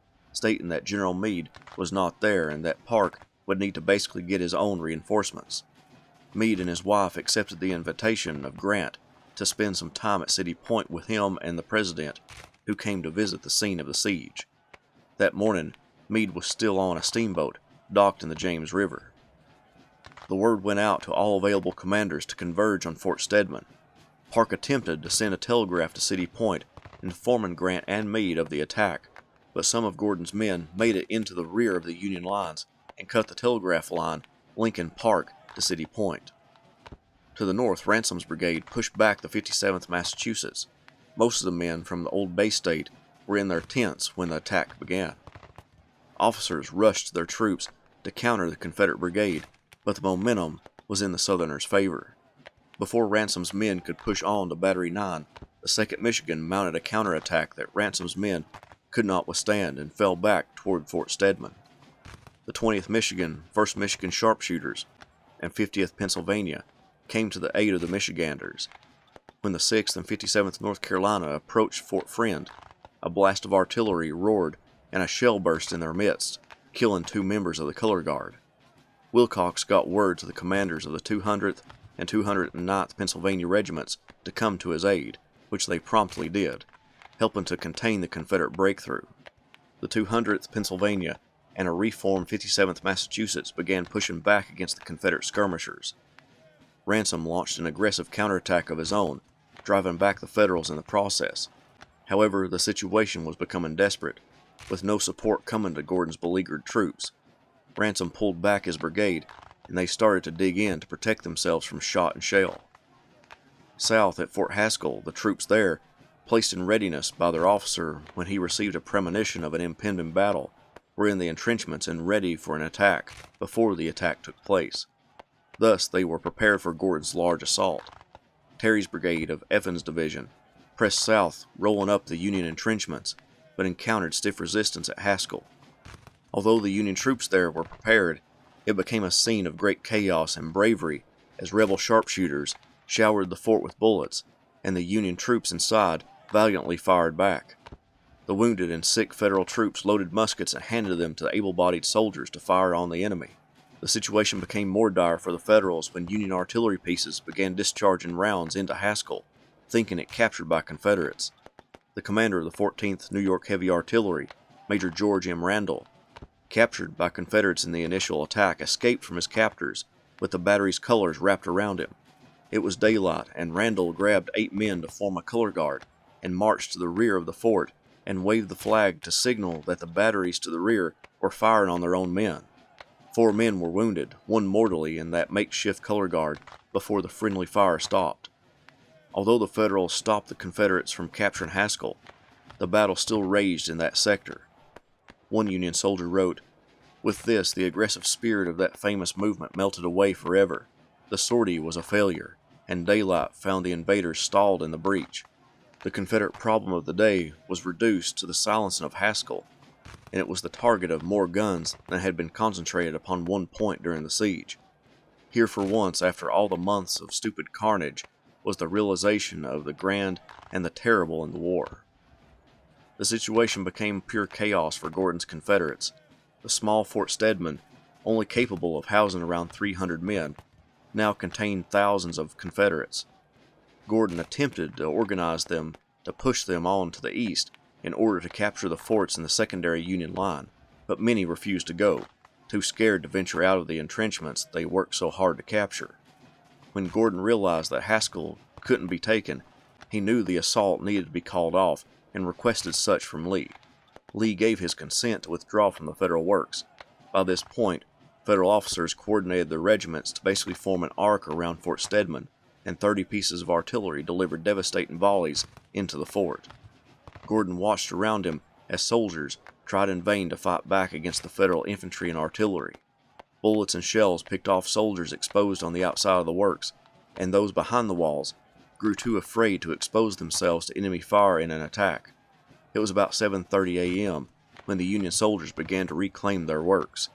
Batteries 11 and 12 were some of the first fortifications to be recaptured by Union forces. The noose began to tighten around the Confederates, struggling to hold on to Fort Stedman. Small groups of soldiers, either wounded or dismayed at the attack, began to stream back to Colquitt Salient. The night before the attack, Captain Joseph Carson in Cook's brigade prepared his sharpshooters for an upcoming attack. While doing that, his 18-year-old brother Bob, a courier, wanted to follow him into the battle. Joseph reminded him that the war already took their other 2 brothers, and as the youngest, their father needed Bob in his old age. Bob was not dissuaded and joined his brother. As the Confederate line began to retreat from Fort Stedman, Joseph noticed his own overcoat covering a lifeless body. Joseph gave the coat to Bob the night before to shield him from the cold. Under the coat laid Bob's body. Joseph and one of his soldiers lifted up Bob's body on their shoulders and carried him back to the Confederate lines near Colquitt Salient. Neither Joseph nor the other soldier got hit returning to the lines, but the lifeless body received 4 more bullet wounds during the retreat. The Union regiments pressed closer to the beleaguered Confederates as Union artillery shells screamed through the sky and burst over Fort Stedman. Gordon received word to retreat and sent word to his brigades and divisions. Gordon and his men made it back to the Confederate entrenchments, but while taking stock, Gordon found out that the 49th North Carolina still remained. Isolated from the other regiments, they did not realize Gordon had given orders to withdraw. A courier volunteered to take them the message and lead the regiment back to safety. The journey back across the ground between the 2 battle lines took its toll on the Tar Heels. An officer in that regiment wrote, "Good God, what a time! It seemed as if the enemy's artillery opened with redoubled vigor, and the Minnie balls came in showers. Many were wounded, and as their unhurt comrades passed them, would beg piteously to be carried out. The hearts of many failed them, and they did not start at all. Others started, but took shelter in the picket trenches in covered ways. Lieutenant Crider and the men who were carrying him were overtaken and captured by the enemy." At 8 a.m., the 9th Corps announced that they recaptured Fort Stedman, the horrible fight was over. Barely 30 minutes after the fight ended, a Confederate delegation led by Henry Kidd Douglas, now commanded the Stonewall Brigade, went onto the battlefield under a flag of truce to collect the wounded and dead.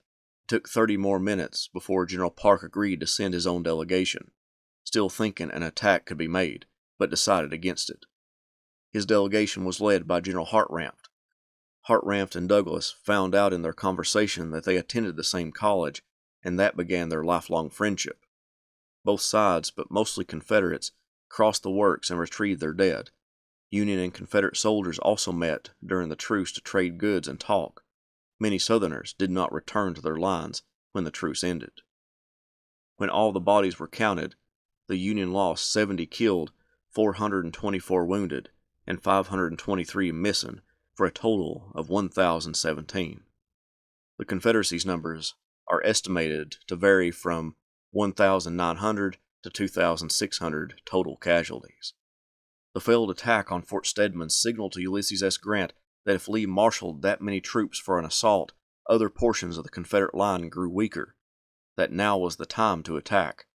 Over the course of the next few days, Grant assembled his attacking force to dislodge Lee from Petersburg. The attack on Fort Stedman was Lee's last offensive. If you like what I do, please consider subscribing to the channel if you haven't done so already, join the Patreon page, and purchase something from one of my online stores. Every little bit helps. Thank you.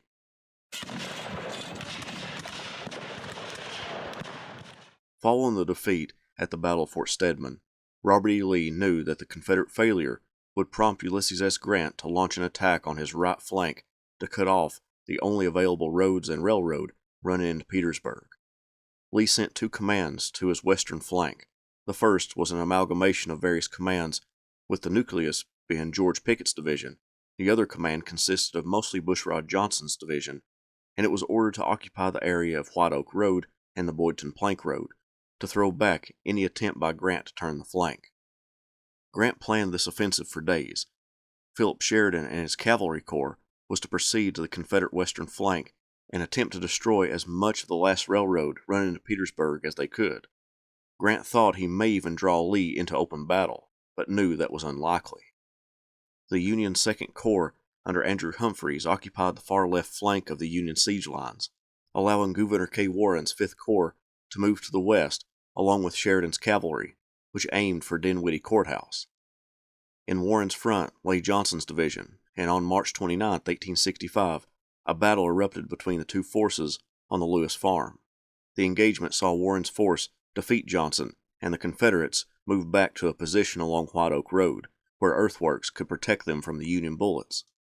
On Sheridan's front, his men were confronted by Confederate cavalry just outside of Dinwiddie Courthouse, but Pickett's division wasn't too far behind their comrades. On March 30th and into March 31st, first Fitzhugh Lee's cavalry, then Pickett's infantry, engaged with Sheridan, pushing back the Union commander to the town. The rebels pressed Sheridan's men to the extremes as they fought a delaying action, hoping to buy them some time until infantry support could come to their aid.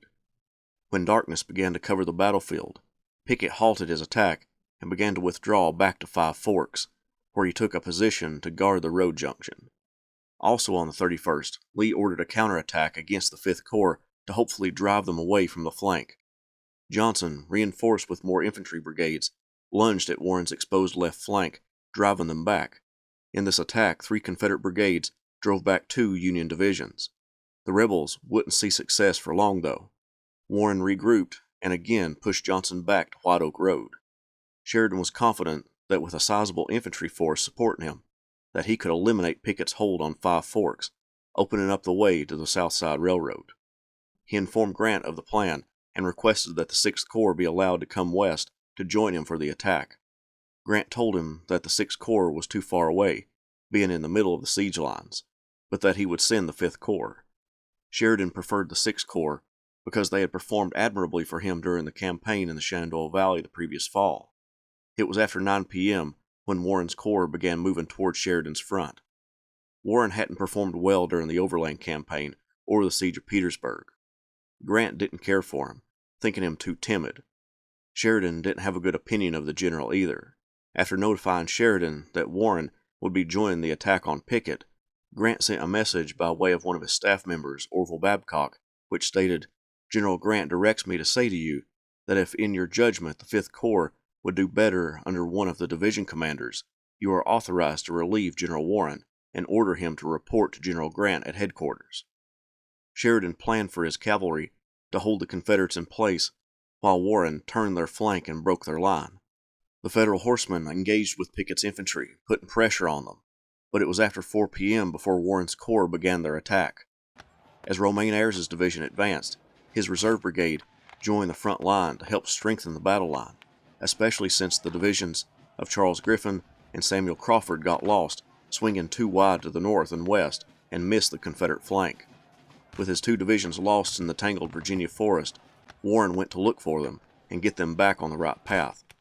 Sheridan, meanwhile, observed Ayres's division faltering and began riding up and down the line, encouraging the men to hold together and to keep pushing. The Federal infantry, along with Sheridan, turned the left flank, with Sheridan personally riding into the Confederate works. The rebels created another return on their line to guard the flank. The Confederates were without an overall commander on the field. Ultimately, Major General Robert E. Lee was in overall command, but he wasn't notified of the situation. Pickett and Rooney Lee's cousin, Fitzhugh Lee, were having a shad-baked lunch and were not on the field while the first attacks were being made. Griffin's division crushed the newest rebel flank, driving them toward Ford's Road, where another 3rd line was put together.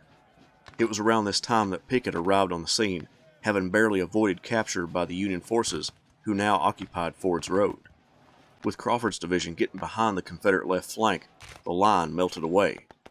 Pockets of rebel resistance popped up around Five Forks, but the damage was done to Pickett's command and what was left of his reputation. Sheridan was at a loss as to Warren's whereabouts. It was Sheridan who rallied Ayres's division. It was Sheridan who ordered in Charles Griffin's division when a gap emerged in the Union battle line. Warren was nowhere to be found. Warren sent a messenger to tell Sheridan where he was, but it was too late. Sheridan was livid. Sheridan told the messenger, "By God, sir, tell General Warren he wasn't in that fight." Shortly afterwards, Sheridan told Warren he was relieved of command, and Charles Griffin would take command of the Fifth Corps. Warren would later go to Sheridan's headquarters and ask him to reconsider, but Sheridan wouldn't do it.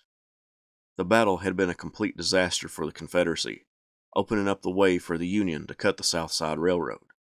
This left Lee with few choices. From March 31st to April 1st, the Union lost 830 men, 103 killed, 670 wounded, and 57 missing. The Confederate numbers vary, but most historians agree they lost around 3,000 soldiers, most of them being captured, with probably 600 killed, wounded, and missing. Grant was thrilled when he heard the news about the victory. He told his staff that he now wanted a general assault along the entire line. If you like what I do, please consider subscribing to the channel if you haven't done so already, join the Patreon page, and purchase something from one of my online stores. Every little bit helps. Thank you. The defeat of the Confederacy at the Battle of Five Forks resulted in the Union gaining control of that significant railroad junction, and it allowed them to get access to the last rail line running into Petersburg. It was a crippling blow to the Confederacy, one that Robert E. Lee, the commander of the Army of Northern Virginia, knew was coming and would lead to the evacuation of Richmond. When Lee heard about the Union victory at Five Forks on the evening of April 1st, he immediately began shifting troops around to guard his right flank and bolster the works around Petersburg. Charles Field's division from Longstreet's corps was making its way to Petersburg from its position closer to Richmond, and Lee moved some more men to his now exposed right flank. At around 10 p.m. on April 1st, the Union let loose an artillery barrage that lasted for hours, in preparation for an assault that was ordered for 4 a.m. In the middle of the Union line was the Sixth Corps under Horatio Wright. Wright adequately performed his duties during the Overland Campaign, but didn't stand out as a commander. He came to command that corps when its longtime commander, John Sedgwick, was killed at the Battle of Spotsylvania Courthouse. Wright's star rose higher in the mind of the Union military when he became a favorite of Philip Sheridan for being one of the most dependable generals in the Shenandoah Valley Campaign of 1864. Now he assembled about 14,000 of his troops for an attack on the Petersburg line. Opposing him was about 2,800 Confederates. The night was pitchy dark. It was deadly raw and chill. The troops lay benumbed and shivering on the damp ground, anxiously awaiting the signal. Wright thought it too dark to begin the attack at 4 a.m. and delayed the attack for 40 minutes. A solitary gun fired from Fort Fisher signaled for the attack to commence. The men began to move toward the Confederate works lined with abatis and chevaux de frise. A 6th Corps officer recalled, "Nothing could be seen, nothing could be heard, to show that 14,000 troops in one solid wedge were swiftly moving to the assault of those formidable works, save the sound of a deep distant rustling, like a strong breeze blowing through the swaying boughs and dense foliage of some great forest." Despite their small numbers, the rebels delivered some deadly volleys from the rifled muskets and artillery as the Union closed in on their position. One Union soldier recalled, "When I started on that charge, I was not feeling very well. There was something the matter with my throat. I thought my heart would jump clear out of my mouth. The boys were yelling and charging all around me. I think I went more than halfway across before I yelled, and then I felt much better, that I was so sorry I had not yelled when I started." When the blue-coated troops made it to the earthworks, they took their bayonets and used them to scale the walls and enter the works. The Confederate line was now broken, and the Federals began to fan out, but their units were disorganized, so Wright and his division commanders spent time reforming their lines. Confederate Corps Commander A.P. Hill left his headquarters tent, mounted on his gray horse Champ, and headed to Lee's headquarters to get instructions from the commanding general. Each step that Champ made sent a shock through Hill's body. He was still in great pain from his illness. When he arrived at Lee's headquarters, Lee was lying on his bed. The two men were exhausted. At around 4 a.m., Longstreet arrived to discuss the actions for the day. Colonel Charles Venable of Lee's staff rushed into the room as the three generals were speaking. Wagons and men were streaming down the road. Union soldiers were spotted not far away from the headquarters. Lee froze in shock. This meant that Grant's soldiers had penetrated the entire Confederate right and were pushing east. Lee hastily threw a cloak around his shoulders and went out on the front porch. When Lee turned to give Hill instructions, he found Hill already hobbling toward his horse, intent on finding out where his men were and try to rally them. Lee sent Venable after Hill to tell him not to expose himself to enemy fire. Hill, Venable, George Tucker, and Courier William H. Jenkins headed southwest in search of information as to where the Confederate and Union lines were. After sending Venable to place some artillery, Hill and the other two men came upon two Federal soldiers. Tucker and Jenkins rode up to the men with pistols drawn, demanding surrender, which they did. Hill told Jenkins to take the men to General Lee. Hill had no way of knowing that as he traveled, he was now in the right rear of the Union Army as it advanced. As they got close to some huts that had been part of Mahone's winter quarters, the two men saw men milling around the area. Tucker asked whose men they were. Hill replied, "The enemy's." "Sergeant," Hill said, with an earnest tone, "I must go to the right as quickly as possible." Pointing in that direction, Hill added, "We will go up this side of the branch to the woods, which will cover us until reaching the field in rear of General Heath's quarters. I hope to find the road clear at General Heath's."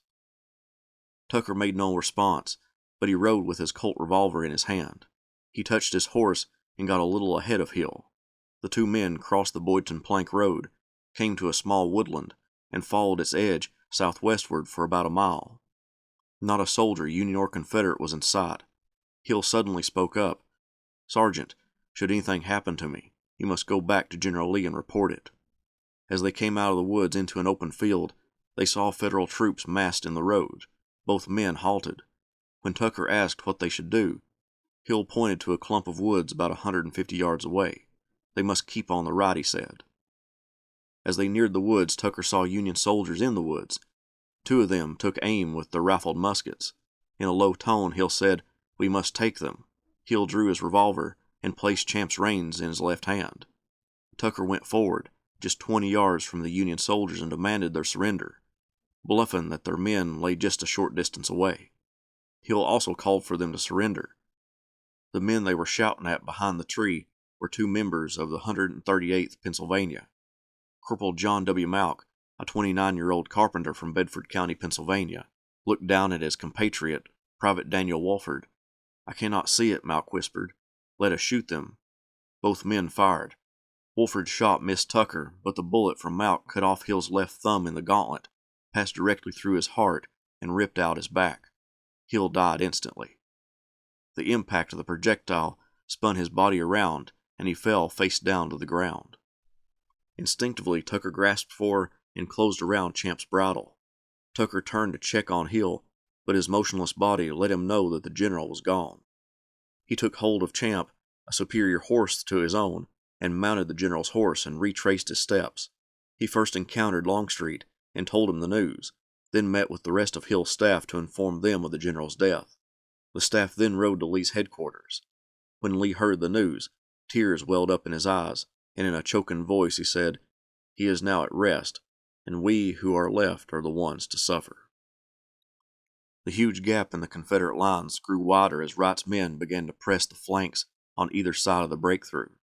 The 24th Corps and some of the 25th Corps of the Army of the James under Edward Ord remained in their positions that morning because of a swampy area to their front that wouldn't allow them to attack as Grant had hoped. Knowing their inactivity, when Wright requested reinforcements at the breakthrough, Grant ordered Ord in.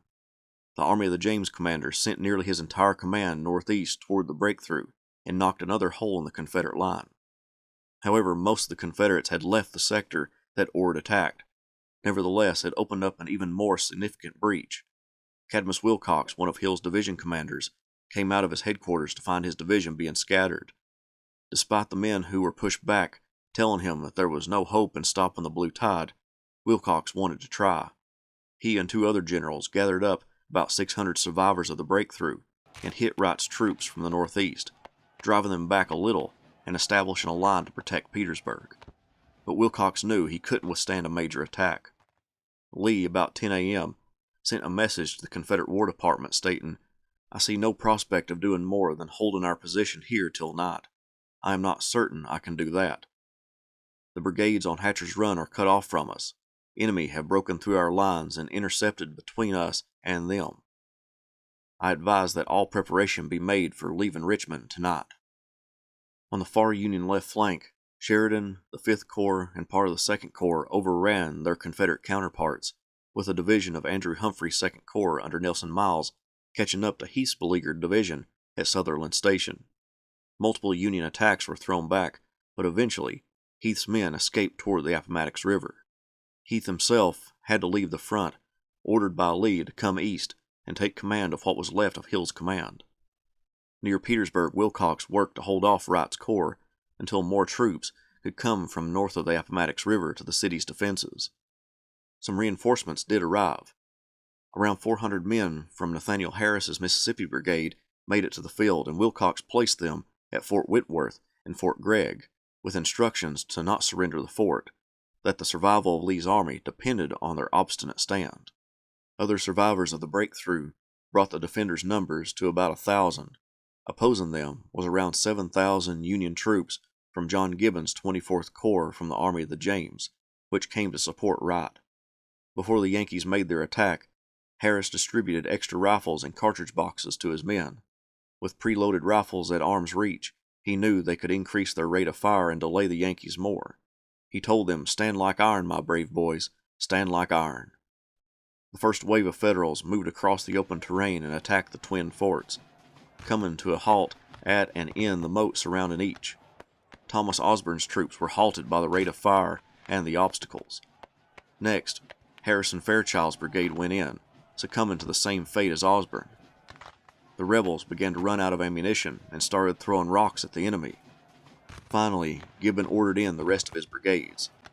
Like reapers, we went to the harvest of death over ground already thickly strewn with the dead of the brigades which preceded us, through a storm of grape and canister that caused the heart of every observer to stand in fear for the fate of the brave men who undauntedly dashed onward. The men crowded into the ditch in front of the forts. Historian A. Wilson Green described the next moments. The arrival of Turner's troops forced the decisive action. The Federals simply ran out of real estate in front of Fort Gregg. They instinctively realized that in order to avoid being slaughtered, they must either move around to the rear of the fort, find a weak point elsewhere, or scale the walls and pour over the parapet. Obeying the shouted orders of the line officers or acting on their own initiative, Hundreds of Federals attempted all three maneuvers simultaneously. They scaled the walls, threw dirt in the rebels' faces, made steps to climb up the earthworks to make it into the fort. The Confederates threw lit artillery shells into the ditch and over the walls and used bayonets to fight off their foe. At Fort Whitworth, Nathaniel Harris received orders to evacuate the fort. He did so, bringing what was left of his command with him. He had done his job. He bought Lee time to bring more troops from the north side of the James and Appomattox rivers. Charles Field's division and other troops from Longstreet's corps were now in the field. Since the early morning, as Wright, Humphreys, Gibbon, Warren, and Sheridan pressed on the Confederate right flank, John G. Parke and the Ninth Corps launched their own attack against the Confederate line east of Petersburg. Parke's men gained a lodgment on the works and defended it against numerous assaults by the Confederates to reclaim it. As both sides tired from the battle that carried into the afternoon, the Confederates decided they wouldn't attempt to reclaim the works because they would most likely evacuate that night. By 3 p.m., Lee circulated his orders for an evacuation of Richmond and Petersburg, and for all of his army to concentrate at Amelia Courthouse, about 40 miles west on the Richmond and Danville Railroad. He planned for the railroad to take them south to link up with Joseph E. Johnston's Army of Tennessee and North Carolina. The evacuation would start at 8 p.m. The nearly 300 days of siege around Petersburg and Richmond was coming to an end. A Southern soldier who called the Petersburg trenches home for about 8 months wrote, "Darkness had gathered over the gory field when I noticed that the artillery was being quietly removed from the works, while staff officers and field officers were unusually conspicuous. I knew this meant a retreat or change of base." The war would continue as Robert E. Lee and the Army of Northern Virginia began moving westward to escape Grant and the Army of the Potomac and the Army of the James.